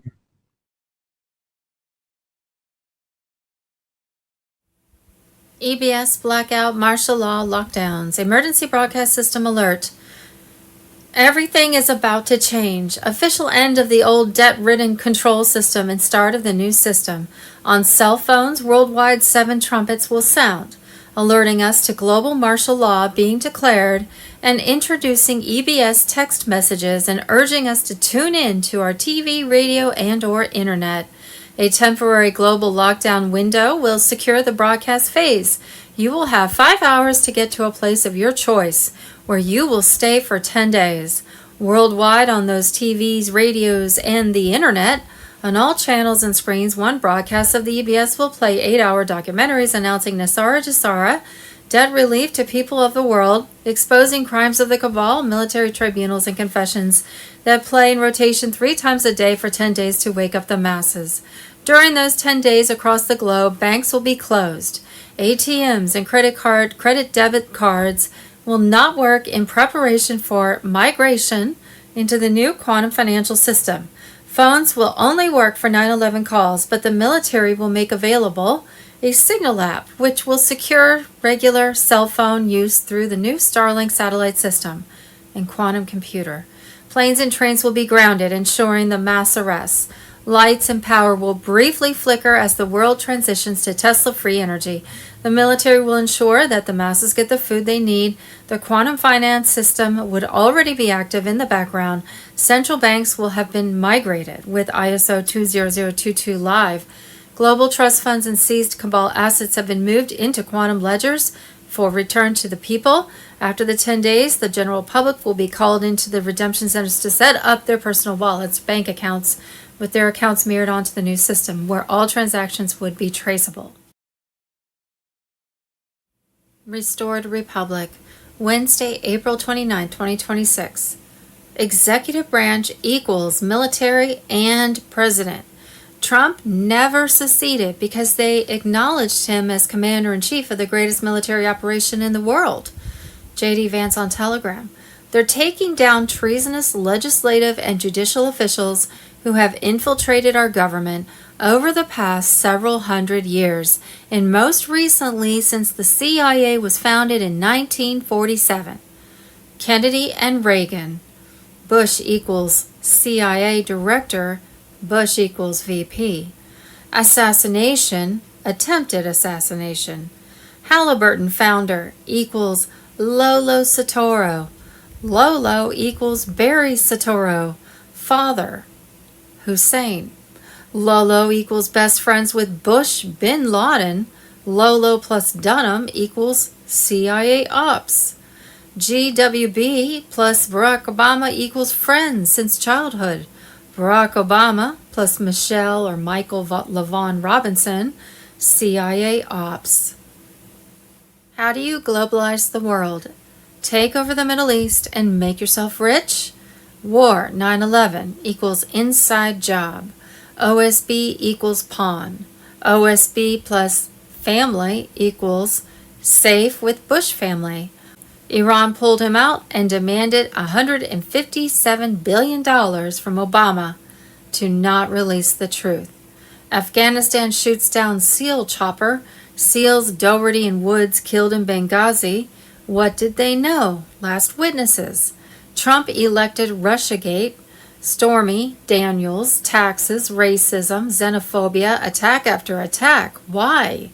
Remove him at all costs to save yourselves. MSM and big tech puppets promote fear. Promote mail-in voting. CCP prints massive amounts of ballots. Use 2010 census for voter registration. Big tech installs drop boxes. Ballot counters given instructions. Dominion flipping votes via hacking. Cover-ups everywhere. How do you expose them and take everything from them? You prepare for them cheating and let them do it for the world to see. Who are these people? What do they worship? How do they practice their religion? What and who do they sacrifice for power? What group is founded on these beliefs? Freemasonry describes itself as a beautiful system of morality veiled in allegory and illustrated by symbols. Symbolism will be their downfall. Why did Trump issue Executive Order 13818 and 13848? Trump won the election and our amazing military knows that. The clowns on TV are bought puppets. He was impeached after he lost because the judicial and legislative branches knew he was still president, and they had no control over the military with him having a position in government. Note, you can only impeach people who hold a position in government. Why would they impeach an incumbent president who lost? They caught them all. They have everything. Shockwave. U.S. military arrests top bankers in global raids. Files expose 100 years of Rothschild and Rockefeller control. Trillions seized. 10 days of darkness on Telegram. U.S. military forces launched sweeping raids in early April 2026, arresting dozens of senior bankers linked to the Rothschild and Rockefeller empires, in operations spanning Manhattan, Washington, Europe, and offshore sites.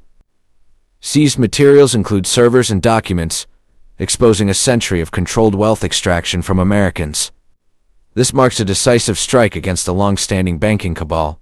The family's consolidated power via central banks, foundations, and ties to pharma and energy sectors through marriages and shared ventures. Their debt system directed worker earnings upward while suppressing wages and inflating costs.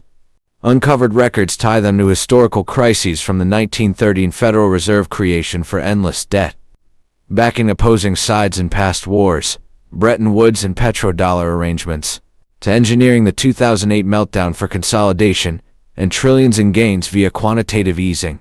Recent intelligence shows continued ties to foreign proxies, market manipulation against defense, and support for policies on borders, climate, and health that benefit their interests. Connections to Epstein involve Ariane de Rothschild, receiving advisory services for substantial fees. U.S. April raids built upon March French actions to uncover more. Following the 2024 election mandate, late 2025 plans for induced volatility aim to restart debt cycles. April raids intercepted this, securing assets like gold and crypto from years of rigging and profiteering. Over $17 trillion in household debt, eroded savings, and inaccessible housing stem from their engineered policies and crisis to extraction formula. Foundations shaped regulators to maintain the system. Ongoing efforts target additional figures as trillions in hidden assets are cataloged. These resources, derived from American productivity, will now support national recovery instead of elite agendas eroding sovereignty. With President Trump's authorization to protect the republic, the global financial elite has suffered a crippling loss. The era of debt slavery and dependency ends as military oversight exposes. The networks and sovereignty is restored through monetary reform and reclaimed control.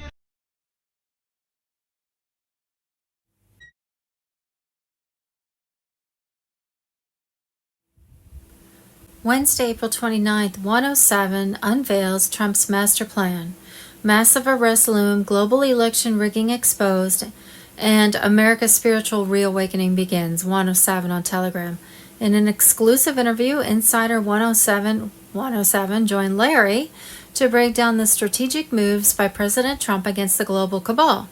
Instead of chasing hourly headlines, 107 emphasized looking at the long-term plan where distractions are removed to safeguard key objectives. Trump's top priorities are securing honest elections and neutralizing threats that could undermine them. Major arrests are coming soon. John Brennan is anticipated as one of the first significant takedowns, followed by others including Barack Obama. Hillary Clinton could face justice in October. Details emerged on how the 2020 election theft involved global players.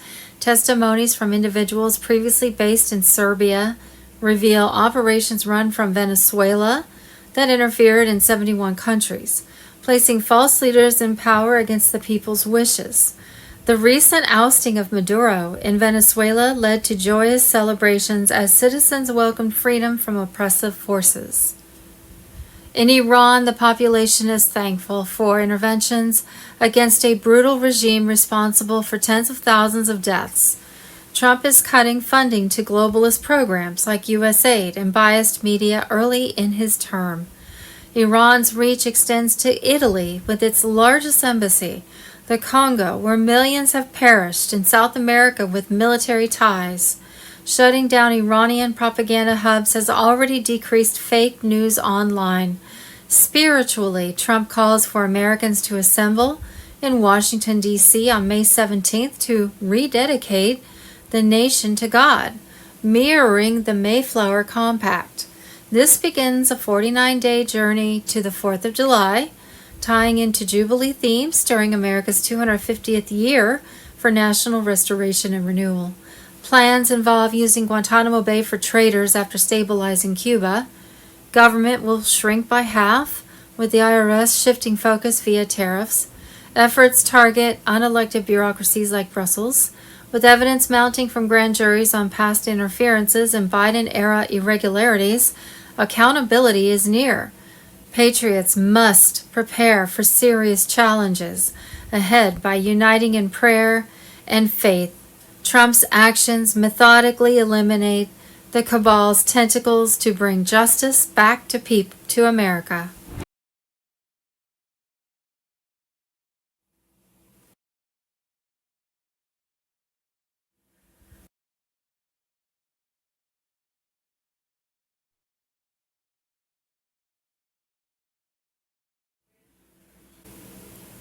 CNN disgraced FBI Director James Comey is officially under arrest per CNN. He has surrendered himself at the federal courthouse in Alexandria, Virginia, and is now appearing in court. However, he'll have to travel to North Carolina to face a judge there, as that's where he's been charged with multiple felonies. Wednesday, April 29th, Iran has just informed us that they are in a state of collapse. They want us to open the Hormuz Strait as soon as possible, and they try to figure out their leadership situation, which I believe they will be able to do. President Donald J. Trump, and last I heard, he did reject that proposal. Wednesday, April 29, 2026, they dumped 17,000 gallons of toxic lye into the ocean for climate change? Yes, really. It's bizarre. Wednesday, April 29th, new documents show the Chicago Teachers Union has 173,000 recording studio 1,000 miles away in New Mexico.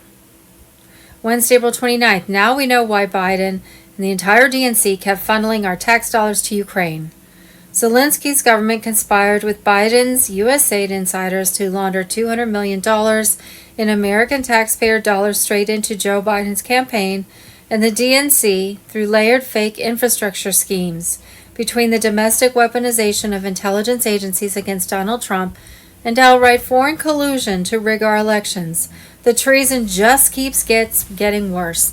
This is raw election interference as your money was funneled back to rig the election against President Trump, while Biden and his cohorts called all of you threats to democracy. So was the Ukraine war a Democrat money laundering operation with our tax dollars the entire time? Wednesday, April 29th, Fox News.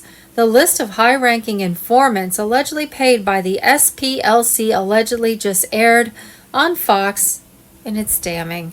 Imperial Wizard of the United Klans of America, the chat group organizer of the Unite the Right rally, top fundraiser for the neo-Nazi National Alliance, National Socialist Movement officer of the Aryan Nations, affiliated Sadistic Souls Motorcycle Club. Oh my goodness.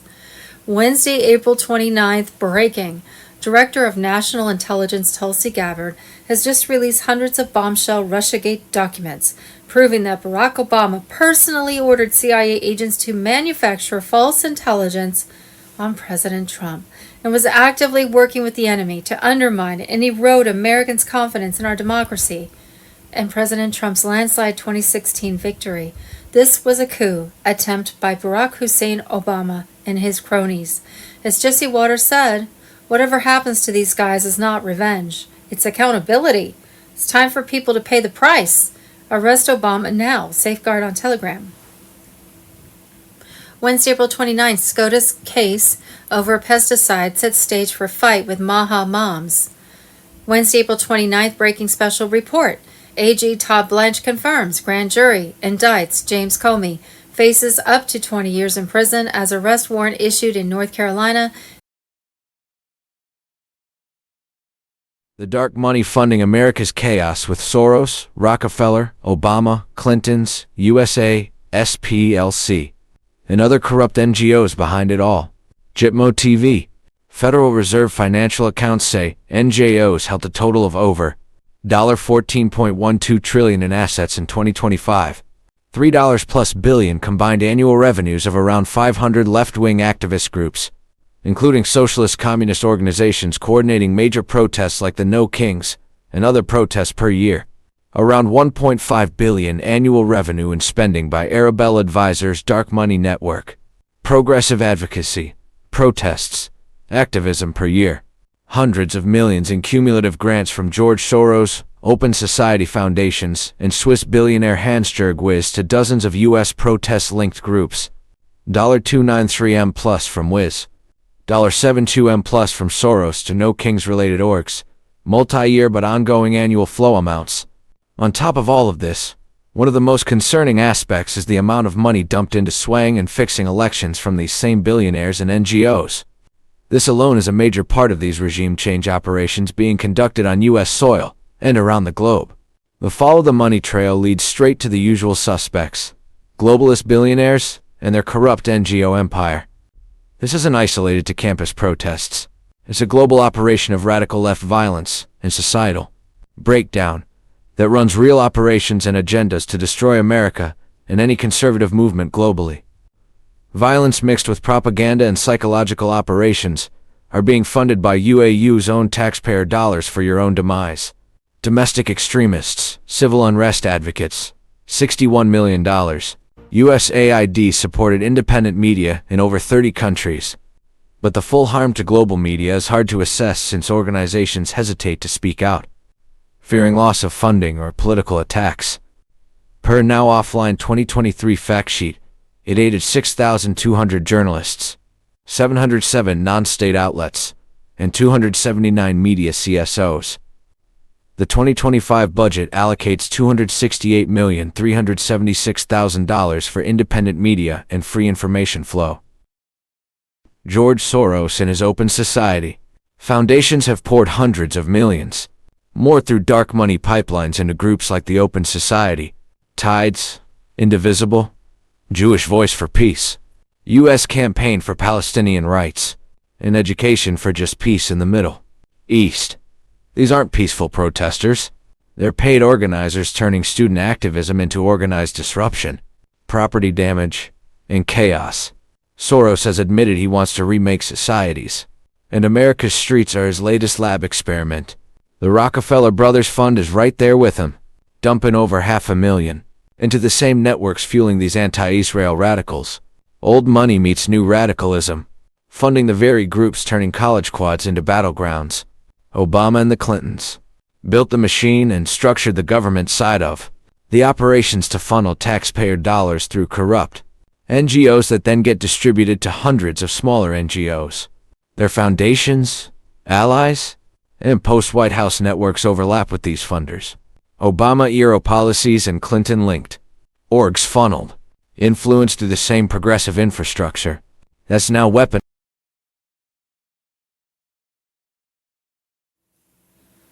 Wednesday, April 29th, it's time for RICO charges to destroy this criminal syndicate once and for all, from the top all the way down to the foot soldiers and NGOs. Edward Snowden on Telegram.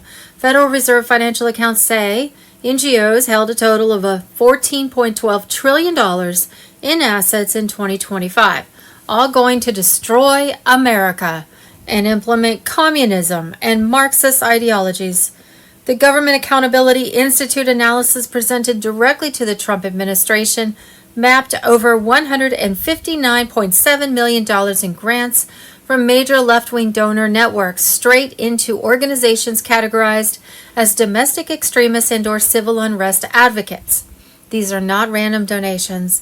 They're strategic investments in what GAI calls the protest industrial complex, a web of fiscal sponsors, dark money pass-throughs, and activist NGOs that turn ideology into street action, campus disruption, narrative control, violence, propaganda, psychological operations, and political pressure, mostly funded by your taxpayer dollars, funneled through grants and organizations like USAID, and corrupt NGOs to destroy America and turn it into a third world Marxist garbage dump of a country. Wednesday, April 29th, James Comey just got indicted again. Let that hit you for a second. The man who opened a fake investigation into a sitting president, the man who leaked classified memos to the press, the man who stood in front of cameras and lied to 330 million Americans about Russian collusion that never existed. Indicted. Mr. Poole, final chapter. And you know what the charge is. A photo of seashells arranged to spell 86, which means eliminate, posted on Instagram while smiling. This is the former director of the FBI, the most powerful law enforcement officer in America, against a sitting president on social media like a teenager. First indictment, lying under oath to the Senate. Second indictment, threatening the president's life. The hunter became the hunted. Remember 2017?